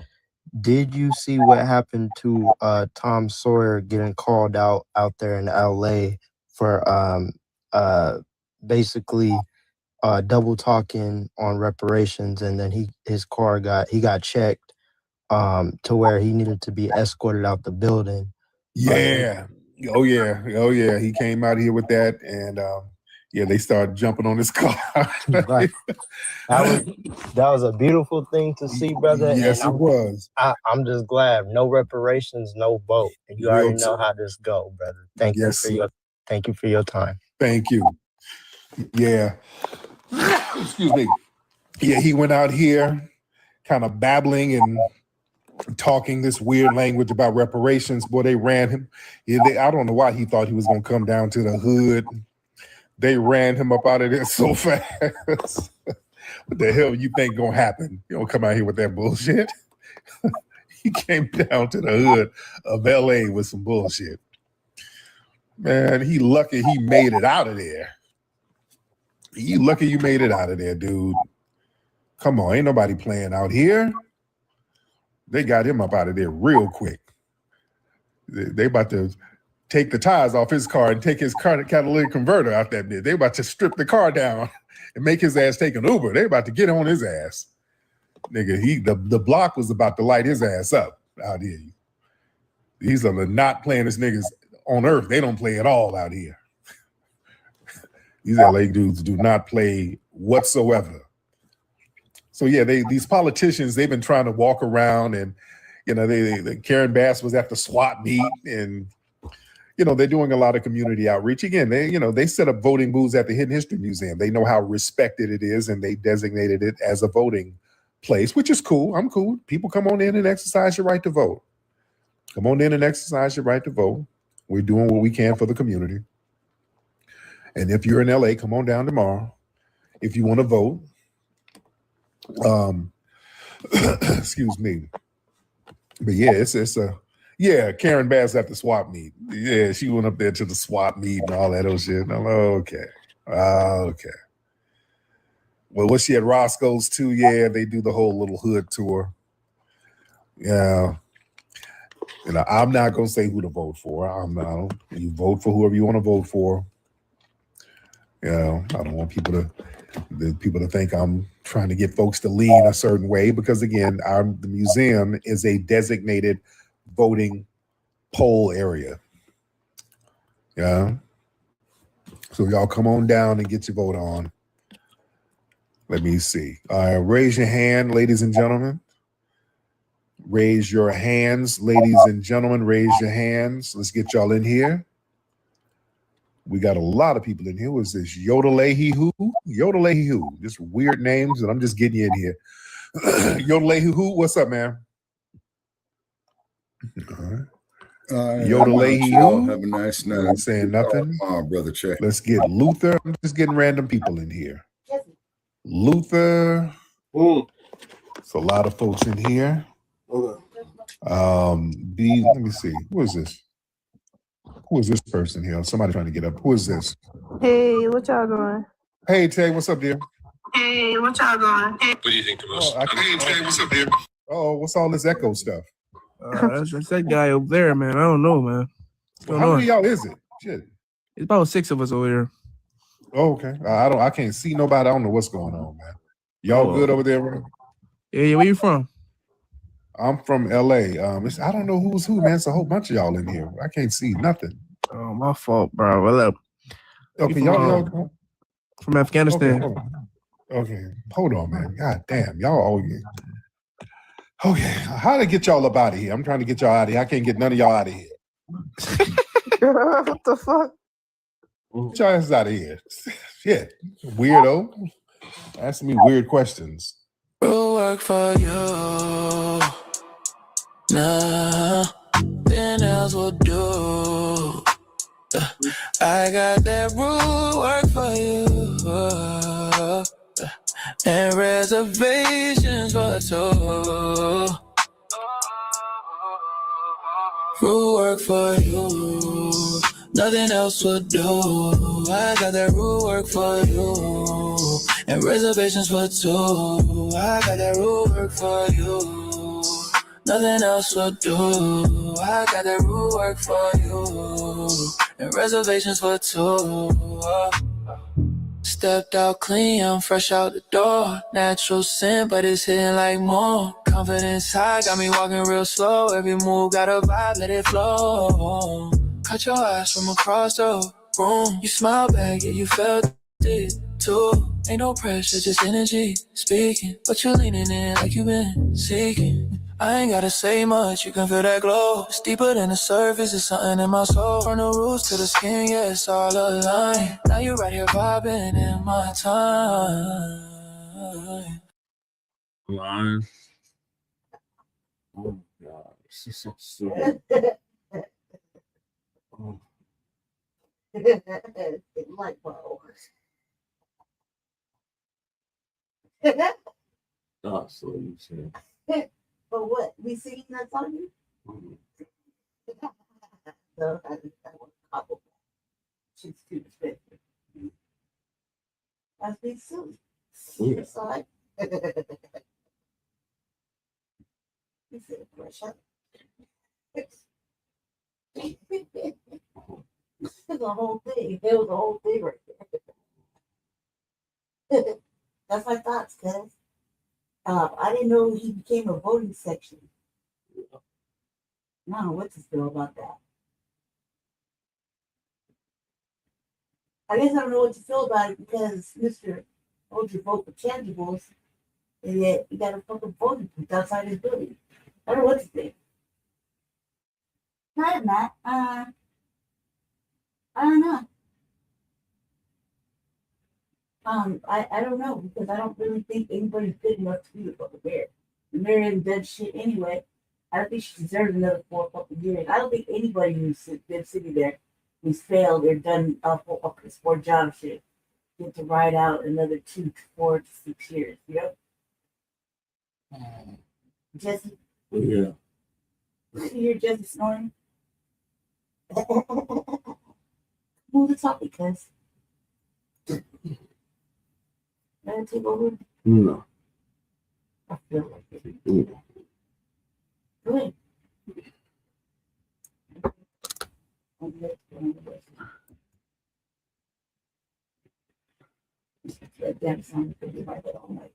Okay, child knows that.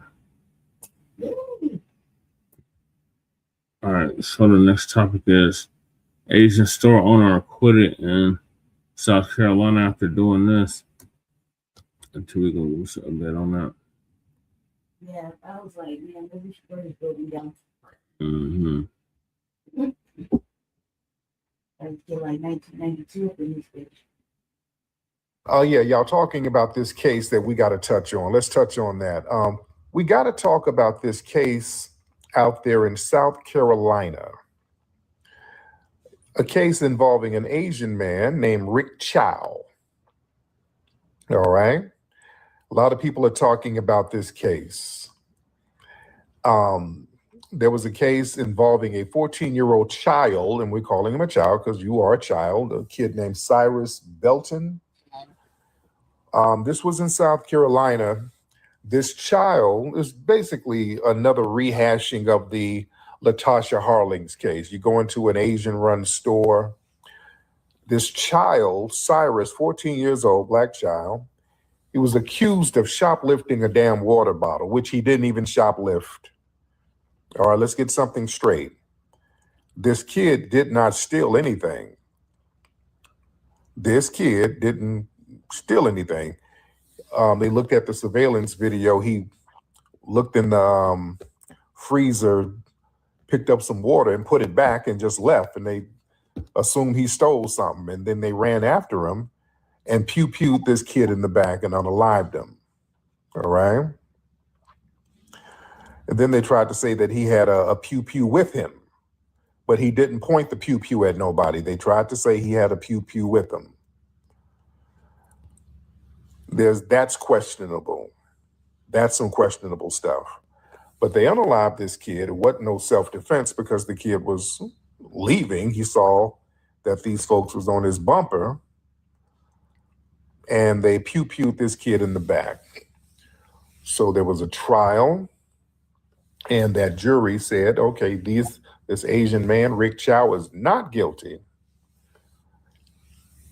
So this is just like the Latasha Harling situation. It's another case of that. Hold on one second. I'm getting emails and stuff like that. Hold on one second.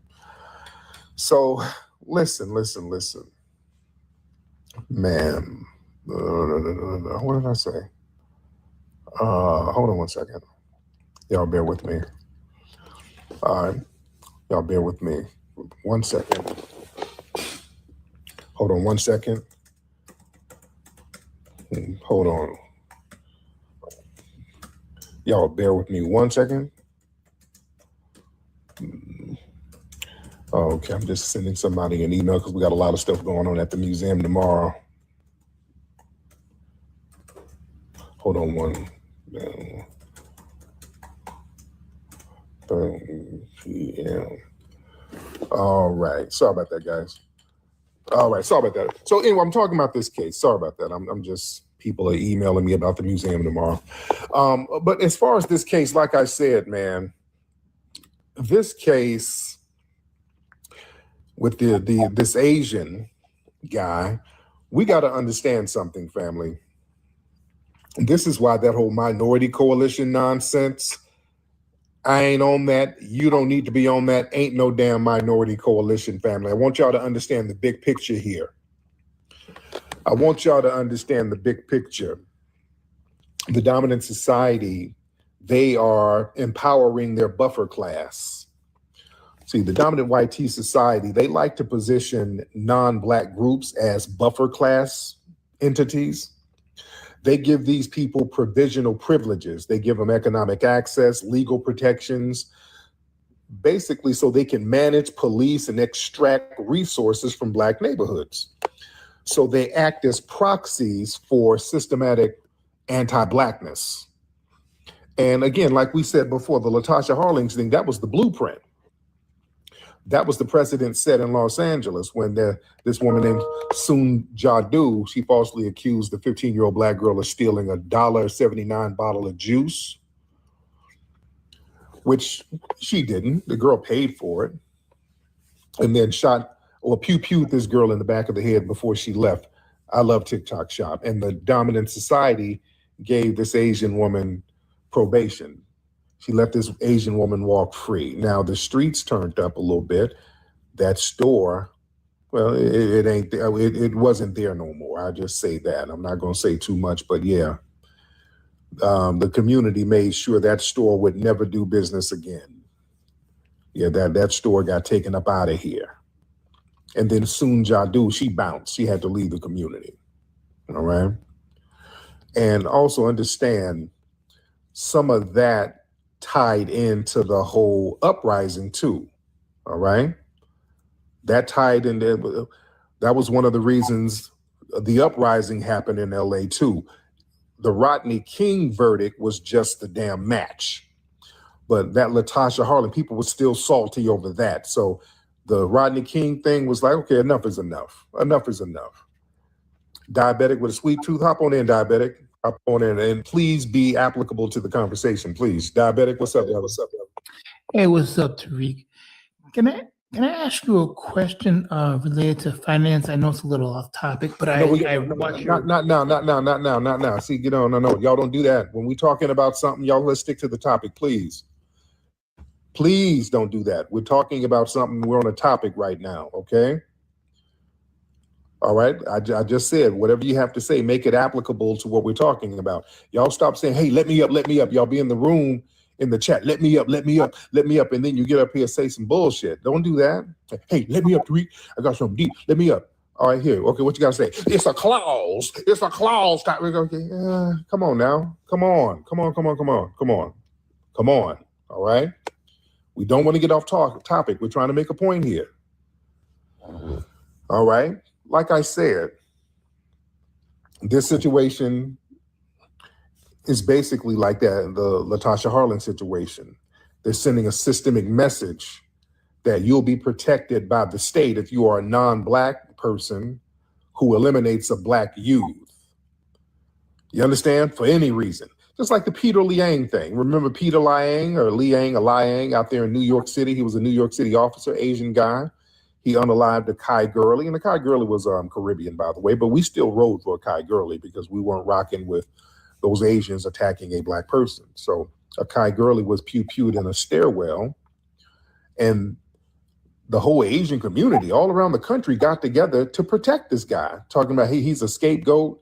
It was a mistake and all this stuff. The whole Asian community got together to protect Peter Liang and shield him. And the media was protecting him in the whole nine, and nothing happened to him. You see? See, they like to criminalize the victim to justify these executions. See, the legal system, they immediately pivot into criminalizing the Black victim to justify the violence. Like in this Ricc Chow case, they were talking about the 14-year-old having a pew-pew even though he was fleeing. They said he dropped the weapon. He never pointed no weapon at nobody. He never shot back or pew-pewed back. I love TikTok Shop. And some people saying he didn't have a pew-pew at all. I don't know. We do know he wasn't a threat to nobody. That's what we know. He didn't do anything. He didn't shoplift nothing, and he wasn't a threat. So they always have to frame a narrative that Black people are always responsible for their own unalivings. And they do this whole self-defense loophole. See, when dealing with Black people, the threshold for self-defense is non-existent almost. A black person or a non-black person, meaning an Asian, a Latino, an Arab, or whatever, all they got to do is claim they feared for their lives. They use the white supremacist playbook. Even when they're aggressively chasing a black child 130 yards down the street, they can say, hey, I'm chasing him, but this is self-defense. I fear for my life. That's the Kyle Rittenhouse thing. You show up, you go across state lines to instigate something and then holler about you in fear of your life.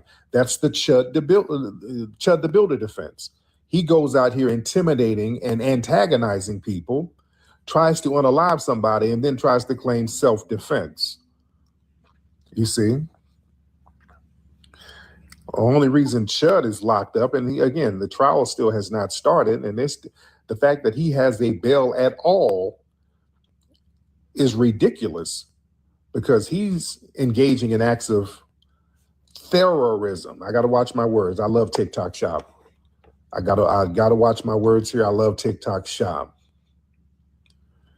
So the dominant society, they'll let these people validate some irrational fear of being afraid of us, like we're going to do something to them, and then grant them some kind of legal immunity.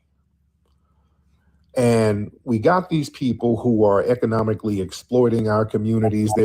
They come in, they're allowed to set up shop in these black neighborhoods, extract the wealth, treat the residents as suspects from the moment they walk in the door. And the dominant society, they give a green light to that exploitation. You understand? So the system is functioning as it was designed. See, this not guilty verdict for Ricc Chow, that's not a glitch or a failure of justice. That's the system working like it was designed. See, we have to be the monkey wrench in that system, so to speak. We got to replace that system with a system of justice. This whole thing where you're going to engage in this anti-black targeting and the institutional apparatus is going to provide legal cover, that's not going to happen. We have to stop that. We have to say enough is enough. We have to make these politicians who come around us talking about voting for some damn minority coalition, hell no. And understand something. Notice how these people are doing this thing where they're going after black people who are soft targets. You understand what I'm saying? They're going after a lot of black people who are soft targets. There was a video, what was that city where they actually fired a race soldier, and I think they charged him. It was a sister somewhere. This white T cop just came and just started beating the woman, just literally beating the woman for no reason. She was like, damn, what the hell? The black officer had to get the white T man off the woman. Shout out to the black officer. Shout out to that brother. But yeah, the white T cop just showed up, saw socking the woman in the face, literally for people like, what the hell are you doing? That was in North Carolina, Shelby. Yeah, he got fired, and I think they're talking about putting charges on him. These cowardly race soldiers. You got to understand, the white supremacists, man, it's a cowardly institution. It's very cowardly. They depend on their institutionalized, militarized backing for their strength. They are cowards. That was in North Carolina, right? So he got charged with assault today. Shout out to Marilyn Monroe. Good. They needed to charge him. That's good. But look at how these people are going after women, children, and elderly. Another case out there in North Carolina. Remember the sister whose mother was a victim of alleged elder abuse? She was saying that, hey, these people were abused her elderly mother and ultimately unalived her mother. And the sister kept trying to get justice, and everybody was playing these little institutional games. So the sister said, hey, okay, well, let me go ahead and handle this myself. And she got her pew and let a couple of lawyers have it. Yeah. A lot of people are feeling like, okay, if this system is going to be janky, do I have to go out here in these streets and produce justice on my own? You see? But they're going after elderly black people women, children. See, understand something. The dominant society, the white tea supremacists, they're facing a demographic shift. The white tea population, as we know, they're projected to become a statistical minority real soon. So historically, when a dominant group faces a decline in numbers, but they wish to retain complete control over the nation's resources, the political apparatus, and all the institutions, they have to shift from Democrat facades. They can't act like it's democratic. They got to be overt and structural with their suppression. See, this is what they want to do. They want to try to program us psychologically to accept subjugation, and we're just not doing that. See, they want to create an apartheid model of governance. See, in order to maintain power as a minority, the ruling class, you can't rely on your sheer numbers, so you must rely on weaponized legal and economic systems. So the strategy shift is from assimilation to subtle bias to explicit, to aggressive containment of the primary group who's a threat to that power. The only people who's a threat to white tea supremacy are foundational Black Americans. We're the only threat. No other group is a threat. Asians are not a threat, really. They come over here, they're gonna go along and get along. Arabs, they're gonna come over here, go along, get along. Some of them might pull a jihad, yeah, but for the most part, they're gonna go along and get along. This is why they have to deputize the buffer class. You see, when the dominant society's numbers decline, they have to rely on these non-white tea buffer groups to handle the day-to-day policing, surveillance, and economic extractions of our resources. So they give these people provisional proximity to systemic power and legal immunity only when they engage in anti-Black violence. You understand? Now, if they do something to somebody in the dominant society, they're gonna come down, they're gonna put the hammer on them. When they do something to us, they protect them. So they create this little outsourced layer of enforcement, and that allows the minority rule to sustain itself without the dominant group having to occupy every frontline position. Yeah.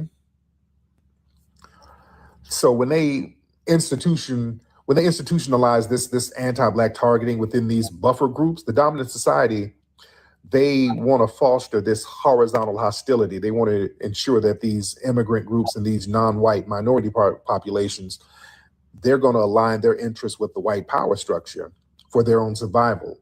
They're not going to make no coalitions with us, despite what the damn Democrats say. There is no coalition, family. That whole minority coalition, don't ever let nobody run around us with that. Ain't no coalition, man. These people are hostile. We have to treat them as such. That's the reality. That's why I've been on what I'm on. That's why I'm on just, hey, it's FBA or nothing for me.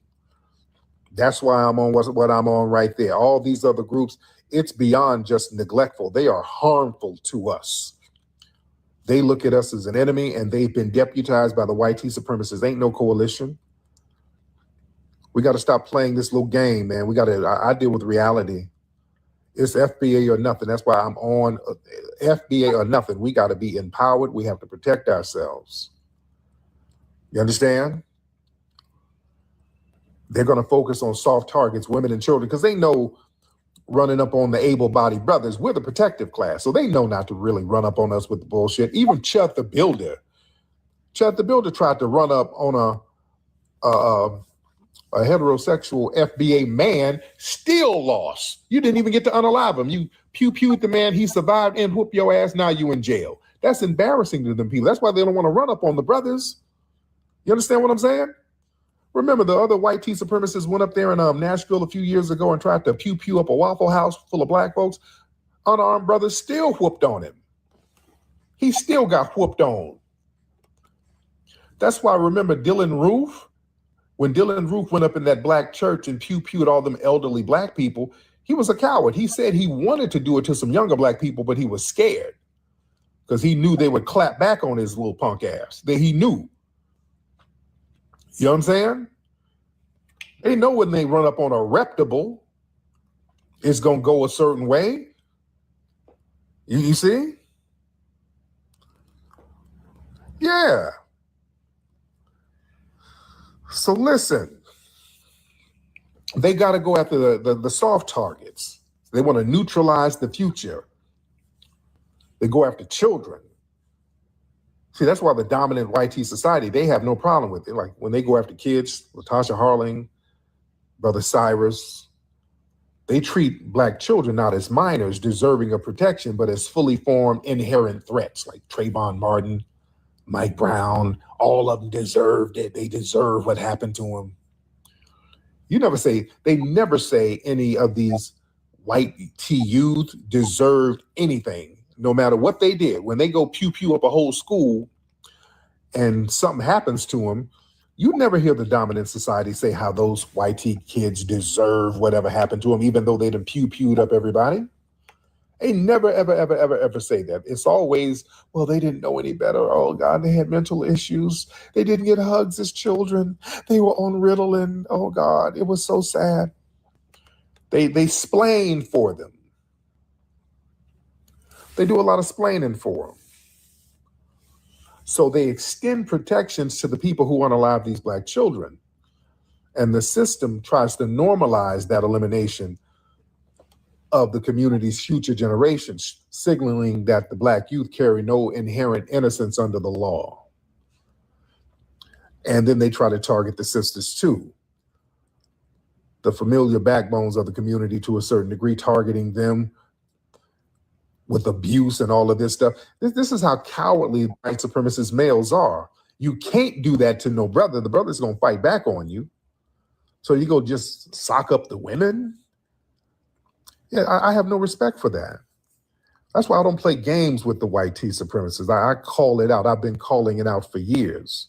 I've been on national and international television calling out white T supremacy. It's a cowardly ass institution that deserves no reverence or no respect whatsoever. I have zero respect for white supremacy. You understand? You got to have that type of mindset with it. They're not powerful. They have a military to back them up. You got to spend trillions of dollars in military weaponry to back up your bullshit. That's not power, ladies and gentlemen. That's the Wizard of Oz. That's what the whole story of the Wizard of Oz was about. That was a story about white T supremacy. You had this powerful kingdom of Oz with all of these smoke and mirrors and lights and mechanics and all of that. It was all manufactured by a cowardly little dude behind the curtains manufacturing all of it. That was an allegory for white T supremacy. You understand? Somebody said it's like Diddy. Yeah. Man. So this is why, family, this is why we got to be very serious about a crime bill specifically for foundational Black Americans, ladies and gentlemen. We need a crime bill, and we can't play games with that. Any politician who comes our way, we need an FBA crime bill. We need crime bill protections. We got Chud running around here and people funding him. We got this dude, Mr. Chow, unaliving Black children, and people are sitting here co-signing that. We got race soldiers out here beating up Black women. We need an FBA crime bill. We have to be treated like a protective class. We are the foundation of this nation. We come from the lineage of the people who built this nation. Family, there has to be legislative urgency. Remember, the dominant society, they decided that the Asian community needed protection. They had that whole Stop Asian Hate. They mobilized that overnight. Federal hate crime legislation was drafted, fast-tracked, signed into law, no institutional pushback. They prove that the system knows exactly how to move quickly to protect a specific group. Yet foundational Black Americans, we have to endure centuries of systemic, fatal targeting, and we're told that they can't do anything. Oh, we got to have a meeting. Oh, it's divisive. No, it ain't. We need a crime bill ASAP. Every time a politician comes to us, hit them with, where's that FBA hate crime, and we need to word it very, very specifically. We can't do that broad protection nonsense. Whenever we say we need an FBA crime bill to protect foundational Black Americans, well, we got a minority. No, no, no. Well, people of color, no, no, no. I want y'all to understand when they had that COVID, let me watch my words. I love TikTok Shop. When they had that Asian hate crime bill, I love TikTok Shop. That bill, they kept denouncing any form of discrimination or hatred. I love TikTok Shop. Anything against Asians, they said the United States government denounces it. They were very, very explicit about protecting Asians by name. All right? They've never said, hey, as the United States denounced anti-Black racism, they've never said that.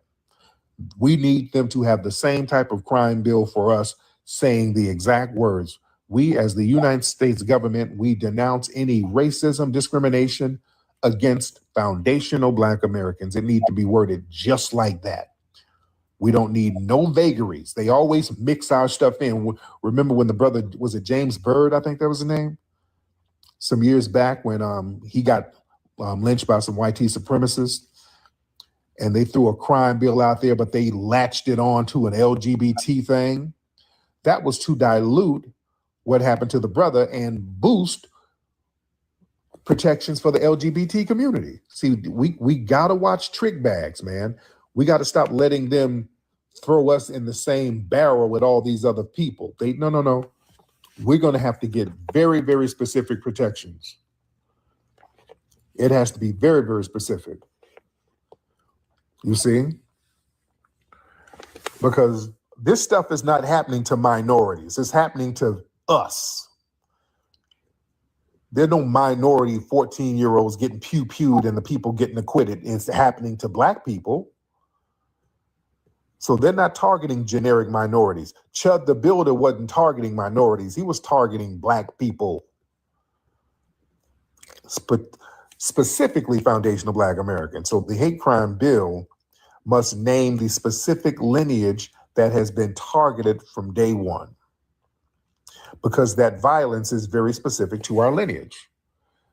And we got to dismantle that buffer class immunity. See, the dominant society has given a green light to these non-white buffer groups to police and harm Black people with impunity. You understand? A specific hate crime bill for FBAs, that will completely strip away that whole deputized immunity. That will ensure that anybody, Asian, white, Arab, Hispanic, whoever, anybody who targets foundational Black Americans, you're going to face enhanced federal prosecution.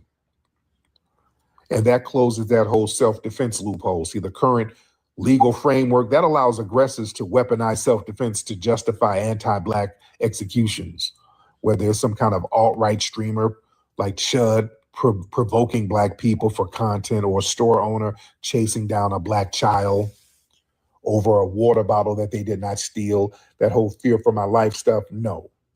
A specific FBA hate crime bill must mandate federal intervention when local courts use these stand your ground loopholes to cover up these racial motivated violence incidents. You see? Under the current system that we have now, when a foundational Black American person is attacked or killed or unalive, watch my words, I love TikTok Shop. The media and the court will immediately put the victim on trial. They'll dig into the victim's past, criminalize the victim's behavior, justify the perpetrator's actions. See, when they did that Stop Asian Hate legislation, that criminalized the aggressors. We need a legislative framework that applies that same kind of standard to acts of violence against Black Americans. You know what I'm saying? A multi-front assault requires specific defense. We're dealing with a multi-front assault. On one side, you got the white supremacists actively trying to provoke and harm Black people in public places. On the other side, you have non-white immigrant groups operating businesses in our communities who view our lives as worthless. Because that threat comes from multiple demographics, the legislation cannot just rely on the old white versus Black civil rights paradigm. It has to specifically protect our lineage from all systemic aggressors. You understand? Y'all can't latch people on with us. See, we can't have that no more. These people are just as hostile as the white supremacists. That's the con game. They said, okay, yeah, we're going to stop discrimination and we're going to have a minority coalition, but then they done deputized the minorities against us. You see, so we got to force these people to protect the foundation of the nation. Foundational Black Americans, we built the infrastructure, the wealth, the culture, all of this in this country.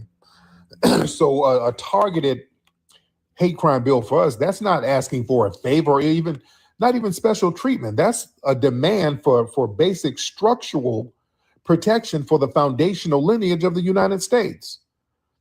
If the system can extend an umbrella of protection for groups who just arrived, it's way past time to codify a federal shield for the people who built the nation. Y'all sit up here and give hate crime bill protections to people who damn bomb the country. Some of these Asian countries, they've waged war on our ass, and y'all sit up here giving them protection. And we defended this place from day one. And it's like pulling teeth. No, we need a specific crime bill for foundational Black Americans. You understand? For real. That's how we're going to have to step to these people. Man. But family, the whole minority coalition, that's out the door. We ain't doing that no more. We're not doing that minority coalition. That's unalived in the water, man. The illusion of this shared struggle, the concept of people of color, and man, that's a fiction. That dilutes our demands as foundational Black Americans. See, that coalition depends on the false premise that all non-white groups share the same systemic grievances. In reality, a lot of these immigrants and non-white groups arrive here and adopt the dominant society's anti-Black framework to get their own upward mobility. So yeah, we're not doing that. And we better not let the normalization of them trying to target our children happen. See, they have this thing where they adultify Black children. They deliberately strip Black children of their innocence and they project them as inherent legal threats so that a 14-year-old running away can be treated as an armed combatant. And we have to shut that down. That's what I respect about the civil rights movement. When they attacked Emmett Till, that's when Black people took the gloves off. That was really the main start of the civil rights movement in the late 50s and 60s. They said, yeah, targeting kids like that, the way they did Emmett Till, the Black community said enough is enough. You see? Just like I take my hat off to the brother up there in Ohio. When they unalived his son, that brother said, okay, you take one of mine, I'm gonna take one of yours. He said, oh, if I have to go to jail, okay, so be it. But he said, no, you're not just gonna take my kid up out of here and then lie about it. Same thing that happened to that brother. They took his kid out, pew-pewed his son in the back, and he said, okay, I mean, watch yourself in the street, because I'm coming through. You know? Just like that sister out there in North Carolina, she kept trying to get justice. You know, y'all up here unaliving my mother, abusing my mother, and she's elderly. Okay. Y'all want to play these games? All right, well, take this. So she let him have it. Yeah. So normalizing or allowing these people to try to normalize harming our most vulnerable, that's not an option. You know, that's psychological warfare they want to put on us. That's generational trauma. They want to try to normalize the execution of Black children over trivial encounters. That's psychological warfare. That's designed to keep foundational Black American families and all of us in a perpetual state of grief, terror, hypervigilance. You know what I'm saying? When you are forced to spend all your energy mourning and trying to, you know, beg for justice, you know, that paralyzes your ability to build wealth and organize politically. So yeah, we have to call this stuff out and stand on not normalizing this nonsense and nip it in the bud. But let me hear from the family. Y'all, the family, get on up here. All right. The family, get on up here. What's up, Bree? You're a teen girl who what? All right, let me see. Family, hop on in. Let me talk to the family. Okay. Let's get Troy. Mr. Troy, hop on in. Troy, let's raise your hands, family, if y'all want to get up. Troy, hop on in. Mr. Troy, hop on in, sir. What's up, Tariq? Hey, brother Troy, how are you, sir? I'm good. We met a couple of times in Washington, D.C. and then I think in Texas. Oh, cool. You at the rally for reparations? Yep. Cool. So what's on your mind? But I was thinking, like, man, we should boycott, man. We should boycott all Asian business. We shouldn't F with them or nothing. You know what I'm saying? We should boycott. I ain't doing no more Asian business, period. Yep. Now, and that's a good idea. A lot of people feel that way. The problem is the tethers. The tether class, man. The tether class would be the first one to support him. I remember in New York, when an Asian nail shop jumped on some sisters, some ladies in the nail shop jumped on sisters in the community. Black people were like, we're going to boycott this nail shop. You had a bunch of Jamaicans running up in there supporting them. It was a bunch of, shout out to Sister Brooke. Brooke was a part of that out there. It was a bunch of Jamaicans running up there, hugging on the Asians, talking about they forgive them. You understand? So the problem is the tether class will jump out there with the capes on. This is why delineation is very important. So we still need to do it. Yeah, that's fine. We still need to do it. But, well, man, we need to really make a lot of noise about the importance of a crime bill. And I was thinking about this stuff, and I've been kind of kicking some ideas around. We need another rally somewhere to really make a lot of noise and bring a lot of attention. We need to either go to DC or Nashville. You understand? We need to take a rally directly to Chud's ass. We need to have a nationwide rally in Nashville and use Chud as the platform to say, hey, this guy, and the fact that this county and town and all these people allowed this guy to run around doing what he did, we need a crime bill specifically for us. Would that be a good idea, family? We're just politicking here. We're just politicking here. Would Nashville be a good place to go and say, hey, we need to do a big pull up to Nashville?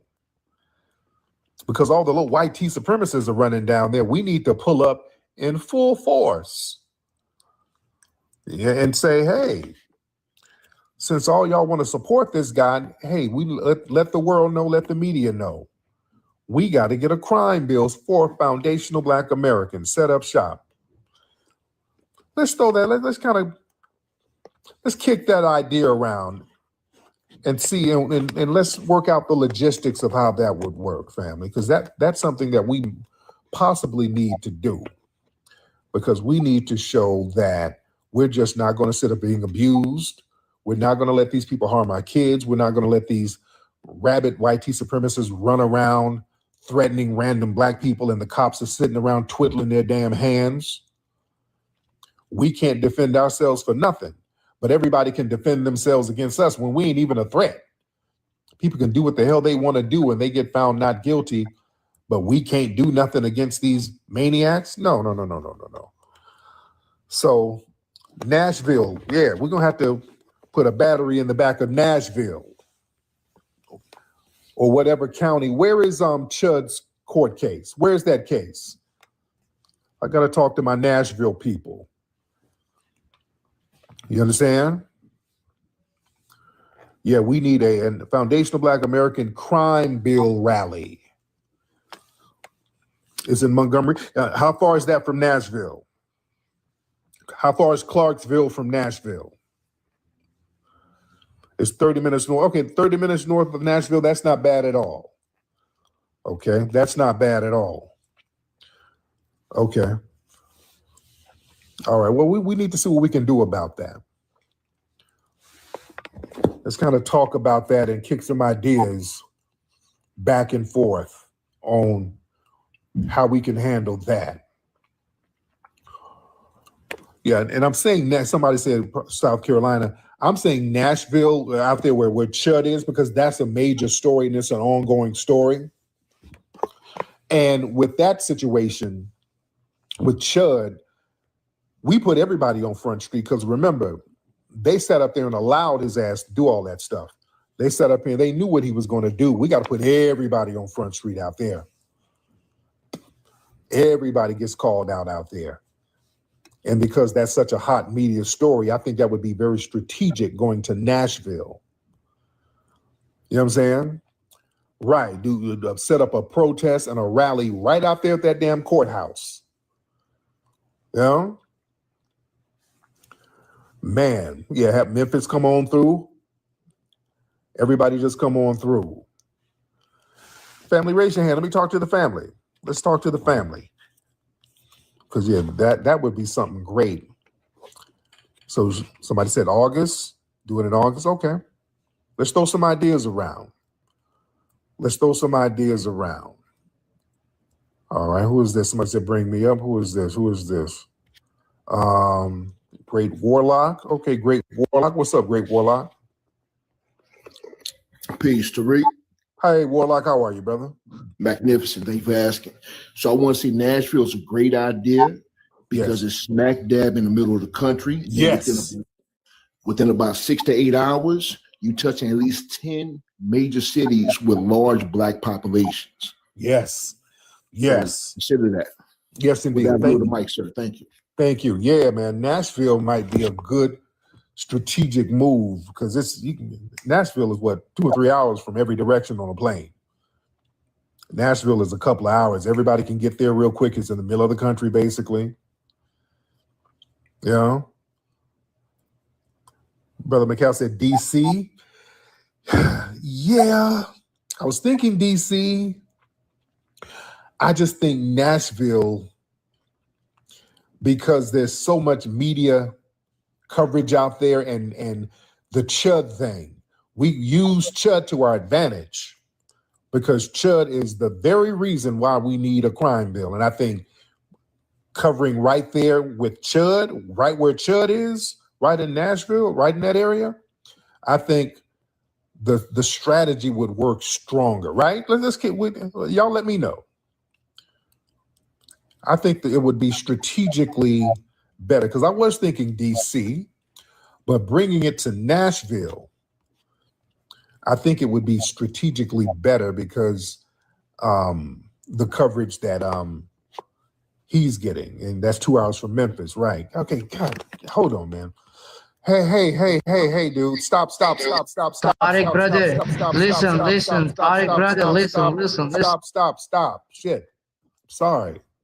He's pushing the damn button, man. I'm sorry.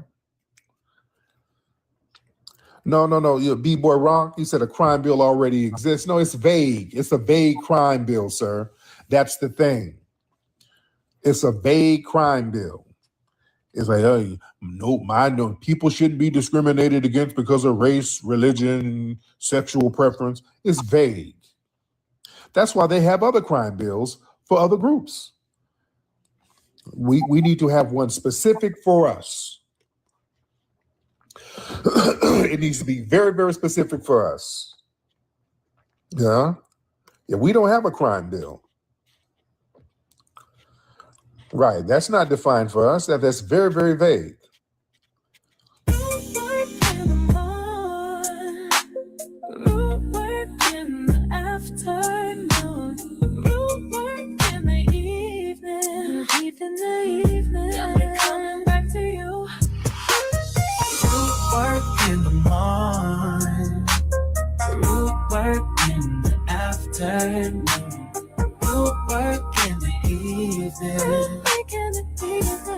Coming back to you.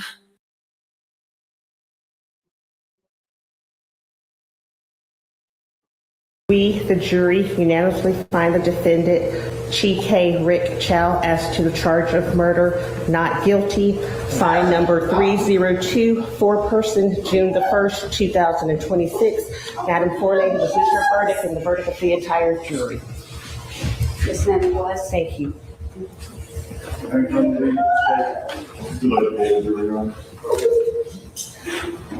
Forelady and ladies and gentlemen, Today, a Richland County jury found Ricc Chow not guilty in the shooting death of 14-year-old Cyrus Carmack Belton, bringing an end to one of the most closely watched criminal trials in South Carolina in recent years.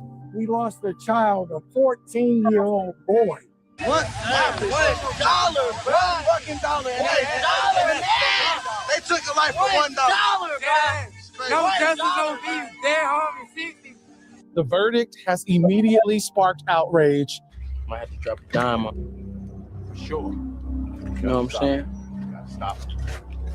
I don't like that shit. For sure, bro. I don't like that shit.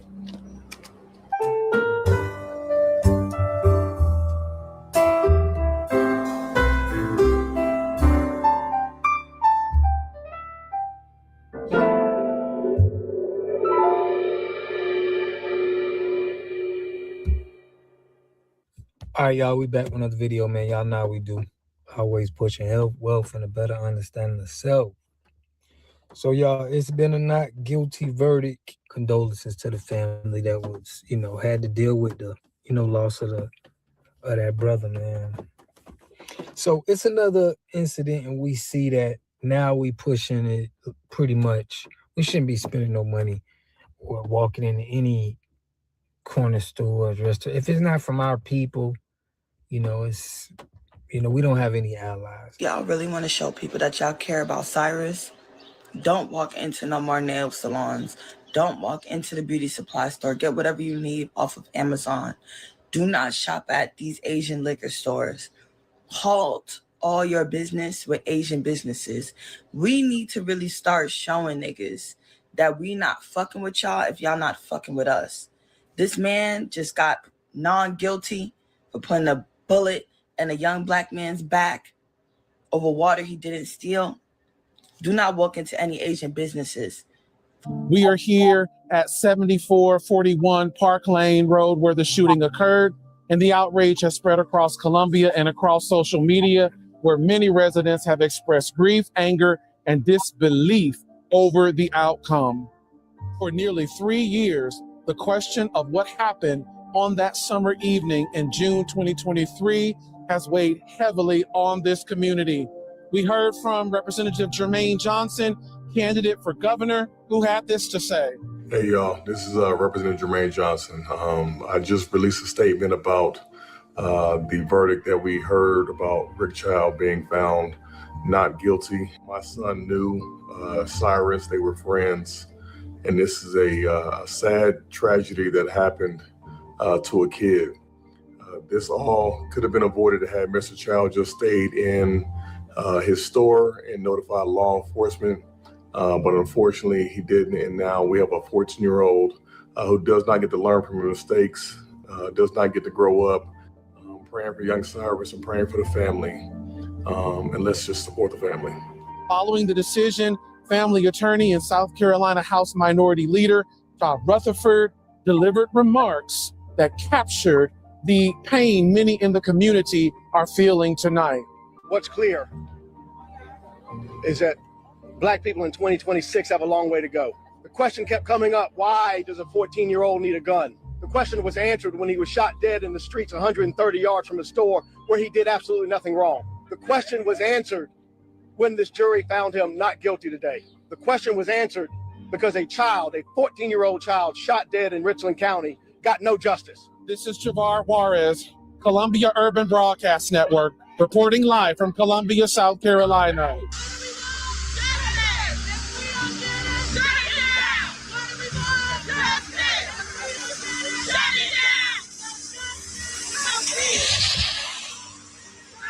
Tonight, a small number of protesters are standing outside Chow's old gas station, upset with the jury's decision. Meanwhile, law enforcement officers also standing guard at the store tonight. They were sent to that gas station actually last night, right after that not guilty verdict was announced. And tonight, we are getting reaction to that verdict. News 19's Kiki Gushu speaking with folks across the Midlands today. She is live in front of the Richland County Courthouse where the trial wrapped up last night. Kiki? JR, we heard a wide variety of opinions and perspectives out here in Columbia today, but one thing was clear. People are still processing this verdict.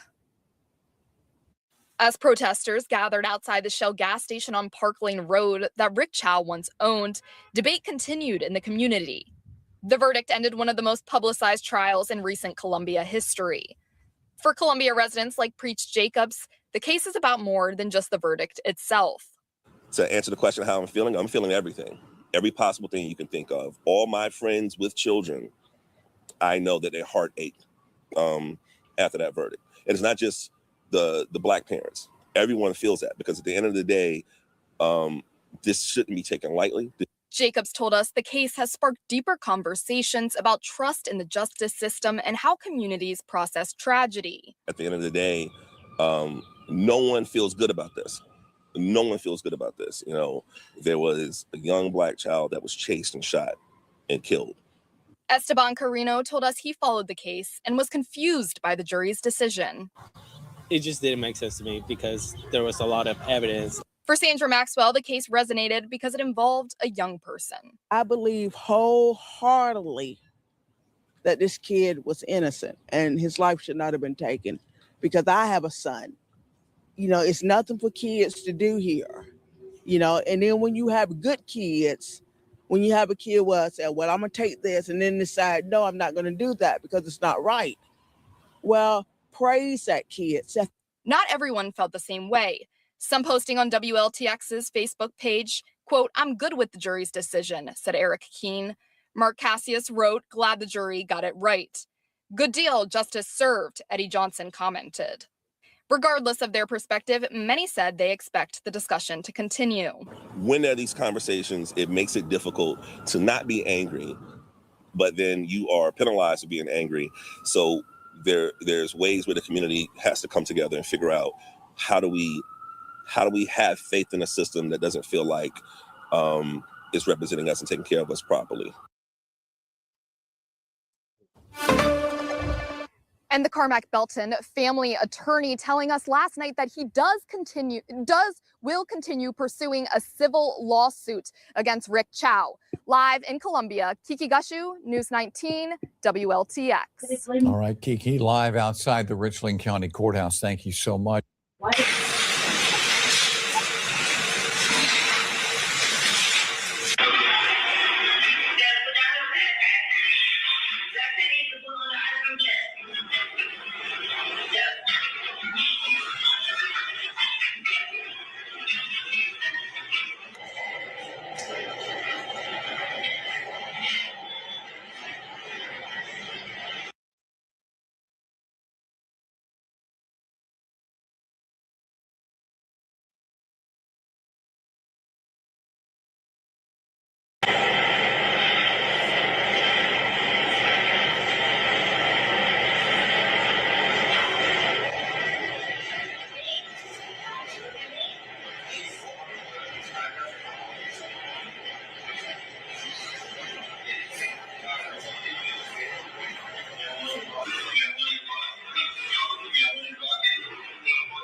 They took this young man's life, Cyrus, over nothing. He didn't take no dollar bottled water, as they say. Oh, they would a dollar bottled water. They took his life. He didn't take nothing. He was respectful the whole time and just left the store. He probably picked up on bad vibes. And these two men pursued him and hunted him like an animal, right? It's a 14-year-old boy running away from two grown-ass men, right? It's no different than Ahmaud Arbery when they hunted down Ahmaud Arbery. That's why I say Andy should be on trial with his father. There should be a separate trial. Both of these people should be charged because they intentionally hunted him down. And this is not Ricc Chow first pew-pewing. One time he pewed somebody in the leg, and he pewed at a moving vehicle. Same store. So I wonder why they're not charging the son, because he's part of this too. He hunted Cyrus down. And you know what's crazy? You know what's dirty about the Chow family? This is their lawyer, Sean Kent. They hired him just because he's black. Look, we're not racist, guys. We got a black attorney. And shame on Sean Kent. I'm sorry, especially in a case like this where this is open, closed case. This boy, they pew-pewed this boy in the back. He was running away from y'all. And he empty. You seen him empty in his hoodie or whatever, that sweater he had on, to let you know, I didn't take anything. I just wanted to leave. And these people have no remorse. No remorse, man. Columbia, South Carolina, I think this is where this at. I will not support shells at all. That will go out of business, especially being, a black American. Like, what are we talking about? But yeah, justice for Cyrus, and I hope they get Andy too. The tension is between the Asian and the black community. Anybody you put in our community, it always is tension, and they do this purposely because it dilutes us. It makes us, it makes it harder for us because we got other people, that's able to tap in our resource, tap in our image, name, and likeness. But this happened again with 15-year-old Latasha Harlins. She was fatally shot by a store owner, Soon John Doe, over a bottle of orange juice in March 16, 1991. So this is proof we know that we don't have any allies. Okay, so we definitely all we got. So we have to spin like that. We got to make sure that even if we work in these fields, we got to make sure we have of our own, because, somebody could just act, say they don't like us, and, we're thrown to the wolves. So we got to at least have our culture, our people that's going to look at us. That's just my opinion. But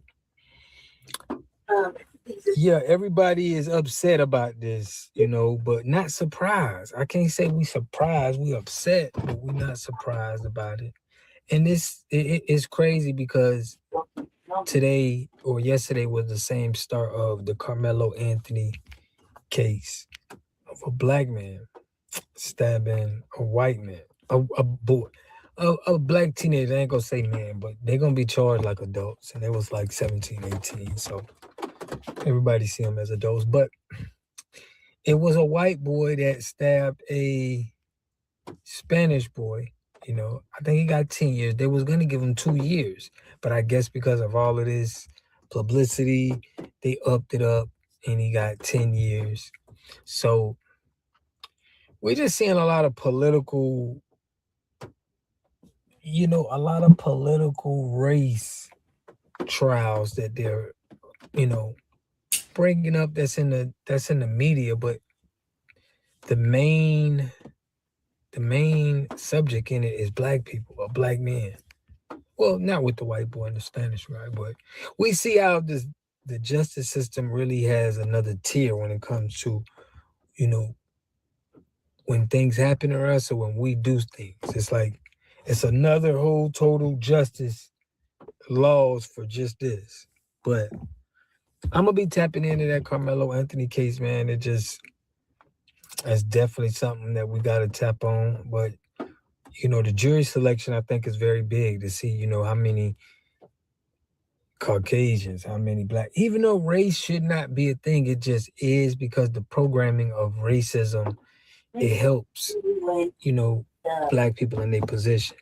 The system benefits off of racism, not the people, They get the punishment, the deaths and everything else, but the system, it keeps everybody in line. That's my opinion, but I want to know what y'all think. But yeah, man, shortstop, blackout, we're going to have to really put in full effect that we banning the corner stoves. We're banning the corner stoves, all of these restaurants that's not in our community. We got to build our community up, and that starts with everything that we spend. So that's the best thing that could happen out of this, in my opinion. but it's still gonna be some there's some pain there, man. I've been hearing a lot of people been in the comments, in the videos about her saying that they, heard her pain from the courtroom, and the mom of Cyrus. And it just shows we got to stay out these corner stores. We got to stay out there. Restaurants, we're not welcome there. Just keep it like we got to be honest with ourselves. Just because we have money to spend, that doesn't mean people really care about us spending their money there. And sometimes we just think that, hey, man, we like everybody else. We just want to spend our money, everybody else, but everybody don't want you to spend your money with them. I mean, they like the money, but if they could replace you not spending the money there, they would. That's just my opinion, but we're going to keep going in on this, man. We're going to keep, pushing the people forward to say that we have to get our own store. We don't have to, we should not keep constantly spending with these corner stores. They're only put in our neighborhood because they can't go anywhere else and sell anything. The system is not finna let them be in the white neighborhood selling them anything. Any of these people that's in our neighborhood, that's because they have to get our dollars because them other people aren't going to spend no money with them. So we're going to stay on it, man. I appreciate everybody who's been support. Shout out to Shabazz, man.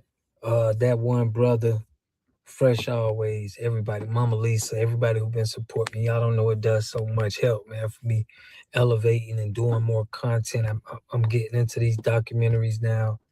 So our people can know the truth or know the perspective of where grassroots is coming from because they're trying to steal all our talking points. So I appreciate everybody who's been just supporting, man, and watching videos, hitting that like button, hyping the videos. I appreciate y'all because we at a critical point right now. We're at a critical point, and I'm starting a documentary. Y'all check out the documentary I'm coming out with. It pretty much going over how the civil rights, how the Democrats rob Black people, okay? And I'm starting at that Martin Luther King when he said, we got to go get our check. So from there all the way up, we're going to go into detail on everything that happened and show that, what they did was what they wanted to do. The people would have never co-signed for no damn Civil War. So we're going to get into that. But, man, I appreciate everybody who's been tapping in, man. Make sure we're going to get the live thing going, man. Y'all hang tight with me, man. I love that live, connecting with y'all live. But we finna get that going. But right now we just been, getting on the documentary, trying to get that going and get momentum going on it. Because we want people to check it out, see what we thinking. See how we put the history in, get all of the critiques and see what people think. But, man, I love and appreciate y'all, man, for always tapping in with me. I will catch y'all in the next video. Peace and love. A community must have three things to have a community in it. You must have a wholly independent economic structure that can provide goods, service, products, and things for your own people, and jobs and tax spaces for your own people. You should at least control four basic things. You should be trying to control water, food, medicine, and energy to be able to survive and compete. Here we got Mr. Pollock. He had a cornfield. He took advantage of a free water test from us, and this is what we found in this water. We found sulfur, we found hardness, and we solved these problems with an easy fix of 2 tanks. So get your free water test today. Stay blessed. Click the link below. Let me know when you're ready. You want it? No. You can still be in it. Come on, you can still be in it. Come on. Don't be that way. Let's go. Come on, man. How to walk? 3 Musketeers right here. You gotta show yourself. I'm good where I'm good. Is this good? Yeah. All right, this is perfect. All right, so first off, where you guys what's your background?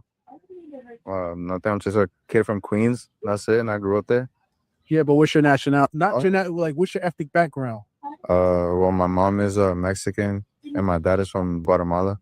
Guatemala? Yeah. Just African American. I mean, that's all I know. Like my parents. What do you mean by African American? Like my parents are from here, so I'm not sure. What do you mean by part of from here? Like they were born in the U.S., New Jersey. Where's your grandparents from? New Jersey. So all your whole family's been from New Jersey. Well, the U.S., but I think like down south, like North Carolina or something. What did you see there? Just see the South. Yeah, the south. And you? My mom's from Guatemala and my dad's Mexican. Mexico. From where? Mom, yeah. Mexico. All right. All right. All right. So you guys are from 3 different backgrounds. You guys realize that. It's interesting. Just so you know, I'm a Black American.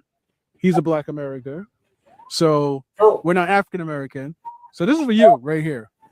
That term was made in the 1980, I think around 1987, if I'm not mistaken. That's by Jesse Jackson. That's a political term.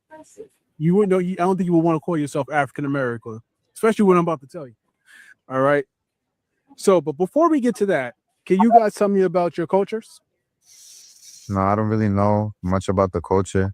Just about the food. That's pretty much it. Hey, what about the food? Well, the typical, the burritos, the tacos, all that. So you don't know nothing about your culture whatsoever? To be honest, nah. Nah, I really don't. So what culture do you know? None. I don't pay attention to that. Okay. What about you? I'm not sure. I mean, I just know like I don't know. I guess a mixture of everything. What do you mean mixture of everything? Like, I guess American culture, like yeah, I don't know. I mean, I don't know. And you?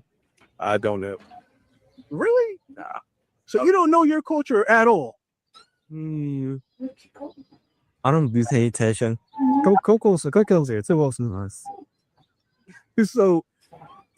So all 3 of you basically don't know your own culture. I mean, I never took the time to know. You never. How old are you? I'm 21. Well, 18. So you're 18, 20, 21. and 21. Okay, bro, that's wild. That y'all don't know your own culture, especially you, because they're in your culture right now. You don't even realize that, did you? No, you didn't. Yeah. As you get older, you're gonna start to be like, damn, where are my people around here? I don't seem to see them. It's interesting. There's a lot of people that cosplay in your culture. They walk around you and you have no idea at all. Your mind is just in someplace else. But that's okay. That's okay. Today's going to be a learning experience because, like I said, I run the channel, The Unapologetic Truth, and I tell the truth about everything. So one of the things I want to ask you guys, what are you guys thinking about the Black and Brown Coalition? Yeah, so what do you guys think about the Black and Brown Coalition? What do you mean by that? So you know who Alexandria Ocasio-Cortez is? No. None of y'all? What? You know who Alexandria Ocasio-Cortez is? No, never heard of. Oh my God. All right, so Alexandria Ocasio-Cortez is basically a Democrat, and she pushes this Black and Brown narrative. She's basically saying that Black and Brown people need to unite. Mind you, back in, I believe it towards the 1960s or so, there's a Mexican guy who said, let the black man have his own problems. We're not here to help the black man. Did y'all know that? I don't know nothing about history whatsoever. I don't know, but I never paid attention to history. You need to pay attention to history, bro. I'm not. History is key to your survival. So let me ask this. What do you guys think about the immigration that's been going on? I mean, it sucks. Wait, like the people that are legally here? Illegally. I mean, I'm not really sure because I forgot who it was, but didn't they steal like half of Mexico, the United States? Half of Mexico? Something like that. Like Texas, Cali, Arizona. Talking about California. And that wasn't stolen. What happened was they lost, and Mexico had California about 20-something years, and the United States got it back. So they actually gave California back, right? And a lot of Mexicans started immigrating to California once Black Americans, fixed it up. Huh? Him? Yeah, him. He's a Black American. Our people fixed it up. And as you see, a lot of Mexicans started migrating to California once they seen like, oh, it's a city, it's bustling. You have opportunities here. Remember, they like to say that the United States is the land of opportunity, do they not? Yeah. Exactly. So that's basically what you're talking about. I mean, I guess I thought it was stolen, to be honest, but No, it wasn't. It was never ever stolen. That's a huge lie. I didn't know. You? What about me? What do you think about the Black and Brown coalition? Oh, I don't know. I mean, I don't know. I mean, with the blacks and browns, aren't they the same? brown is usually like natives, Hispanics. No, it's you're the black, they're the brown, even though they don't look brown. But yeah. I mean, I don't know. I don't see it as a problem. You don't see it as a problem? Did you know that back when I would say like Puerto Ricans came here, like a lot of Spanish people came here, right? They were basically stopping your people from getting jobs. They were also stopping from housing. I say like back and towards the 1990s, so even closer to 2000s, right? There were a lot of Dominicans, Puerto Ricans, and they were in the housing market. So basically, they were property management owners, right? Yeah. Or ran property management, and they were stopping Black Americans from getting apartments, or they would increase the rent. A lot of people don't know about that. I've heard of that. As well as jobs as well, that they say you got to speak bilingual, which is illegal in the United States to tell somebody you actually have to speak bilingual, especially for work. I've heard of that, but in school they taught us that it was the white people stopping the brown and Black people from the housing. In school? Yeah. Back in high school history class. Hold on, what year was this exactly? 2023 when I graduated. 2023. Okay. So what happened is you have a lot of people who immigrated here, and they would basically get together. They do this even now to this day, right? So you have a lot of people who are, and it's not just you guys. So you have like Asians as well. Like, I don't know if you ever seen like you heard of Somalis? Yeah. Okay, you heard the light bulb head community, right? That's the Somalis. That's what I call them. I call them light bulb head. You see them big ass foreheads, right? Yeah. Those are the Somalis, right? They poached $19 billion from the United States. Did you know that? No. You didn't know that? No. If you get an interview, if you want to, you want to get in right now. Yeah, you can get in right now. What is this about? Okay. So all right. So first off, where you guys from? Brooklyn. Okay, you from Brooklyn. What's your background? Oh, I'm a whole lot of things. Dominican, Ecuadorian, Bayesian, African American. Trinidadian, Indian, and African American. Trinidadian, God dang. And you too? I'm Dominican. You're Dominican. She's the pure. Oh. Okay, you're the purebred. Okay, so I'm basically just asking them questions about basically what's going on right now in the world. Since you two are basically, so I take it you have family members that's from the South, right? Of course. Yes. Okay.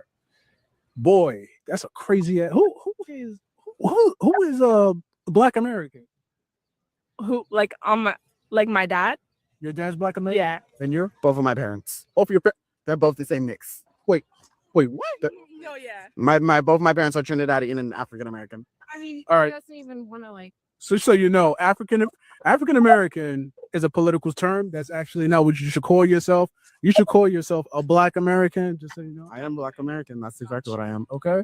That term was by Jesse Jackson, and was it 1987, if I'm not mistaken, where he was like, "Oh yeah, let's all the African Americans," and we're not African Americans. There are a lot of Black Americans who want to beat his ass for that, and that's why they say, spit on Jesse's grave right now. All right, so that's what they are.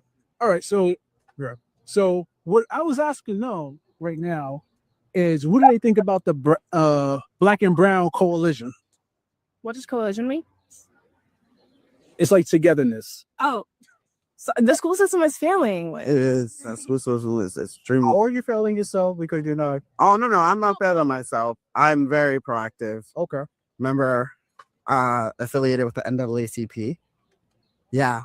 Okay, and I'm gonna let you know right now, the NAACP as well as the Black Caucus is full of nothing but immigrants.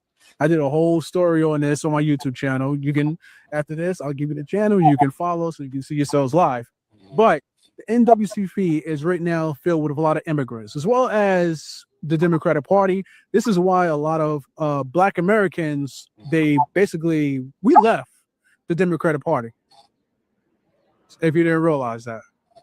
So the Black and Brown Coalition, right? What I want to know is that I already explained it to him. I already explained it to them. Just so you know, this is a Black America right here.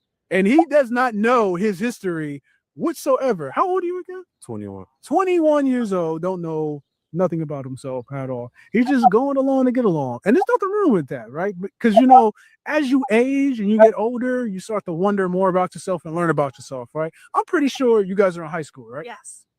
Right. They're in high school. I mean, but I live in New Jersey. It's different. That don't mean a goddamn thing. I don't know. It's not like many Black people, so they don't teach us about it.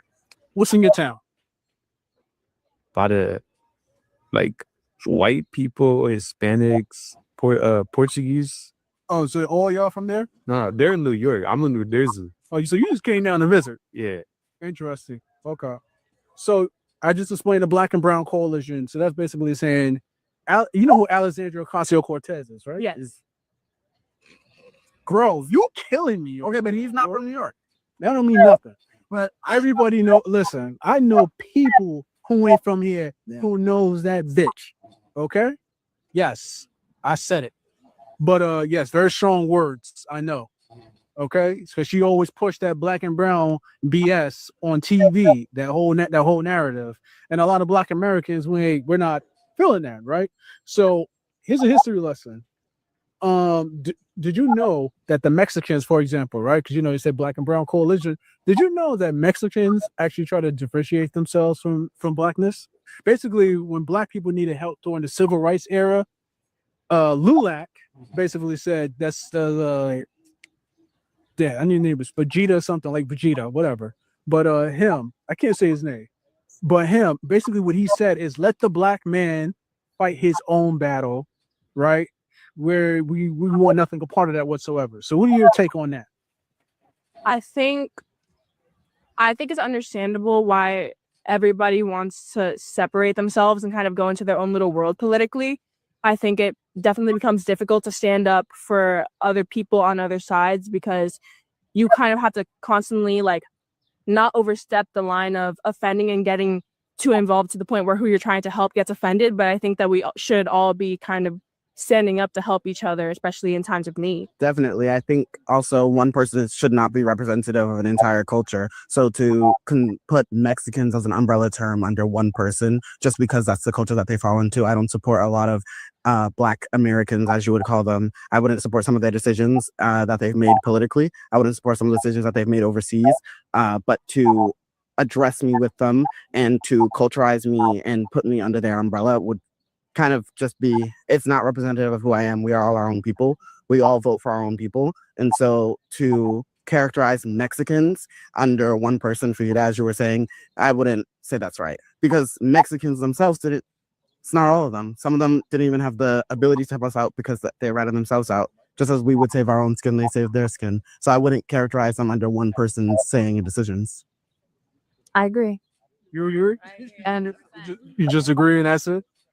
Well, what do you mean that's it? Because I 100% support what he said and also what she said. Just to expand on that, as a person, I feel like, well, as a culture, as people, as a society, we should all help and support each other, but not make these offensive generalizations just because another person said that in a specific culture. You know what I'm saying?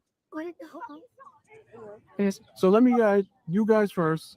What do you guys think about the immigration that's been going on? You'll go first to get like right here. Me? I just said it. So I'll say it one more time. I mean, it's bad. That's it? What, the illegals? I mean, I'm not sure. I mean, I'm not against it either, but I mean, I got nothing else to say. I mean, I can't do anything about it. I mean, it doesn't matter to me. Like, as long as they're not like causing harm, I'm fine with it. Area, come on, man. I mean, they're not affecting me directly. They're affecting you, and I want to get into it. You are putting yourself in the biggest hole 12 feet under right now. Kind of stupid. Kind of dumb. Kind of stupid. Yeah. What about you guys? We have to go soon, but me personally, I think that the way that ICE is treating people is absolutely disgusting. I think that everybody should have their human rights immediately given to them, and that's being taken away whether you're illegal or not.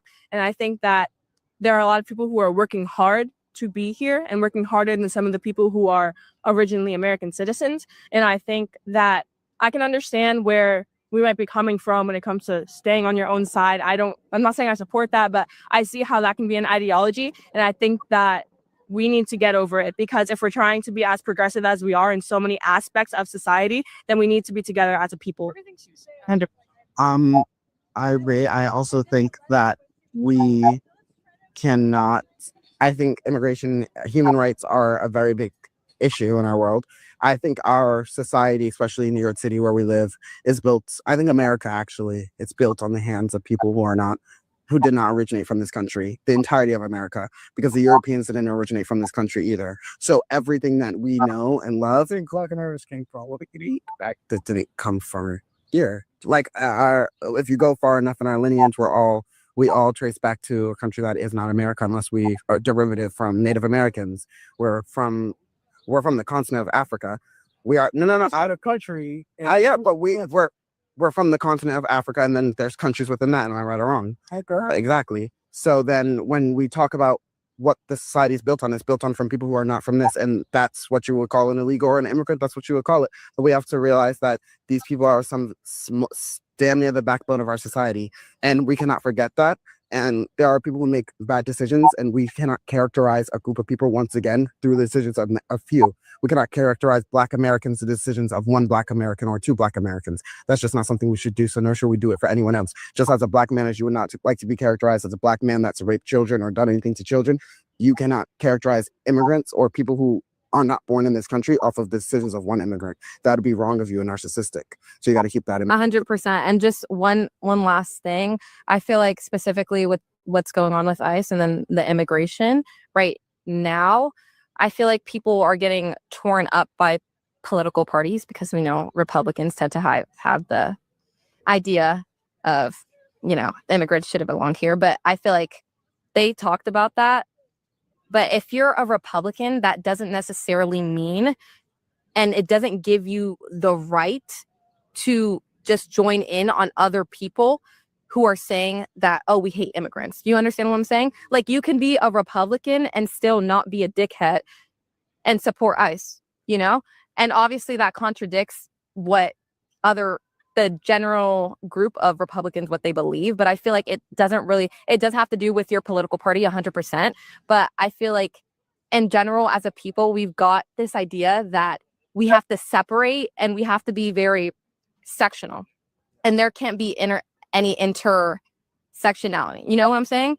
So I feel like a Democrat could be racist. A Republican could be racist. It doesn't matter your political party. That doesn't constitute what you have to believe in. You know what I'm saying? You have to have that mind for your own. You know what I'm saying? And that's what I'll leave that. Just can't characterize, but we have to go. Yeah. And Before you guys go, I just want to do a last word. So basically, yeah, I got to get the information real quick. All right. I want this one. But Joe's for the two of you, from one Black American man to another, you know what you know, and you can definitely expand on it. I think you have some more research to do and understanding of other cultures and societies. Don't just limit yourself to knowing about the Black American experience. Just because you know about your experience doesn't mean we can understand others. It's speak on. I'd be surprised on what I know, young man. You'd be surprised on what I know. But hold on, before you go, I am with a brand right now. It's called IGZ.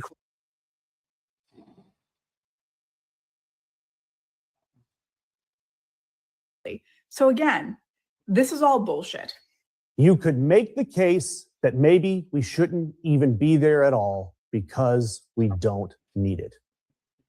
That was Donald Trump aboard Air Force One. And as of this recording, 13 Americans have been killed in Donald Trump's fake Iran war.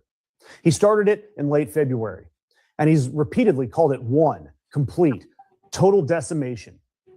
And then over the weekend, aboard Air Force One with reporters all around him, he said this. You could make the case that maybe we shouldn't even be there at all because we don't need it. We have a lot of oil. We're the #1 producer anywhere in the world times 2. By double, at least double. Now I think it's much higher than that. But we do it. It's almost like we do it for habit. For habit. While explaining why other countries need to send their ships, he said maybe we shouldn't even be in Iran at all. His actual argument was that we have our own oil. It's their energy, not ours. We do this out of habit, and it's for some good allies. Quote, it's almost like we do it for habit. Donald Trump started a war for oil out of habit. 13 people, 13 soldiers are dead for a habit. 1,000 Iranians are dead for a habit. Gas is over $4 a gallon for a habit. It's fantastic. And just so we're clear here, the habit that he's talking about is the United States maintaining stability in the world's most critical oil corridor for the benefit of our allies in the global economy. Except we do it through war. War for oil. That's our habit.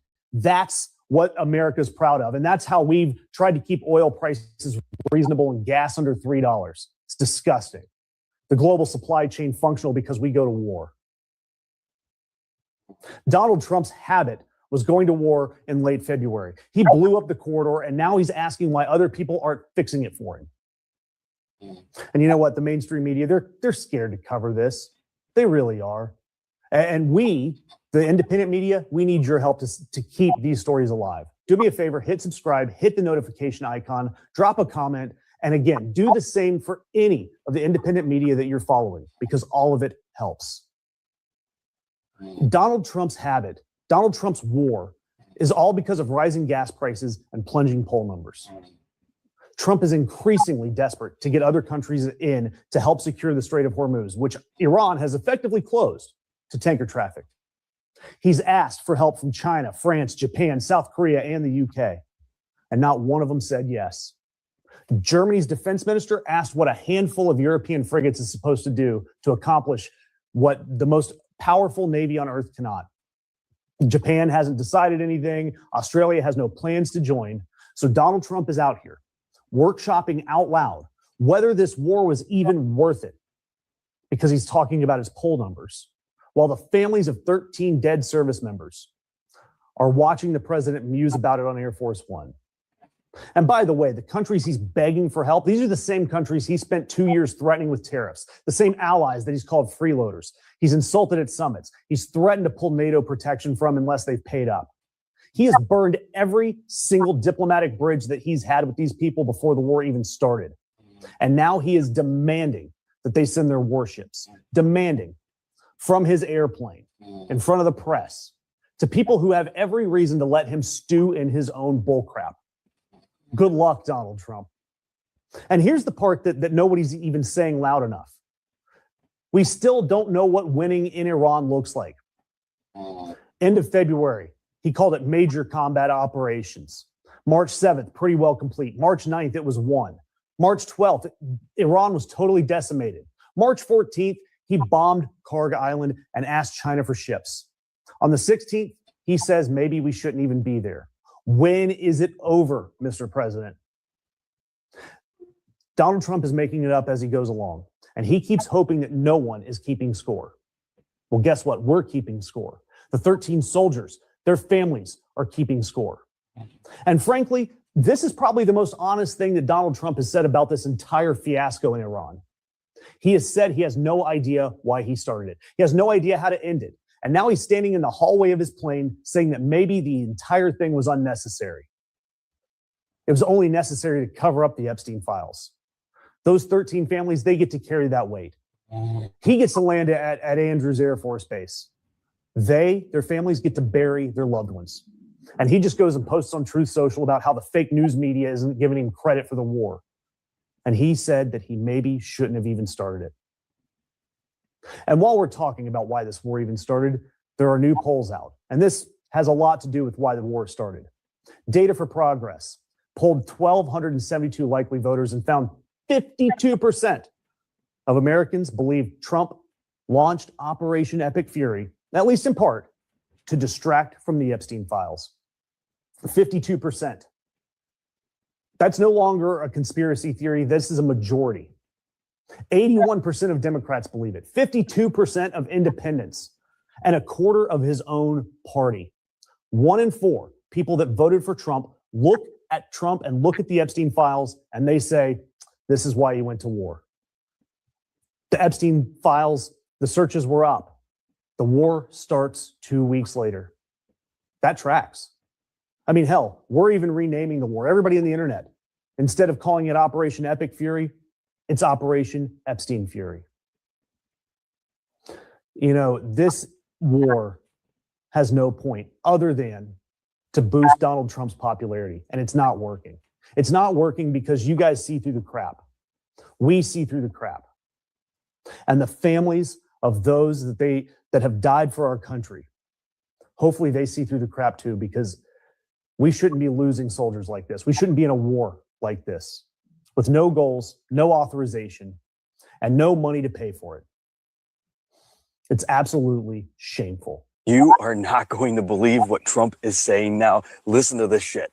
Their military, we sort of left it alone because we think that their military is somewhat moderate.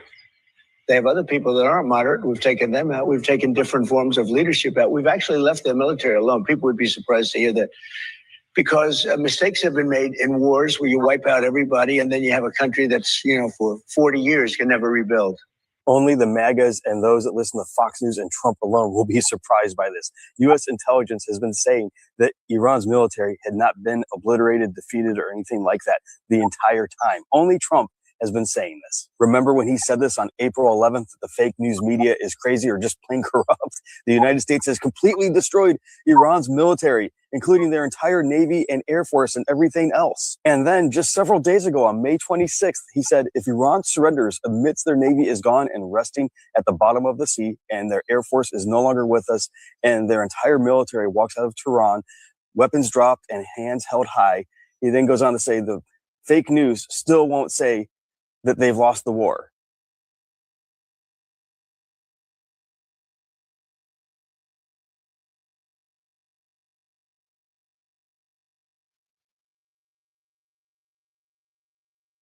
Yeah, he was the one all over the media on a regular basis saying that he obliterated their Navy, their Army. There was nothing left. Now he goes on Fox in front of his daughter-in-law, Laura Trump, and says, oh, we left their military alone.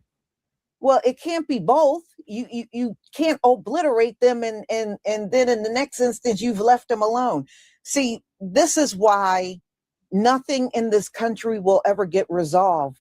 You got a pathological liar as the president. If he won't tell the truth, then he won't fix the problem. Okay, those two things usually go hand in hand. If the liar won't tell the truth, the liar is never going to fix the problem.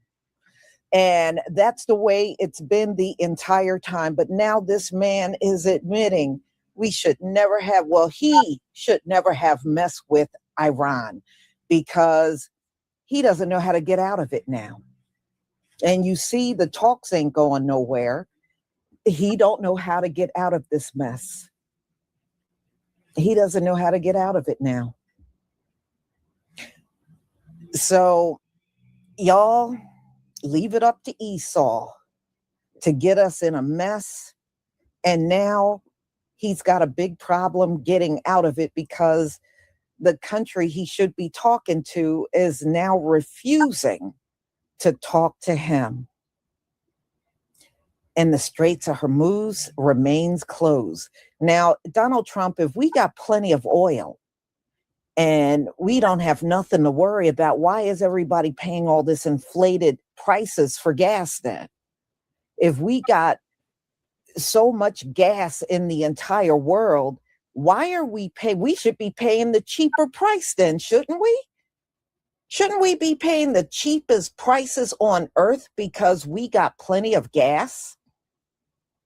I mean, that doesn't make any sense. This man is such a walking contradiction. It's not even funny. And you can forget about the truth. You are never getting the truth from this man, for real. So, y'all, I'm going to go ahead and conclude.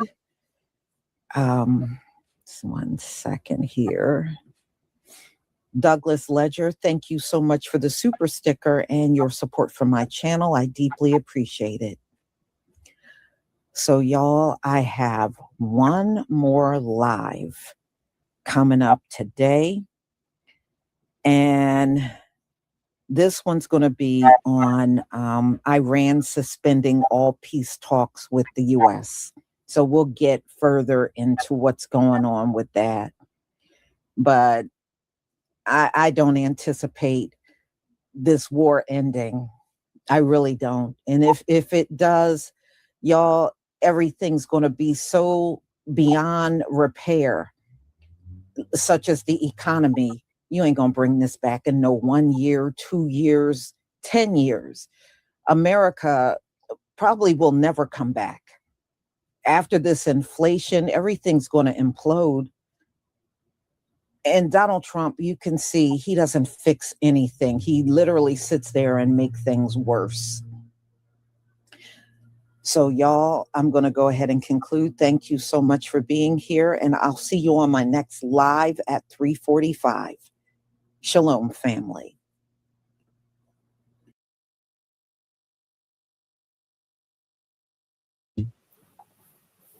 Three questions. I'm willing to repeat them, but these are the three questions that I always want reparations experts to answer for the audience. Who, how, why? Who gets the reparations? How these reparations are delivered to these people, in what forms? And then why is it such an important issue, and why is it such an important thing, something that you have put so much energy and time behind? Very good questions by our brother Van Lathan. Very good. Our brother Van Lathan is an FBA brother. I believe his family's from Louisiana, Texas type of area. Okay, very good questions, especially that first one. Who? That's the question we need to ask to all of these so-called commissioners and people leading these reparation panels. Who? And hell, I would from. Where is your family from? Sure. So who gets the reparations is determined by the harm. Okay. So there are three areas of harm that many activists include within the reparations movement. The first area of harm is the transatlantic slave trade and chattel slavery. So the who there would be descendants of Africans enslaved in the United States.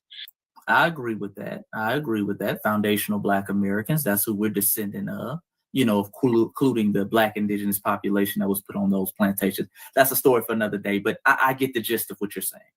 I agree. The second area of harm is Jim Crow. Jim Crow is a continuation, a vestige of chattel slavery, and also a slew of discriminatory practices that would include descendants of Africans enslaved in the United States and some Black immigrant groups. There it is, family. Family, we got to be careful with some of these folks who come out here and they're always going out their way to crowbar Black immigrants and immigrants in general into our reparations conversation. The moment we allow them to do that, reparations will be a nothing burger. The moment we allow them to crowbar other groups in there, it will be a nothing burger for foundational Black Americans, the people who it was meant for. Let's be clear. That's why brother asked me that a couple months ago. Should we include Jim Crow? It should be included. No. All of that is fruits of the poisonous tree, which was the transatlantic slave trade, which was slavery here in the United States, which built the foundation. Okay, we get that compensation in that slavery claim. The moment they start trying to bring that timeline up to the night, because what they're trying to do is they're trying to bring up that timeline so we can fit all these other immigrant groups in there. Okay? So they're trying to bring it up to the 1960s, Jim Crowism, okay, and different things like that. No. Let's be clear. We are not the same. We're not going to lump our claim in there with immigrants. Immigrants came to this country willingly. They willingly came. They packed up and they said, I want to go to America. You don't get to turn around and put yourself in the same bucket with people who were imports and people who were robbed, stripped, and just demasculated of their humanity all the way around the board and forced and put on plantations to build this country. We ain't the same. Okay? We ain't the same. Let's be clear, but she's not done. That were here around the time of Jim Crow that might have also endured redlining or any other discriminatory laws that were passed at the time. So I'll pause you right there real quick just to flesh that out. So my understanding is that there would be some Black immigrant groups, in your opinion, that would be entitled to reparations. Reparations for Jim Crow, yes. Okay.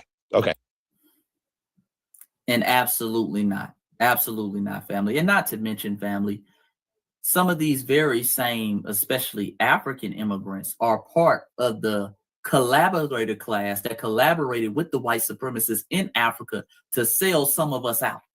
Let's be clear. The part of our lineage that actually comes from Africa, some of us who went through the transatlantic slave trade, some of those very same people are the ones who sold us out. Now you're telling me, well, they should get compensated with us because when they came over here, they got called nigger too.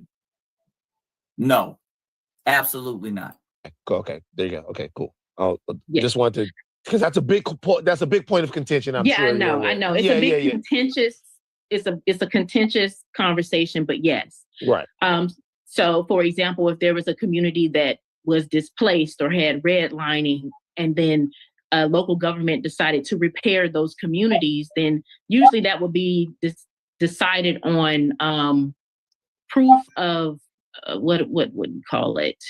Basically, that they lived there. Right. Right? Proof of residency. And so if they lived there and their home was taken away from them, whether or not they were a descendant of slavery in America at that time would not be relevant to that Jim Crow question of if their home was taken away from them. They would be included in the overall Black community.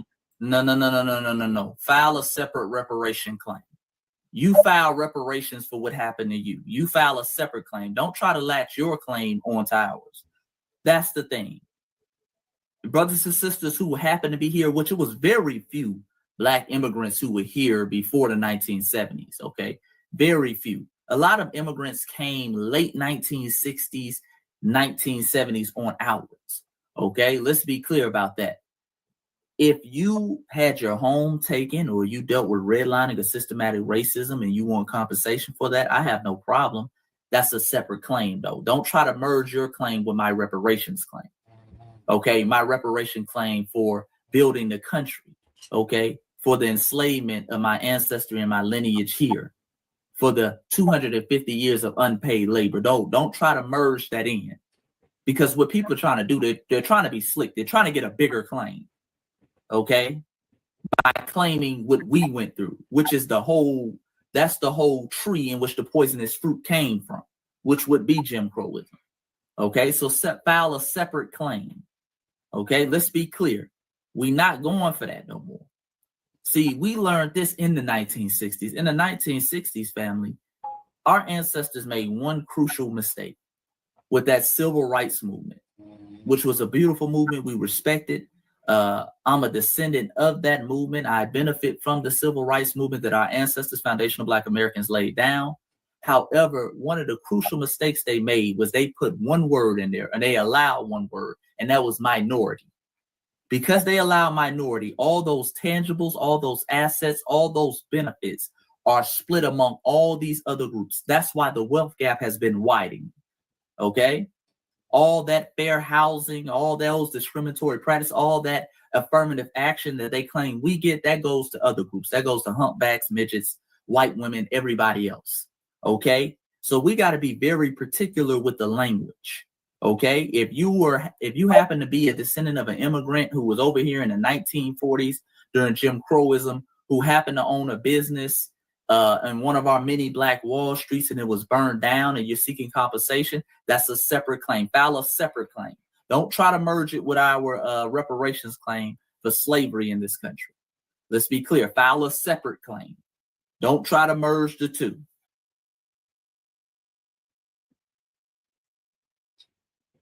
David Muir, ABC's World News Tonight, America's most watched newscast. Now streaming same day with all the breaking news of the day on Disney Plus. Most watched, most trusted. Now on Disney Plus every night. Tonight, the breaking news right now. Authorities on the scene at this hour. A bank standoff, an active bomb threat. SWAT teams on the scene, and a possible hostage situation unfolding right now. Also breaking late today, we learned President Trump's plan to use $1.8 billion in taxpayer money to potentially pay those who attacked the Capitol on January 6th. That plan now scrapped after a revolt from Republicans. At this hour, the high-stakes primaries underway in several states. In Los Angeles, the reality star competing against the mayor of L.A. and the closely watched governor's race in California. While across the country in New Jersey tonight, the case of the congressman who hasn't been seen in months. President Trump has now endorsed him. Tonight, the passenger plane diverted a passenger trying to open the exit door. Authorities say mid-flight what he then did when taken to his seat and the struggle. The desperate search for a special needs student who vanished during a class trip while swimming. We're tracking severe storms across multiple states, possible tornadoes, large hail, and damaging winds. And in New York City and parts of the East, temperatures now set to soar. Ginger Z is here. The horrific scene unfolding, a man accused of shooting and killing 6 family members. What authorities are now saying about this. The images coming in tonight, the U.S. military says it has fired a missile on an oil tanker trying to reach Iran. Martha Raddatz with late reporting. In New York, the mystery, men seen emerging from manholes with headlamps, and the new warning now. Tonight, the elaborate drug tunnel discovered running from Mexico right into the U.S., coming up through the floor of a store. The high-speed collision, an Amtrak train with passengers slamming into a truck on the tracks. And America Strong tonight, the beloved Beagles, and what a turn. Here we go. In you go. From ABC News World Headquarters in New York, this is World News Tonight with David Muir. Good evening. We do begin tonight with the breaking news coming in right now. A major standoff at a bank, what was an active bomb threat in Bakersfield, California. These are the images coming in right now. The suspect making threats, according to authorities. SWAT teams on the scene for some time now, dealing with a potential hostage situation. We're told right now crisis negotiators are talking with the suspect. So let's get right to Melissa Adam with late reporting. Melissa, what have we learned?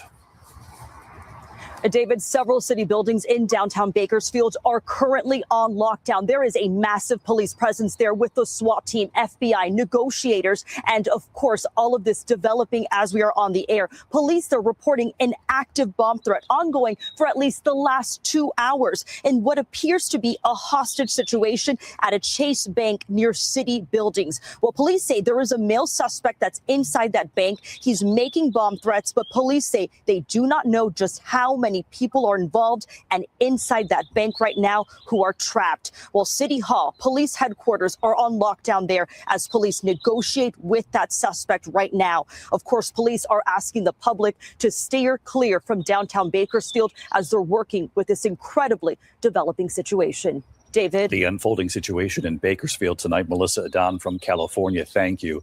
Also breaking tonight, we learned late today that President Trump's plan to use $1.8 billion in taxpayer money to potentially pay those who attacked the Capitol on January 6th has now been scrapped after a revolt from Republicans.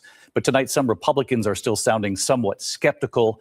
They want a promise on this. Rachel Scott on the Hill. Are you going to drop the fund? Tonight, faced with a growing revolt from Senate Republicans, Acting Attorney General Todd Blanche arriving on Capitol Hill. Is it dropped? Announcing the administration is scrapping the president's $1.8 billion so-called weaponization fund that would have been paid for by taxpayers to compensate allies, including January 6 rioters. We are not moving forward with the fund. Not moving forward ever. Correct. It comes just 24 hours after President Trump told our John Carl he would abide by a recent court ruling, putting the fund on hold, saying we are subject to the courts at this moment. That's what it is. But that wasn't enough to satisfy Republicans. You want to see him drop it completely? Yes, I've made that very clear. If he doesn't, we're back to square one. Tonight, Blanche says getting rid of the fund would not impact another part of the administration's settlement with the IRS, barring tax audits on President Trump and his family. Democrats labeling it blanket immunity. Simply put, you just gave the president and his family a tax immunity to the tune of about $100 million. Not true. And so, David, tonight, that $1.8 billion fund, some of which could have gone to January 6 rioters, has been scrapped. Republicans wanted a public reversal, and tonight the acting attorney general says it will not move forward. David. Rachel Scott live up on the Hill for us. Rachel, thank you. Meantime, tonight, this high-stakes primaries we're watching across 6 states in the U.S. Voting tonight in California, Iowa, Montana, New Jersey, New Mexico, and South Dakota, and in Los Angeles. The reality star competing against the mayor of L.A. and the closely watched California governor's race. And in New Jersey tonight, the case of the congressman who hasn't been seen in months. President Trump has now endorsed him. Trevor Ault starts tonight with the reality star against the mayor in L.A. Tonight, voters in California hitting the polls in high-stakes primaries for governor and mayor of Los Angeles, as reality star Spencer Pratt is making his push to run the country's second-largest city. I just want people to feel safe. Pratt rose to fame on the early 2000s MTV show The Hills.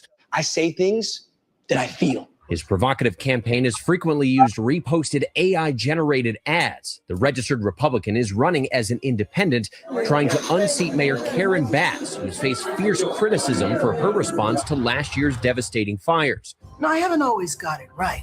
There's more work to do. Bass says she doesn't think Pratt has a clue how to be mayor. Pratt's Pacific Palisades home burnt down in the fires. He has since been criticized for ads implying he's been living in a trailer. This is where I live. They let my home burn down. He later clarified he's actually staying in a luxury hotel, and he has been blunt about wanting to clear out the city's homeless. What are your plans for the over 40,000 homeless in Los Angeles? Yeah, they're not homeless. They're drug addicts. The latest polls show a virtual three-way tie between Pratt, Bass, and progressive council member Nithya Raman. Also on the ballot tonight, the race for who will succeed Gavin Newsom as governor of the country's most populous state.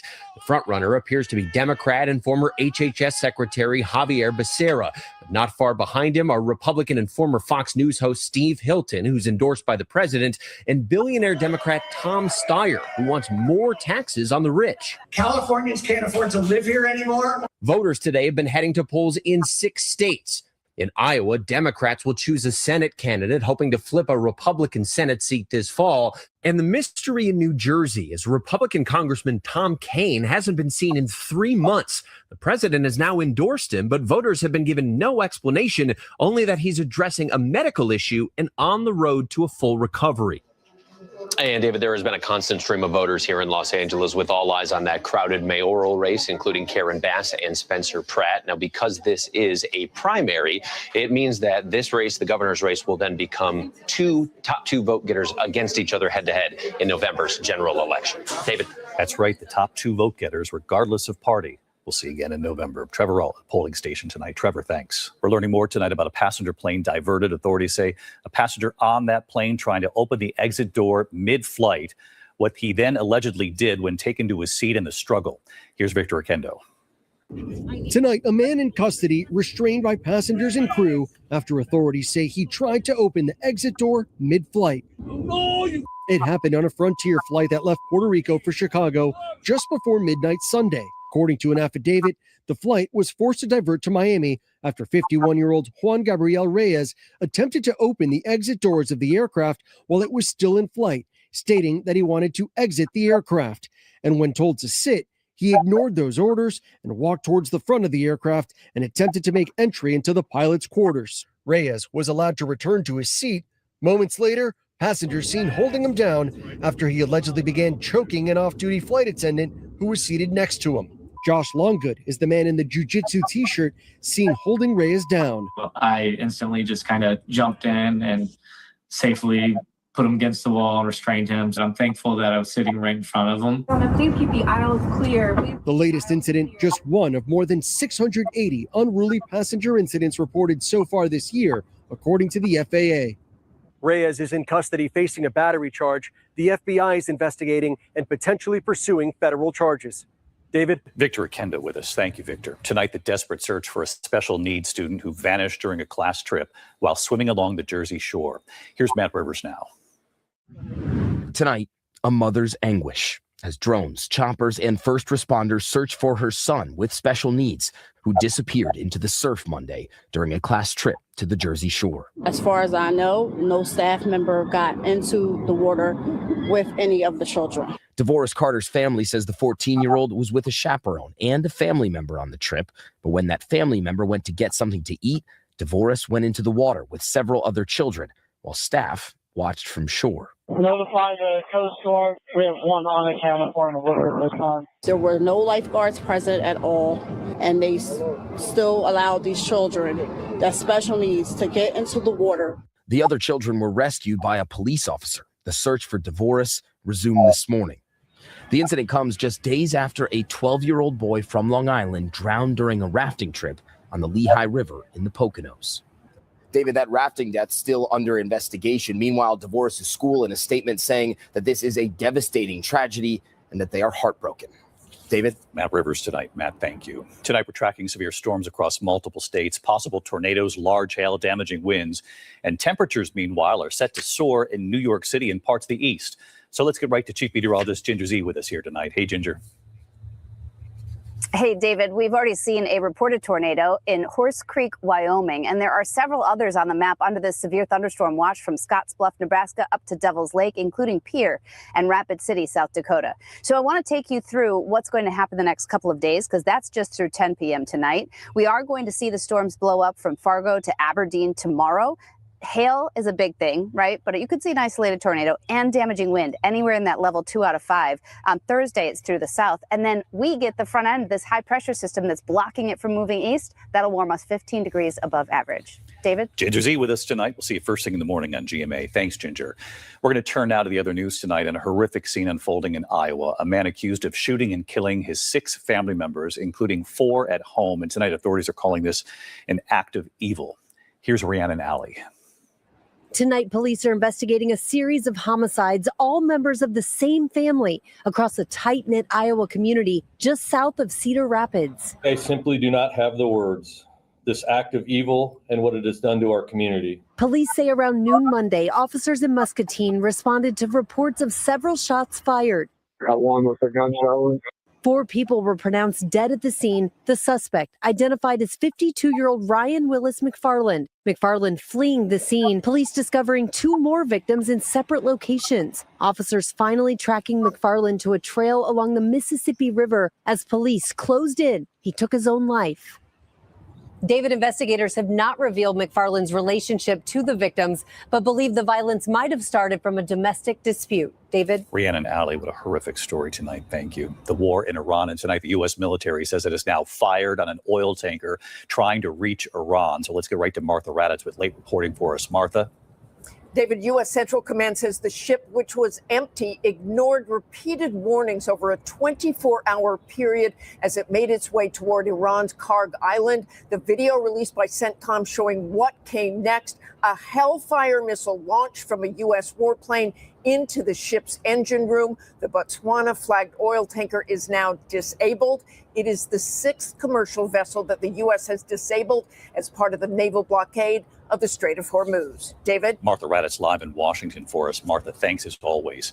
Here in New York City tonight, we're learning more about those mystery sightings. Men emerging from manholes in Brooklyn and in Queens with headlamps and shovels. And tonight, hear the new warning. Here's our chief investigative correspondent, Aaron Katersky now. Tonight, a mystery underground. New York City police are working to identify the men in this video, wearing waders and carrying flashlights, prying open a manhole in Queens and slipping into the sewer. They're also trying to identify 7 men, some with headlamps and shovels, going into the sewer in Brooklyn and then emerging one by one. One guy almost gets hit by a car.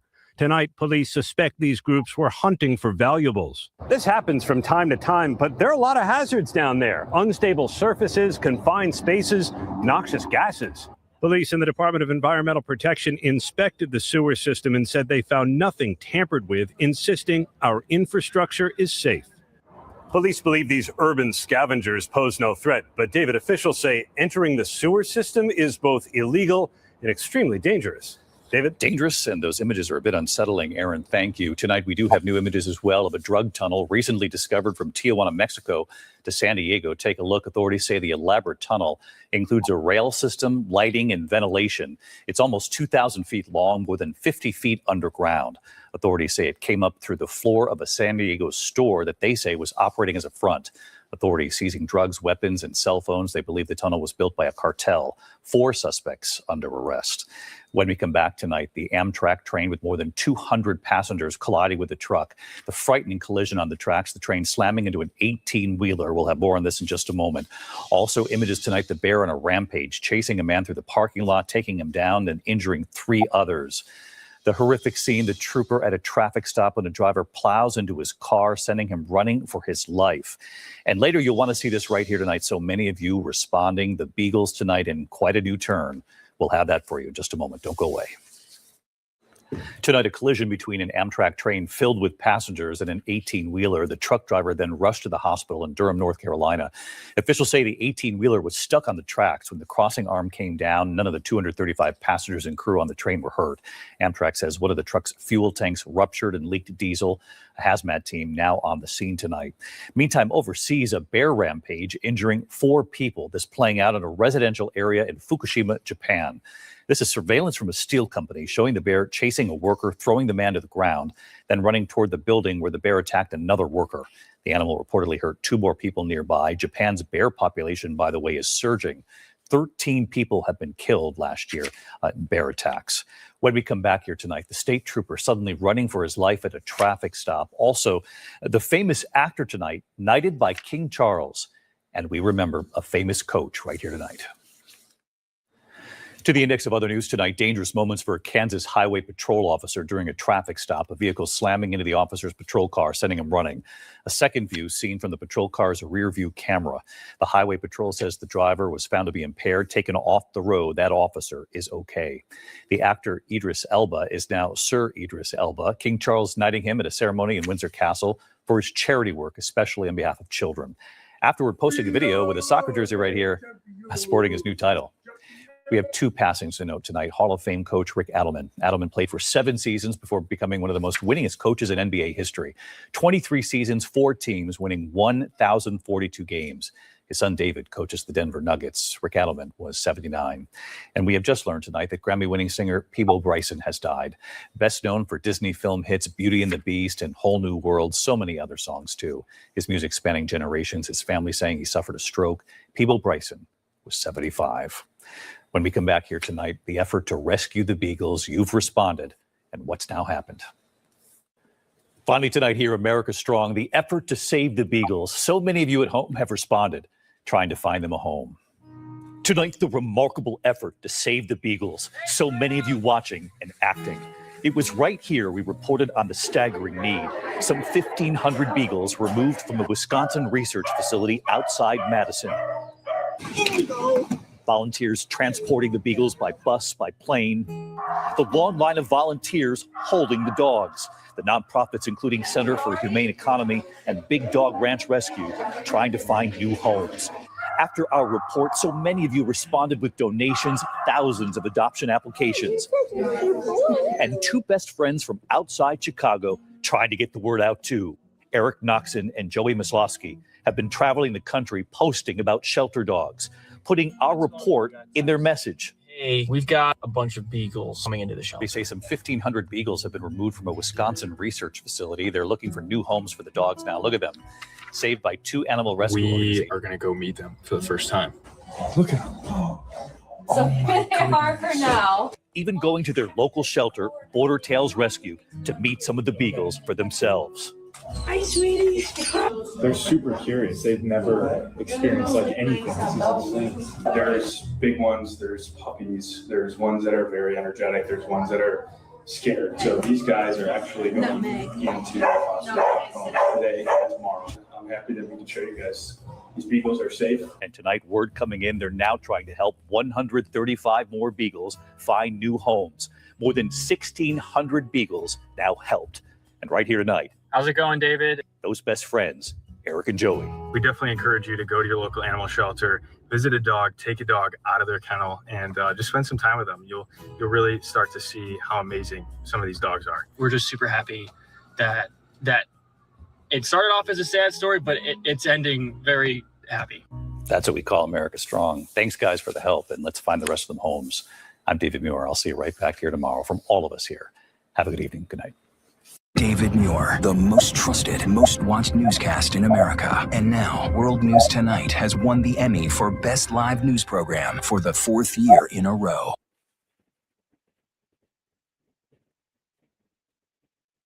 To lead the Golden State. For me, it was looking at all the candidates, figuring out which direction I want to go. Also on the ballot, a closely watched mayoral race in Los Angeles. I guess it's any man's or woman's chance. And people are casting votes for who they want to send to Washington after Prop 50 shook up California's congressional maps. We live in a democracy, so it's important to vote, right? This is Fox Local, Election Night Live. It is 7 o'clock, and voters across California have just one more hour to cast their ballots at polling places or drop off their mail-in ballots. This is a live look right now at one of the many polling places that will be open until 8 o'clock.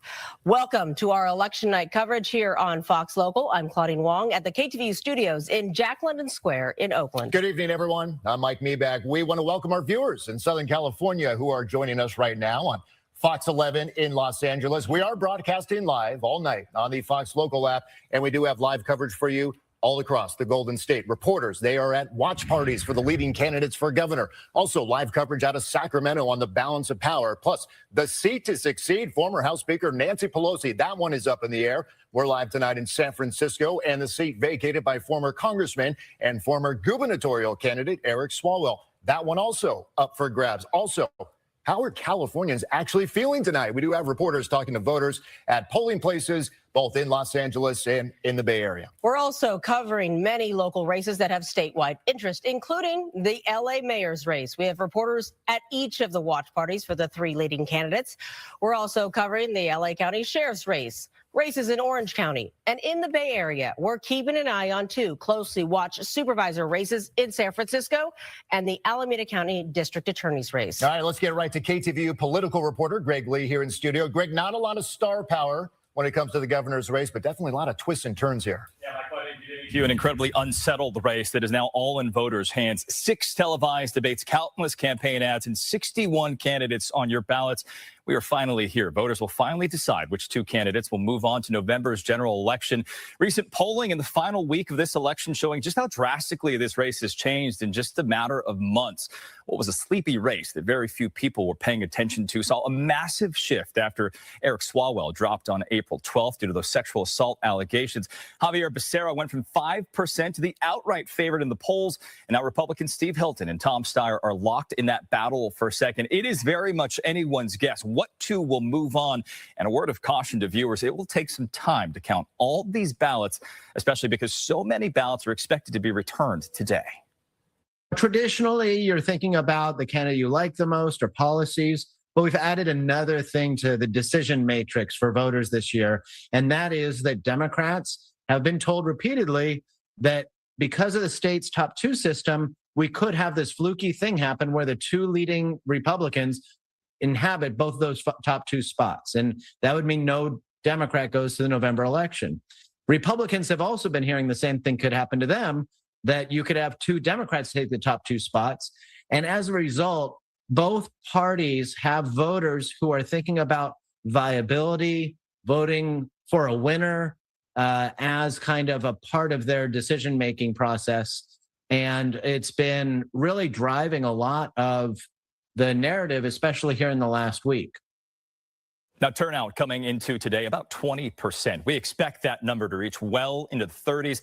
There'll be a lot of ballots to count after tonight. Mike Clegg. Hey, Greg, people holding on to those ballots a lot later this primary. Which candidate do you think out there should be a little bit more nervous tonight because of that? Yeah, I think Steve Hilton has a lot to lose in that space because, Mike, a lot of Democrats have been holding on to their ballots because they're wanting to see who was in the lead, who was viable. Anecdotally spoken to a lot of voters who said, my candidate didn't seem to be at the top of that polling, so I'm waiting to see who is at the top of the list. And if many of those Democrats do hold on, and we expect those shifts, especially with the registration edge in California, that could potentially push out Steve Hilton out of the top two.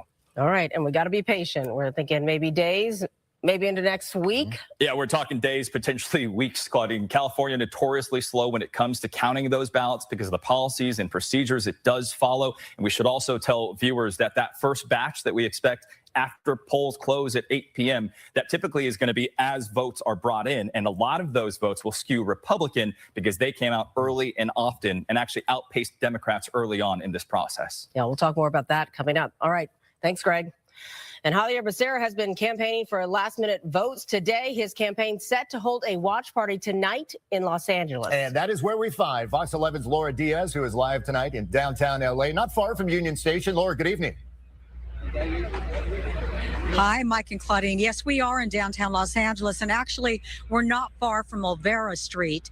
And a lot of folks are starting to gather now. We expect candidate Becerra to show up here sometime after the polls close, probably not before 9 o'clock. So basically, it's media here right now and members of his staff. They were tuning up the music a little bit ago, but everyone kind of feeling upbeat this evening. We also spoke to people, just random people, about how they felt about the governor's race. And here is what they told us. You think California's been going the wrong direction and you want somebody to take charge of it? Well, people say things, but then they don't do it, So I just want somebody that's going to stand up for, the people and really, do something that they're saying. Who I voted for governor? Yeah. I want to keep California blue. That's what I want to do. You're not going to say which one? I'm not going to say which one because I don't really feel like, I feel like we're backed into a corner in who we choose. So you don't love any of the options? Not really. Javier Becerra has been in elected office for 3 decades. The Sacramento native served as state attorney general, moved on to the state assembly, and of course, 12 terms in Congress. Most recently, part of President Biden's cabinet where he served as health secretary. But now Mr. Becerra finds himself in a hotly contested race for California governor, vowing to succeed Gavin Newsom, who has been termed out. Now, the most recent poll shows 3 front runners. They include Republican commentator Steve Hilton, who President Trump endorsed, and fellow Democrat and environmentalist activist Tom Steyer. Steyer, of course, a billionaire, has invested some $213 million of his own money to the campaign. But it wasn't until April when frontrunner Eric Swalwell resigned from Congress and suspended his campaign after allegations of sexual misconduct in Congress. Almost overnight, Becerra rose in the polls. So that brings us back to tonight, where we are saying that they're getting ready for this watch party. So far, no sign of the candidate, but we are told that he'll be here with his family, with his wife, 3 daughters, and a son-in-law. But it's really kind of a wait and see right now. We know that dessert will be happening very soon. Mexican treats off to the right. And we also have some food trucks. That's the latest here from downtown Los Angeles. I'm Laura Diaz reporting live, sending it back to the studio. Laura, do we think there's going to be any kind of delay in when Becerra might speak tonight? Certainly, there's been so much discussion about how long it will take for the results to be counted, and so that there won't be any kind of big reveal tonight about final results, that he might just take some time to talk earlier than later? Well, I asked the soonest they thought he would be here, and I suggested 9 o'clock. They said if he got here by 9, they'd be a little surprised. So I don't know. It could be more toward 10 o'clock, but he's definitely going to be here with his family. And hopefully, there'll be some music then. They were tuning up just a little while ago, but right now we're all just basically standing around waiting for him to show up. There are members of his staff here, but it's really kind of a wait and see. Hey, Laura, we could have a historic moment later this year. Becerra could become the first Latino governor here in California. Has he been driving that home out there on the campaign trail? Yes, I mean, it's such a part of who he is. He is, of course, the son of working class Mexican Americans. He was the first in his family to graduate college and went on to some of the finest universities that we have in this country. So, yes, I think it's just so much in his DNA, literally. Of course, the huge Latino base here. In fact, where we are standing, this is the Plaza de Cultura y Artes, which really is kind of a punctuation point, if you will, for all things Latin here in Southern California. I've been here so many times for events. People show up to celebrate the Latino culture, and I'm sure that he chose this by design. I could throw a stone to Olvera Street. This is where it all began here in Southern California, but specifically for Latinos who helped build this city, which is overwhelmingly Latino. I got to ask you one more question, Laura. I mean, certainly for the staffers, because he's enjoyed this place in the polls where he has watched himself rise, is there a calm as they're going into this? And certainly enjoying, of all the candidates, a place where they can feel at least some confidence or some level of confidence tonight?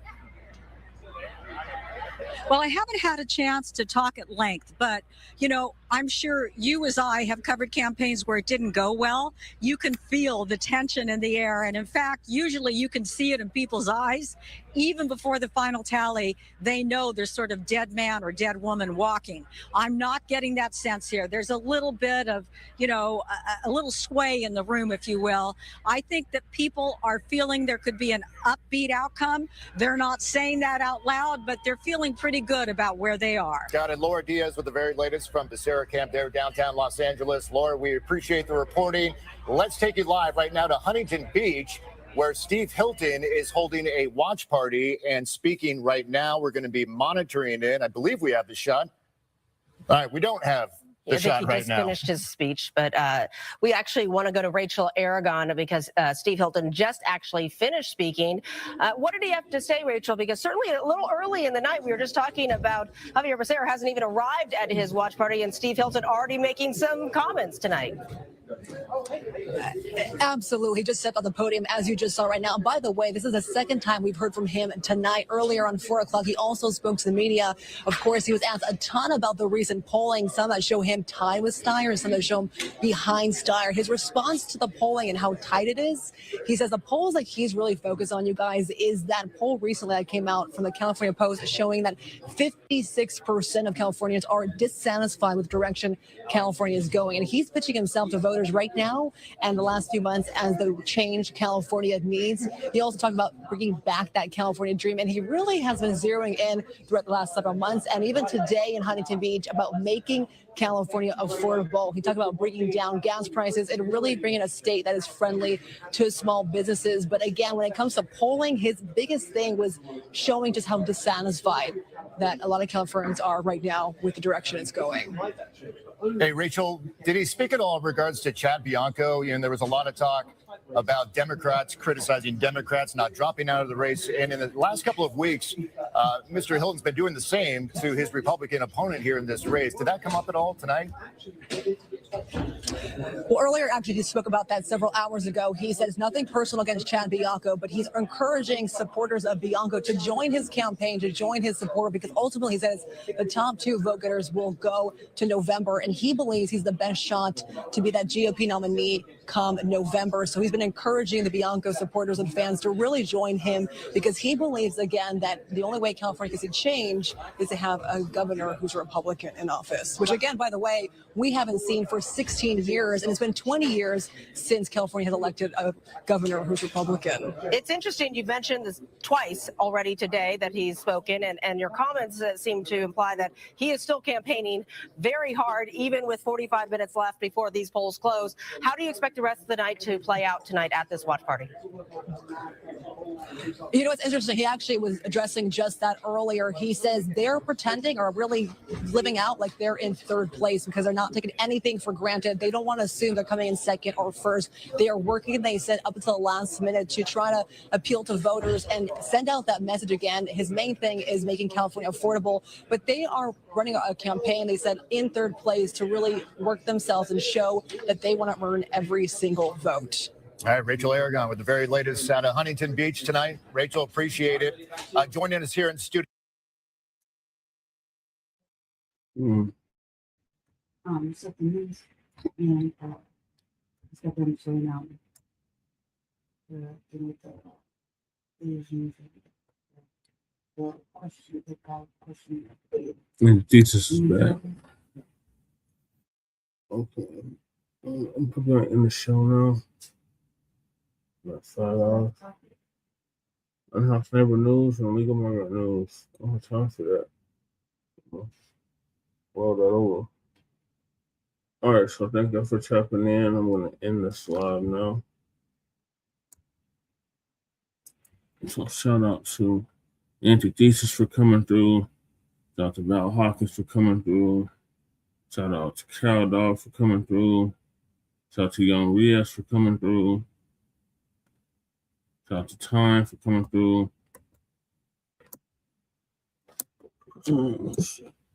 Shout out to Nobby for coming through. And shout out to Daniel for coming through. Shabaka for coming through. Lady Che for coming through. Everybody that was peeking and not speaking. So peace, love, light, reparations, and separations, and Black empowerment. Signing